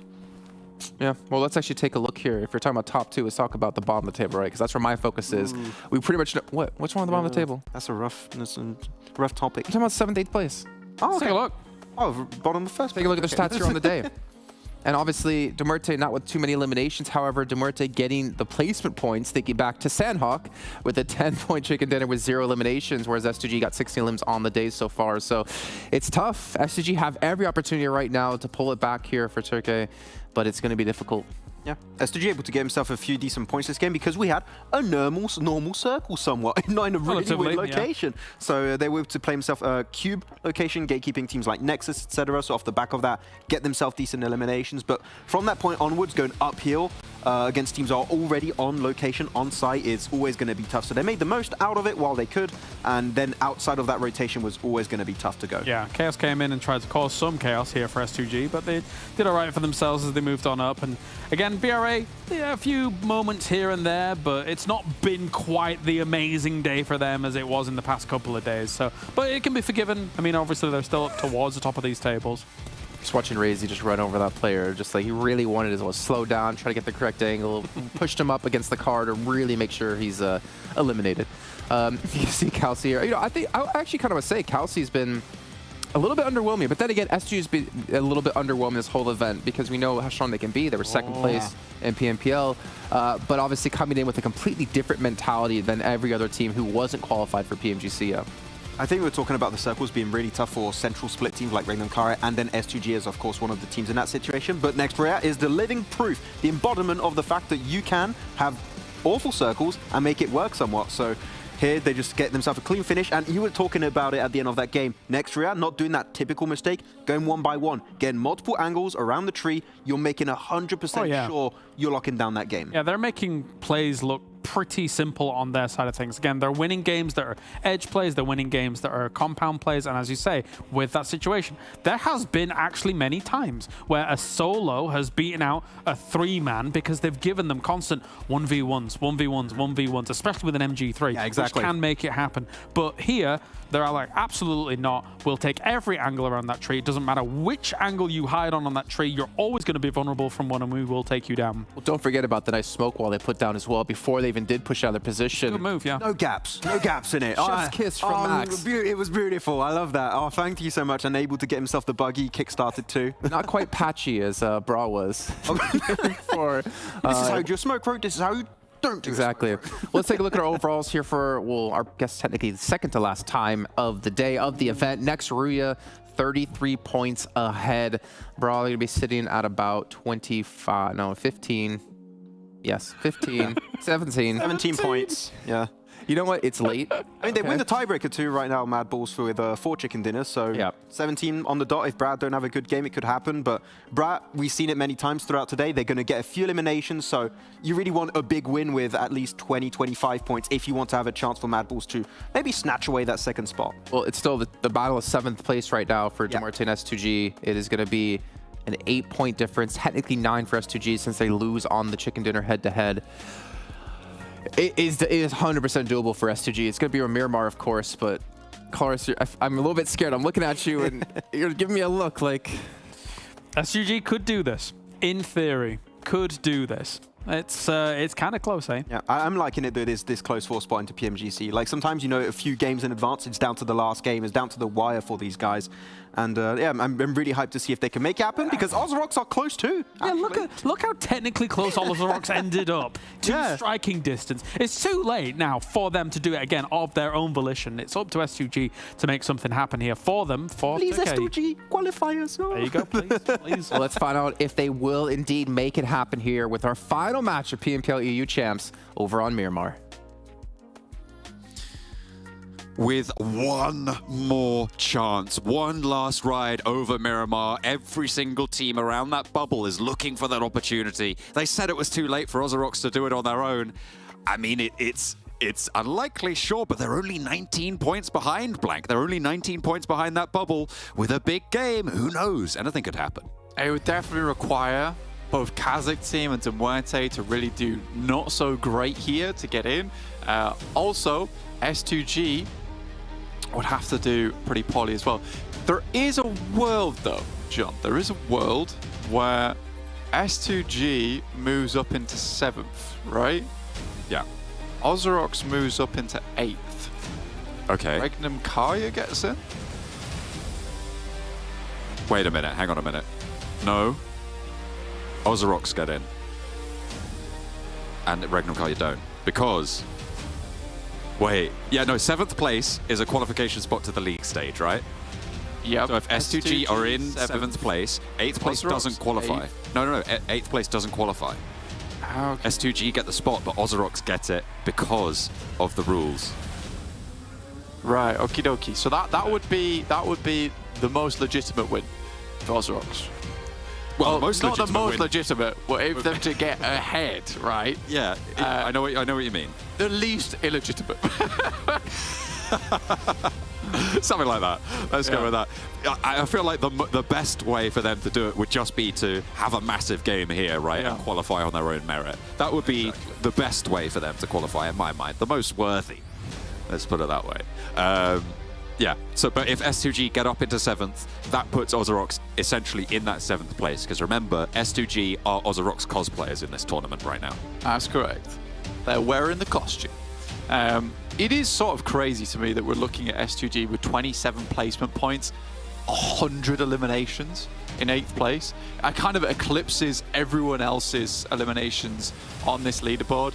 Leads me to think that maybe S2G just have got a little bit unlucky on their circles, despite that still performing extremely well in the gunfights. Circle heads down towards the southwest, giving to MUERTE a great chance. Giving them certainly that shot at greatness to hold on to their bubble position in that 7th place, fending off against the reigning champions of the world.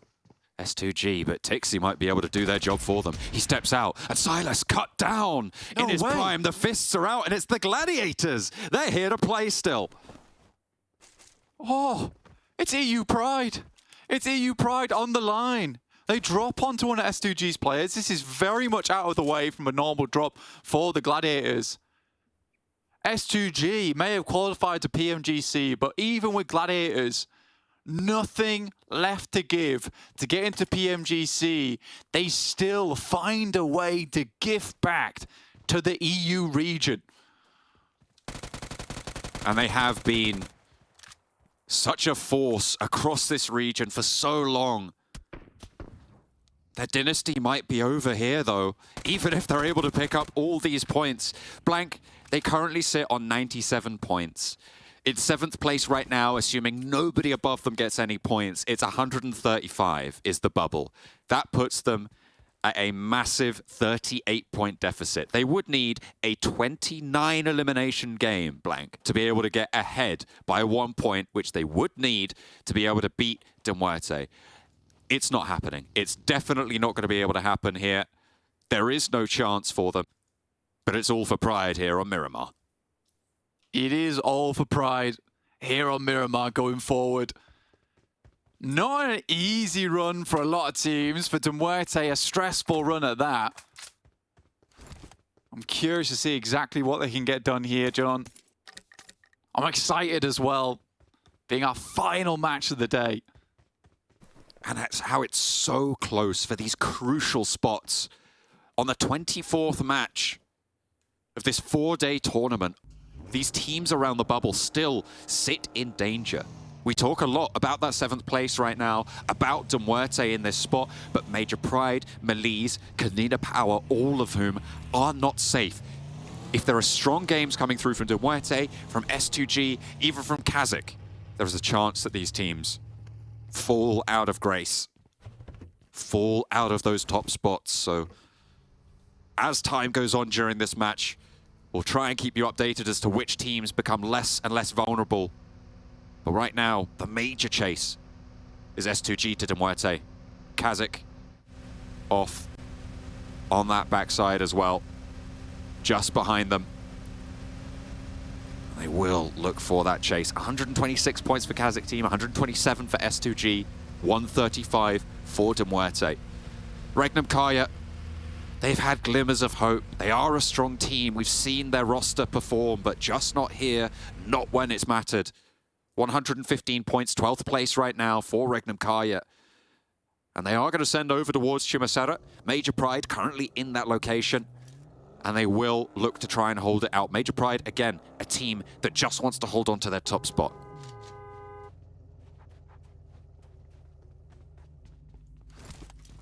Look, during this entire tournament, try and keep themselves in with a chance here. And I would be so sad to see them go out at this stage. But I think they might have done enough with this circle as well. It's that extra little bit of luck that they were looking for.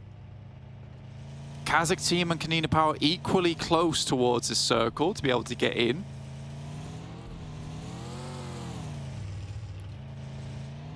It's all on S2G. Can they chase? They are close to MELISE right now. They will look to try and keep Kalsi at bay for MELISE. OZAROX. Potential shots over to Graxi. He's waiting for that team shot by the looks of it. They're getting into position, and there's the go scene. Immediately, as soon as they have that shot, they call it. That's one dead Galatasaray player. They've already lost one to the Gladiators, who've managed to find 2 points so far, and Symphony might be burning up next. He's on that top spot. Laid open here and still upstairs with the double barrel. It's Tixi with the 2-shot. He's going to descend, though, get back in with the rest of the team as Symphony puts a nade out through the window. They don't think he's got any more, and out wide he goes. Again, Tixi with that challenge, with the success, but Loversin's there to maybe get an answer. The last player for Galatasaray might have found a player from Gladiators, but they should be able to survive here. The question is, OZAROX, they have moved now into that position to the south flank. That they have.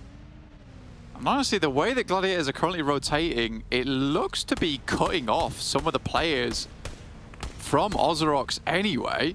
Symphony, final one to go down, and Gladiators are on a warpath to secure the place here for EU. I'm loving it. They're getting rid of Galatasaray. Deny OZAROX the chance to earn some points as well. If they swing wide on this one, they are doggedly in their pursuit.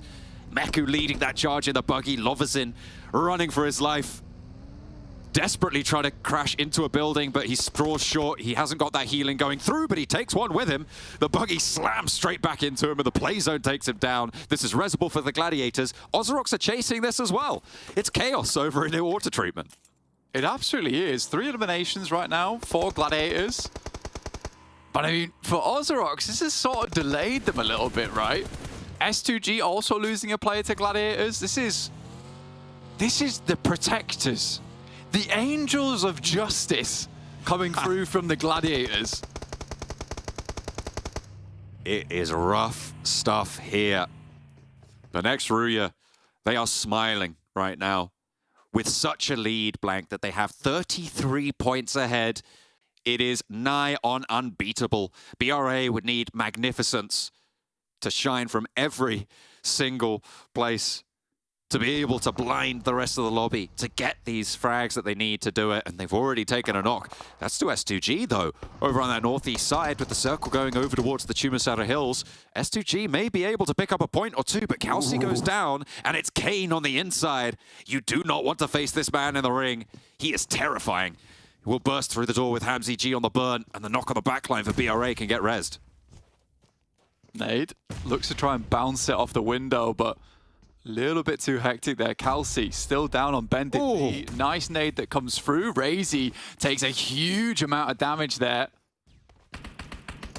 The self-nade flush, and BRA are taking S2G down. Blank. My. This could be it. This could be the chance for MUERTE to hold on. One player on the inside, and S2G fall early. 1 point earned. They have not crossed that threshold. Blank, it's up to KASIK team. It's up to OZAROX themselves if they want this challenge, but they've just taken a knock on the north, and it's the Gladiators, the defenders of Europe, to take that first blood. Oh my days, BRA from Turkey takes down their brethren, does not allow another one in. They are cutthroat, but EU, they've got each other's backs right now. Falconist knocked, flushed. OZAROX wanted to go further. Gladiators realized they've got nothing left to lose. And they will start the afterburn now. Swain, though, wants to slow it down, finds a nade knock, and Meku caught on the cross. It's sloppy again from the Gladiators. We've known it for a while. It has not been them that has been playing. It is a different team. They have not performed to the standard that we've wanted, and now it's just Tixi left alone, left destitute in sorrow for the Gladiators, who will not be able to make it. OZAROX, though, have been taken for one of their players. Falconist is down. They have a long road ahead of them if they want to make this qualification spot, but Blank, KASIK is the outside chance here to chase for MUERTE.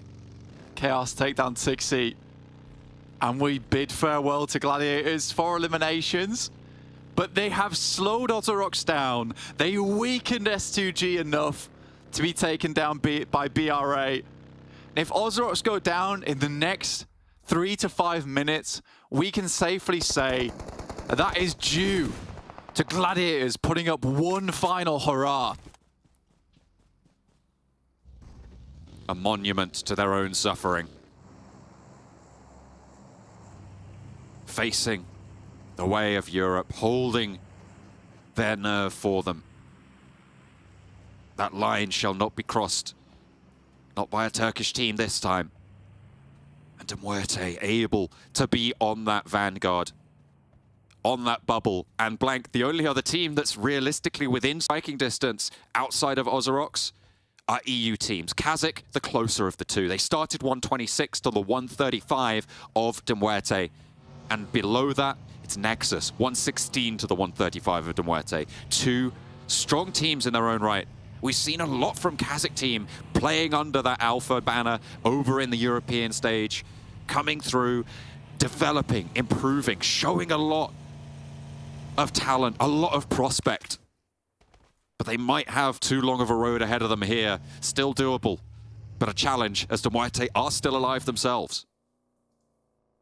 I think right now, if we close things down, I would be pleased with the players that we're sending from EU through to the PMGC. A total of 4 teams to the measly 3 from Turkey. All right, okay, fair enough. And they got the home country invite as well. So, so there you go. That's quite the turn up. We'll take the victory there.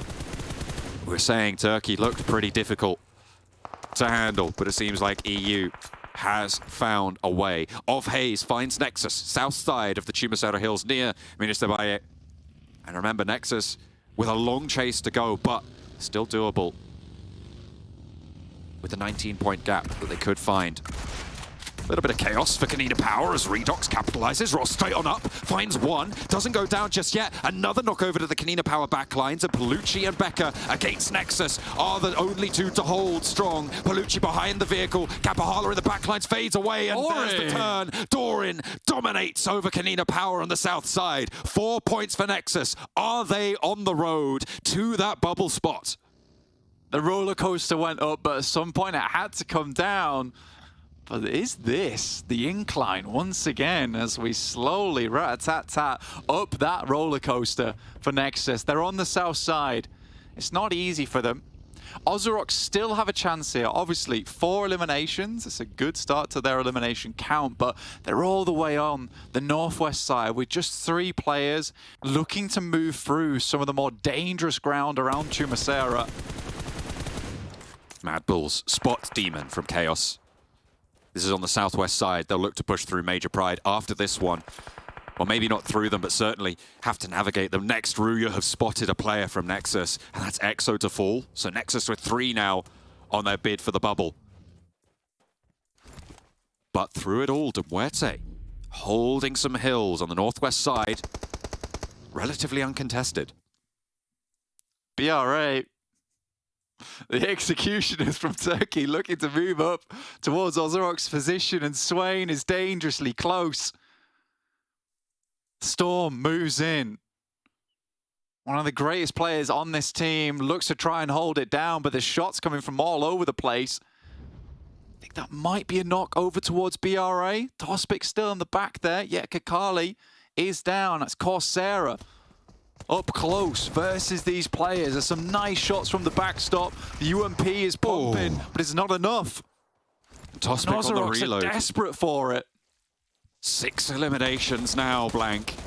BRA, they're trying to take out all of OZAROX's path to victory here. They took out S2G, and now they're trying to take OZAROX out, but the order just too tall. And Tospic sends away 3 players from OZAROX, enough to handle business against BRA. Are REGNUM KARYA, another Turkish team, going to extend their way out and try and control OZAROX themselves? Is anybody going to be able to get out of the way of this team other than the Gladiators? KAOS not looking in the greatest position, and Milky Way would love to pick himself a couple of eliminations for himself from this spot. Matcap and Slay not in an ideal position. Party bus basically been the only thing between them and death. Major Pride also looking to get involved. A real rough circle, Blank. We know how treacherous these hills to the southwest of Chumasera are. MUERTE trying to slowly move across them, but dealing with chaos will allow them to move forwards a little bit safer. Major Pride in a really strong high ground position in Minas del Valle. Such a difficult position to move around as well. The high ground that they possess. So much control of the southwest side. Storm got taken down there by Azel. Died to the play zone. 2 players now on the low ground with MELISE Esports as well as REGNUM KARYA looking over towards that spot. Eventually, they'll have to push further in. You can see them now. The spray comes through. One's out. It's Sephir. He's down. The buggy moves up towards the top side. Last chance saloon right now. But as one player, it is so unlikely to happen. He's barreling his way through. Corker's got a sightline as well. Only the 1 player on MUERTE there, but it might just be enough. Swain, a hail of bullets to end the run for OZAROX. They will not be able to make it here, and we have reduced the number of teams that can make it. MUERTE defending now against KASIK. the only chasers left in the running here. Nexus with an outside chance, but it is very, very unlikely. RÜYA in the meantime handling Dagestan on the cliffside. This is the champions. These are the players that will be leading the charge. They've already qualified on PMGC points blank, but they wanted more, and they have achieved it here. RÜYA on the southeast side. Nobody can catch them up at this stage. There is no one left. BRA are out, and nobody can find that in the back pocket. It's just not going to happen. RÜYA will be taking this. And what a wonderful game that they've played this entire tournament. Nexus looking to take some more shots that way. They're currently sat at 3 players, 5 eliminations, but you're right. RÜYA, it's just impossible to topple them at this point in time. But the Gladiators, I mean, it's so bittersweet, honestly. I thought it would be sad saying goodbye to this team, but even at the end, they still maintain a little bit of character versus a lot of these teams, basically condemning OZAROX to an unsatisfying defeat alongside with the 1-0 over towards S2G, which makes it all the easier for BRA to remove those final players, allowing more EU teams to get through towards PMGC.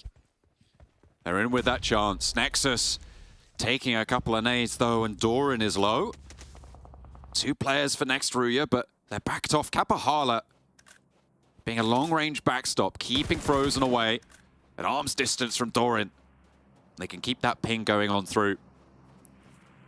The hills shrinking on towards MUERTE with the west side of it, moving on this undulating terrain.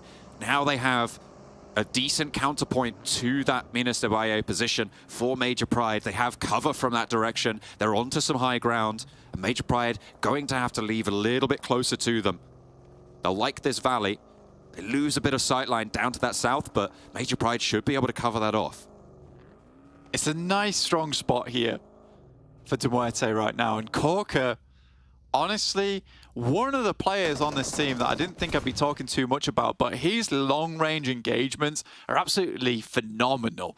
Seriously scary to come up against. Doran looks down towards RÜYA. The boys are in a ditch. It's unlikely they're getting out. And versus Doran, one of our primo players from EU, unlikely they're getting away from this one.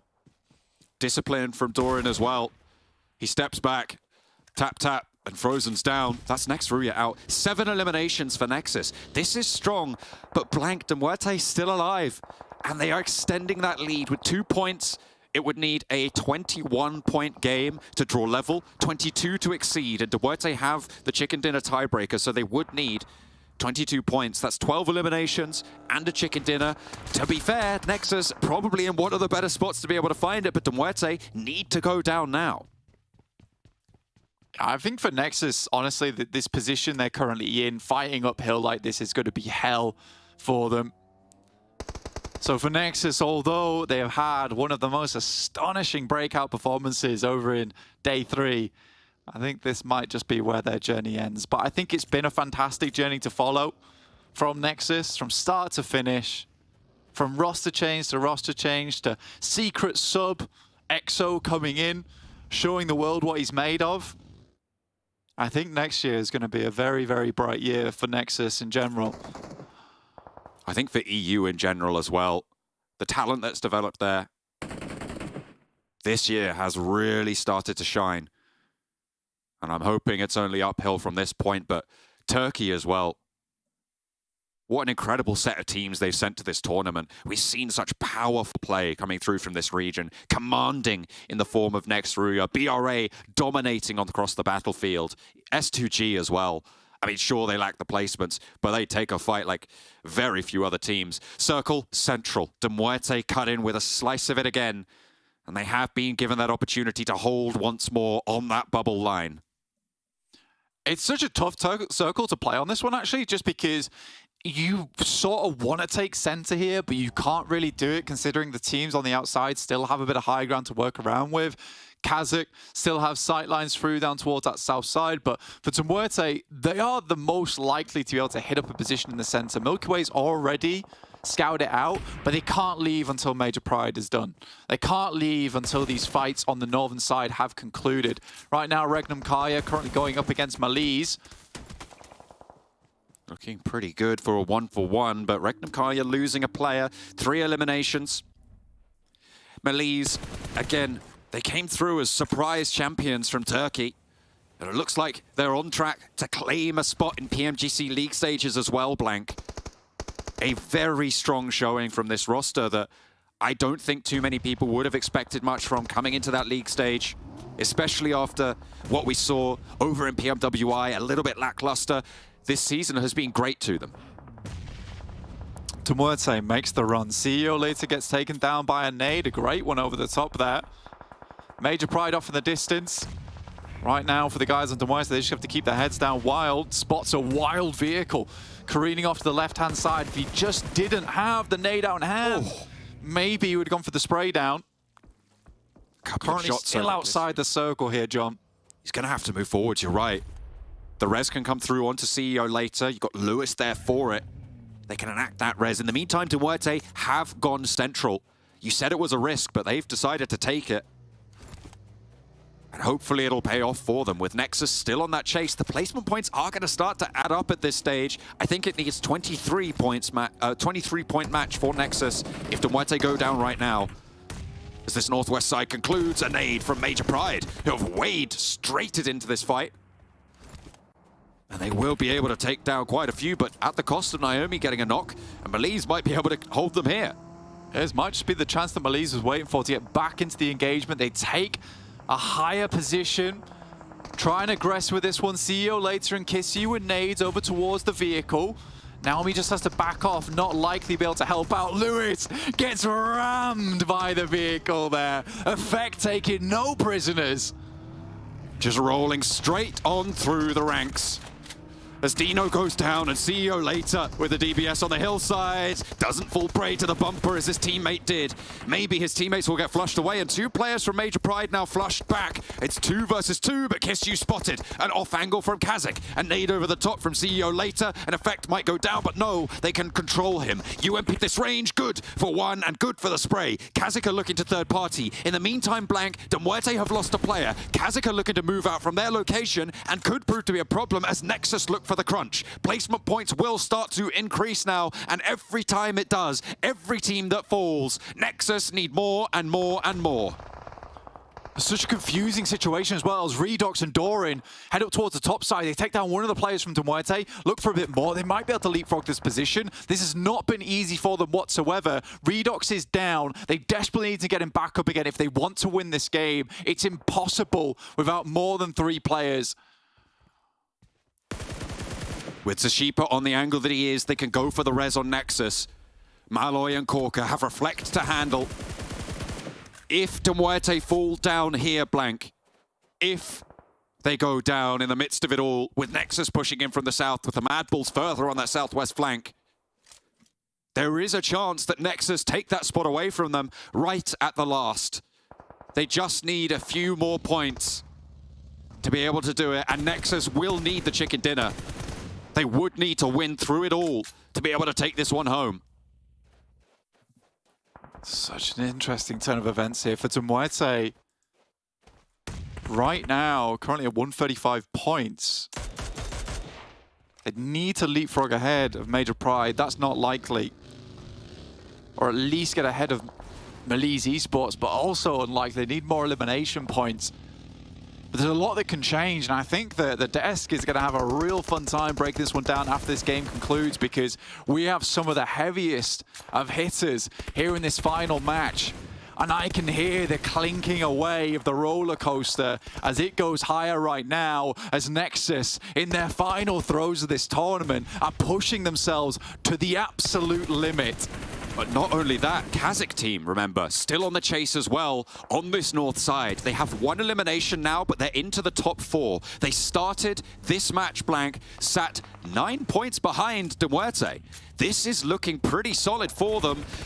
And with NEXUS still going, 11 eliminations, there are 2 teams now that could take this away from MUERTE. They are hiding for their lives for the tournament here.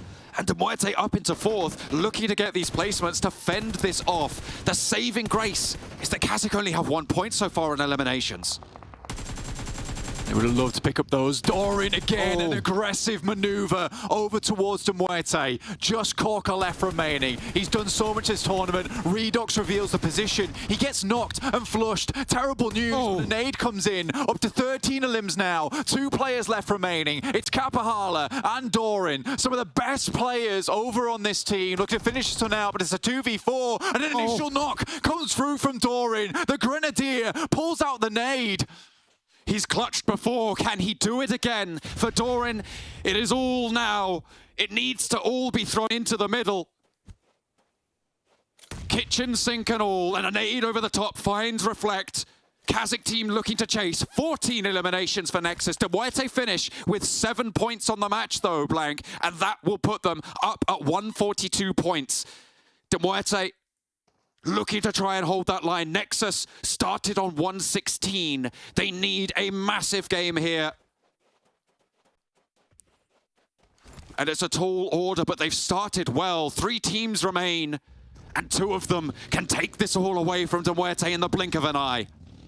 8 eliminations so far for an absolute godly player like Dorin. He wraps around, tries to get some information, but they know that Tenchik has to get off this hillside eventually with the way the circle goes in. They're going to wait for it. They wonder how many more smokes they have remaining. One goes down to deny the sightline. Major Pride trying to roll on forwards with their last player. A thorn in the side of this fight, but seemingly nothing more. Potential to make a lot of trouble, though, for Nexus. You could see the suppression that Nomi has on this angle, Blank.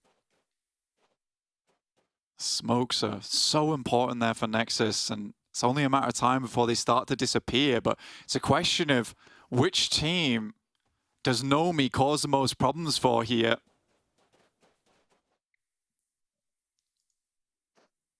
Who does he strike onto first? Kapahala may be at risk here with Nomi on the angle. The smoke rebloomed, and that is very important, like you were saying, Blank.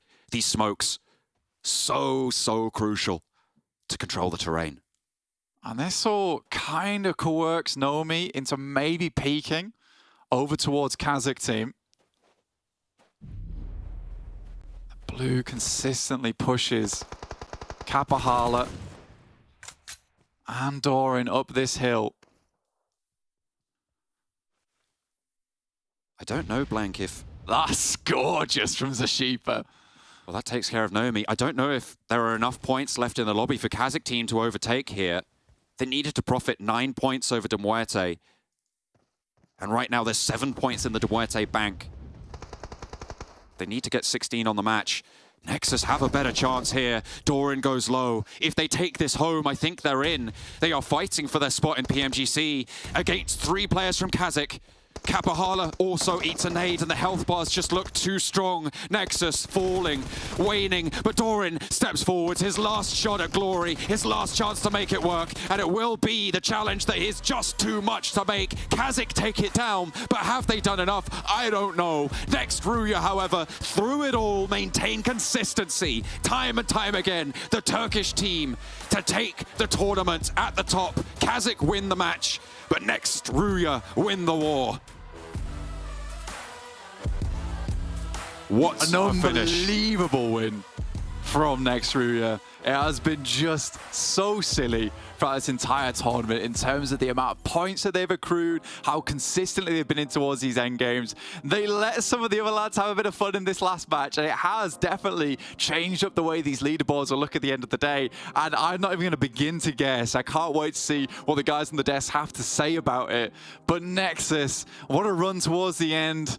I just wonder if the roller coaster went high enough. They gave it everything. Nexus tried throughout it all, throwing everything at the wall. It looked like maybe right at the end they had a chance, but KASIK team as well, they needed maybe just a little bit more on that match to be able to find that bubble spot. It is so close, Blank, on that bubble spot to see who gets the PMGC points necessary to get over to that league stage. It is so down to the wire. S2G go down early. They are out of the running. OZAROX fall flat. But who from EU will take that last spot? We'll head over to the desk to celebrate the next RÜYA chicken dinner, the top of the tables. We know what we have to say to that for next RÜYA.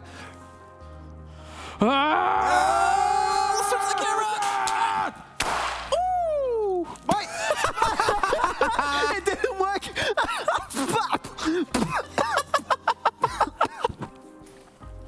Oh. Didn't this happen with you guys? Don't point at your face, okay? Didn't this happen with you guys? I did. Look, it did. It didn't work. Was it the same ones? Because it happened in America, no? It did happen. You'll see. You know what? Yeah. Some of us, okay, it can be a problem that you two have. That's a 50% work rate. Anyway, these. next RÜYA, yeah. Hey, next RÜYA, congratulations. A victory they 100% deserve. They look unstoppable. Kalaris, you're talking about the rotations have been on point. Everyone is performing. Why me? Well done, Max. You said all this. Great job. That was my segment. Shall we? I'm just so happy that you. I don't know why. I'm just so happy you guys didn't work. You put confetti in my mouth. That was cool. Oh, okay. Yeah. I mean, this was phenomenal. Honestly, like they are a CCT. This is a team that we think has a chance to get to the grand finals for sure. I mean, honestly, they've been a pleasure to watch, right? Throughout all of the days, considering especially the last 2 days. The circles that have been thrown at them have been treacherous, have been traps left, right, and center, trying to rotate to these locations. And next RÜYA, every single time, be it edge, they've won out the fight. Be it a central position, they've won out the fight. They have looked excellent here in this tournament. They've looked very, very spectacular. Even in games where it seems like 100% they're going to take the win, you don't see any mistakes. They just play it by the book. Especially that win early on Crash site, right? On the plane Crash site, they do no mistakes, taking the fight towards OZAROX and just win it in such a dominant fashion. Z-Wolf has been looking amazing. Docker Machine too. 2 MVP contenders throughout the entirety of this tournament. I'm stoked to see how things are going to wrap up for them in PMGC, because this is a team with this kind of playstyle, and as you said, with a consistency with these kind of circles that have been thrown their way, chances are they could be a top contender in this year's PMGC, and I cannot wait to see how that story is going to unfold. My boy Frozen. I wasn't. He did it. Wasn't top eliminations, but his team won. So the support he was offered his team worked out flawlessly. It's interesting because there are teams that do thrive in the chaos, in Battle Royale. There are teams that are able to rise to the occasion when you have to adapt to circles like this, that are just able to surpass all the other adaptations going on from some of the teams. I don't necessarily think that is next RÜYA. Thank you, that's lovely. I think that they are able to, yes, thrive in the chaos, but they're able to do it in normal games as well. So they're not like this one-trick pony of like, oh, we're hoping that everybody else has problems and then we'll be able to be opportunistic on that. No, they're still able to win the normal games, so they are the complete package. I think that you could compare it to a Vampire Esport in the sense that you throw anything their way, they can make it work in some way, shape, or form. It's just that good of a level of play we've witnessed this tournament for next RÜYA. So, yeah, excited to see. I think that them and Vampire are going to be two interesting teams to follow in PMGC. Oh, 100%. But it is time to obviously move on from them for now. We need to see what other teams are going to be making it into PMGC. And we saw come very close towards the end. Nexus, 9th place at 136, surpassing S2G. But we're not seeing KASIK here. I get the impression that they might not have done it. I think by a very small margin, Jason. That's going to hurt if my calculations were correct. Yeah. The thing is, you want to go for the elims? Oh, it was 2 points, not 1. I thought it was 1 point that they missed it out by, but it's 2 points here. Not able to surpass MUERTE. But we got to mention KASIK. I mean, James, you were talking about it perfectly. If you're in these situations and you need a bunch of points to win, what do? You look for eliminations. You chase things down like we saw OZAROX do. What did KASIK do?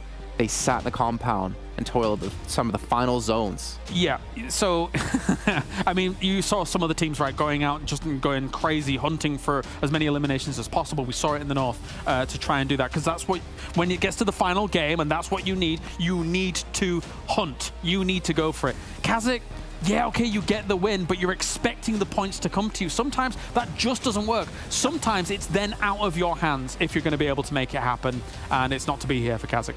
Well, not for them. However, for teams like MUERTE, KONINA Power, yes, they are technically 6th and 7th right now, but because next RÜYA and MADBULLS are already qualified for PMGC, 6th and 7th place qualifies as well. KONINA Power, Max, the team who survived Titan, the 1v2 to get them even into this event. And now they're in PMGC. Thanks to Becca. Like, Becca did not only allow the team to get that 1v2 clutch and qualify above Titan, he's had some insane moments this tournament. He was an MVP contender even throughout today, actually, after their great performance over on Sanhok on that K finish. So the fact that they've qualified, really, really impressed. I think they might be in a tough group, actually looking at the distribution of how things are going to go. But I also want to touch on the team just above them here, Jason. MELISE. I did not expect them to win Türkiye. I did not expect them to make it into PMGC, but they've been ramping up their playstyle and being aggressive when they want to be, which is actually a pretty good approach. So I'm stoked with how they've, it seems to adapt to this lobby very quickly, which is a good sign of things to come for PMGC. I was hard on them. And that goes back to my question I asked you day one here, Clarissa. Do they deserve to be the champions of PMPL? Do you retract your statement? For Türkiye, I think actually, I still think that there are excellent teams that could have easily challenged them for that top spot in their region specifically. But I have to take back my words in terms of where I thought they were going to be. I did not think they were going to be able to get one of the PMGC slots, but they have. They have been able to iron things out in the last few days for my money, considering that as much as we call like a 3 or 4 day tournament a sprint, there is still some marathon in it. There is still the go home, research and look at what things have gone on in the previous day and bring that to the table the next day. And it seems like MELISE has done that. They've really been able to crack down the whip here. Your day does not end when the matches are done. Your day only begins when the matches are done, to be fair. But what about our MVP? And I know there's a couple of names floating around while we're watching the matches here and we were in the green room, but did we all settle on one? Well, except Max. I mean, no, I agreed. I just misspoke earlier, okay, in the green room. He didn't. I did. He thought it was wild. No. He just loves REGNUM CARYA that much. No, we know it's not wild. It is Z-Wolf. Probably. Going to be Z-Wolf. It's going to be. They got themselves a win in the second to last game. He's been just so consistent. Docker Machine also a very close contender, but Z-Wolf has to be the one. Well, this is the interesting thing. We saw in terms of top eliminators, we saw Kane, we saw Becca, we saw Docker Machine. Z-Wolf was not up there. However, we believe the damage he's been able to put out on the battleground is enough to be able to tip the scales. We'll see. Well, let's see. Who is our MVP at PMPL EU Champs going to be? Yeah, he did so much damage. And regardless of eliminations, doing that much damage and having that much effect on the battleground against all the teams, it doesn't matter if you're getting the eliminations, you are constantly causing other teams problems at every single turn. I'm still impressed with their chicken dinner early on Crash Site on Erangel. The fact that they left him solo to take care of OZAROX, not really eliminate the entire squad, but just keep them away from their position to be safe, to be able to enter the late game stage, to then get themselves the chicken dinner. And you stated it earlier, right, Kalaris? He's been such an integral part for this team being able to deal with these tough circles every single step of the way. And MVP contender throughout from day one, pretty much, and he's been just staying relevant in the conversation time and time and time again. And Docker Machine 2 is, maybe I'd like to see more from Frozen, your boy Jason, but overall, Z-Wolf is the one that just been popping off. Not only this event, 2023 has been the highest point of his career by far. And I think for me, Claris, the most impressive thing about him is that it's not necessarily playing like the flashy roles. Like, if we think back to when they were defending against KONINA Power and they had him defending against OZAROX so they could go for the 3-man push. Or sorry, MUERTE was in there as well. He's like, yeah, sure, I'll hold off a team. That's not necessarily the most star-studded position to be in. You don't necessarily put your star player to defend like that because you want someone who can be aggressive and get the eliminations. But he's like, yeah, sure, I'll do it. It works out well. He's a team player, and he gets some victories, gets some titles, gets some championships. Yeah, I think your jingle was Bing Bam What a Man, It's Z-Wolf. Something like that. I can't remember what it was. You tried to make fun. It's actually better than the original one. Was that the jingle master? No, that was rubbish. I can't even remember what yours was. He was like, bada bing, bada boom, it's Z-Wolf. But there you go. Look, right, you even predicted it. Clearly, you made a jingle for the man that was going to be able to be MVP. Well done, Jason. I don't feel good about that jingle. I'm going to be honest with you guys. I don't know. It's pretty bad. You're right. It's pretty bad. Clear vision. I mean, I can't even compete. Whoa. Naturally. Yeah, I don't know. Yeah, that's some sacred ground. Stop. Anyway. Well, speaking of things he does naturally, does he win our prediction game? No. No. We'll be honest about that one. Nobody won today. It's going to be... Oh, you're close, though. John Allen. Close. Well, I got KASIK at the very end here just now. And so everybody's predictions today were absolutely terrible. But understandable considering the circles. I'm not talking. This is not my time to talk. I have no right to speak here. I don't want to jump in on this segment. It's okay, Max. Down a monster right now. That's the challenge. Can we pour one on him? I wish. No. There is electronics. Can we pour one on him? Take off his headset. Wait, I don't like how you're being on the serious channel. Like, he's joking. He's like, actually, maybe. It's like the Nickelodeon slime. It's just monster. Oh, no. That would be It's a little bit more delicious than the slime, to be fair. But gentlemen, before we do end things off, I want to give you some last moments, some last words. It's very ominous. I mean, yeah. What do you have to say about the event? Obviously, PMGC is right around the corner as well. It was fun to have these weird circles, you know, seeing some teams react to it overall. But no, PMGC around the corner, I think we have some really strong contenders. One storyline I'm extremely hyped for is going to be the continuous rivalry of MADBULLS and Major Pride throughout the past year. Now, also heading into PMGC. I think it's pretty cool to see how that's going to wrap up. So, exciting stuff ahead. All right, Caloris. Yeah, I have to echo the fact that we've had a ridiculous set of circles, and actually that made for a very interesting tournament as a whole here with NEXUS being able to adapt constantly. And you know what, Jason? It's not been that bad having you back. It's been tolerable. I'm going to cry. I've known this man for like 11 years. That might be the nicest thing he's ever said. I think it's longer than that. Is it? Oh, man. Unfortunately. I'm sorry, yeah. Okay, well, it's fine. He said something nice. He's got to back it up with something bad. Well, Monster Energy, official engineering partner here at PMPL. They've been here to support us throughout this last year, and I think even the year before as well. So big shout out to them. And also the survey is still going on for you guys to fill out at home to give us your feedback about PMPL, feedback about the talent, feedback about the players, the games, everything. We love to hear your guys' feedback on that. But that also does mean that we have PMGC as our next major event, our biggest event of the year coming up. And honestly, just a few weeks' time with all the best teams from the world all going head-to-head, all leading up to the finals in Istanbul, Turkey. But that's going to do it from us. Big shout to production. Big shout to John, Allen, and Blake as well, who couldn't be here with us in Poland, but we're there at home and are always here in spirit. And of course, you guys at home for watching all these matches and making PUBG Mobile truly an epic esport. But we'll see you then for PMGC, and I hope you guys can't wait.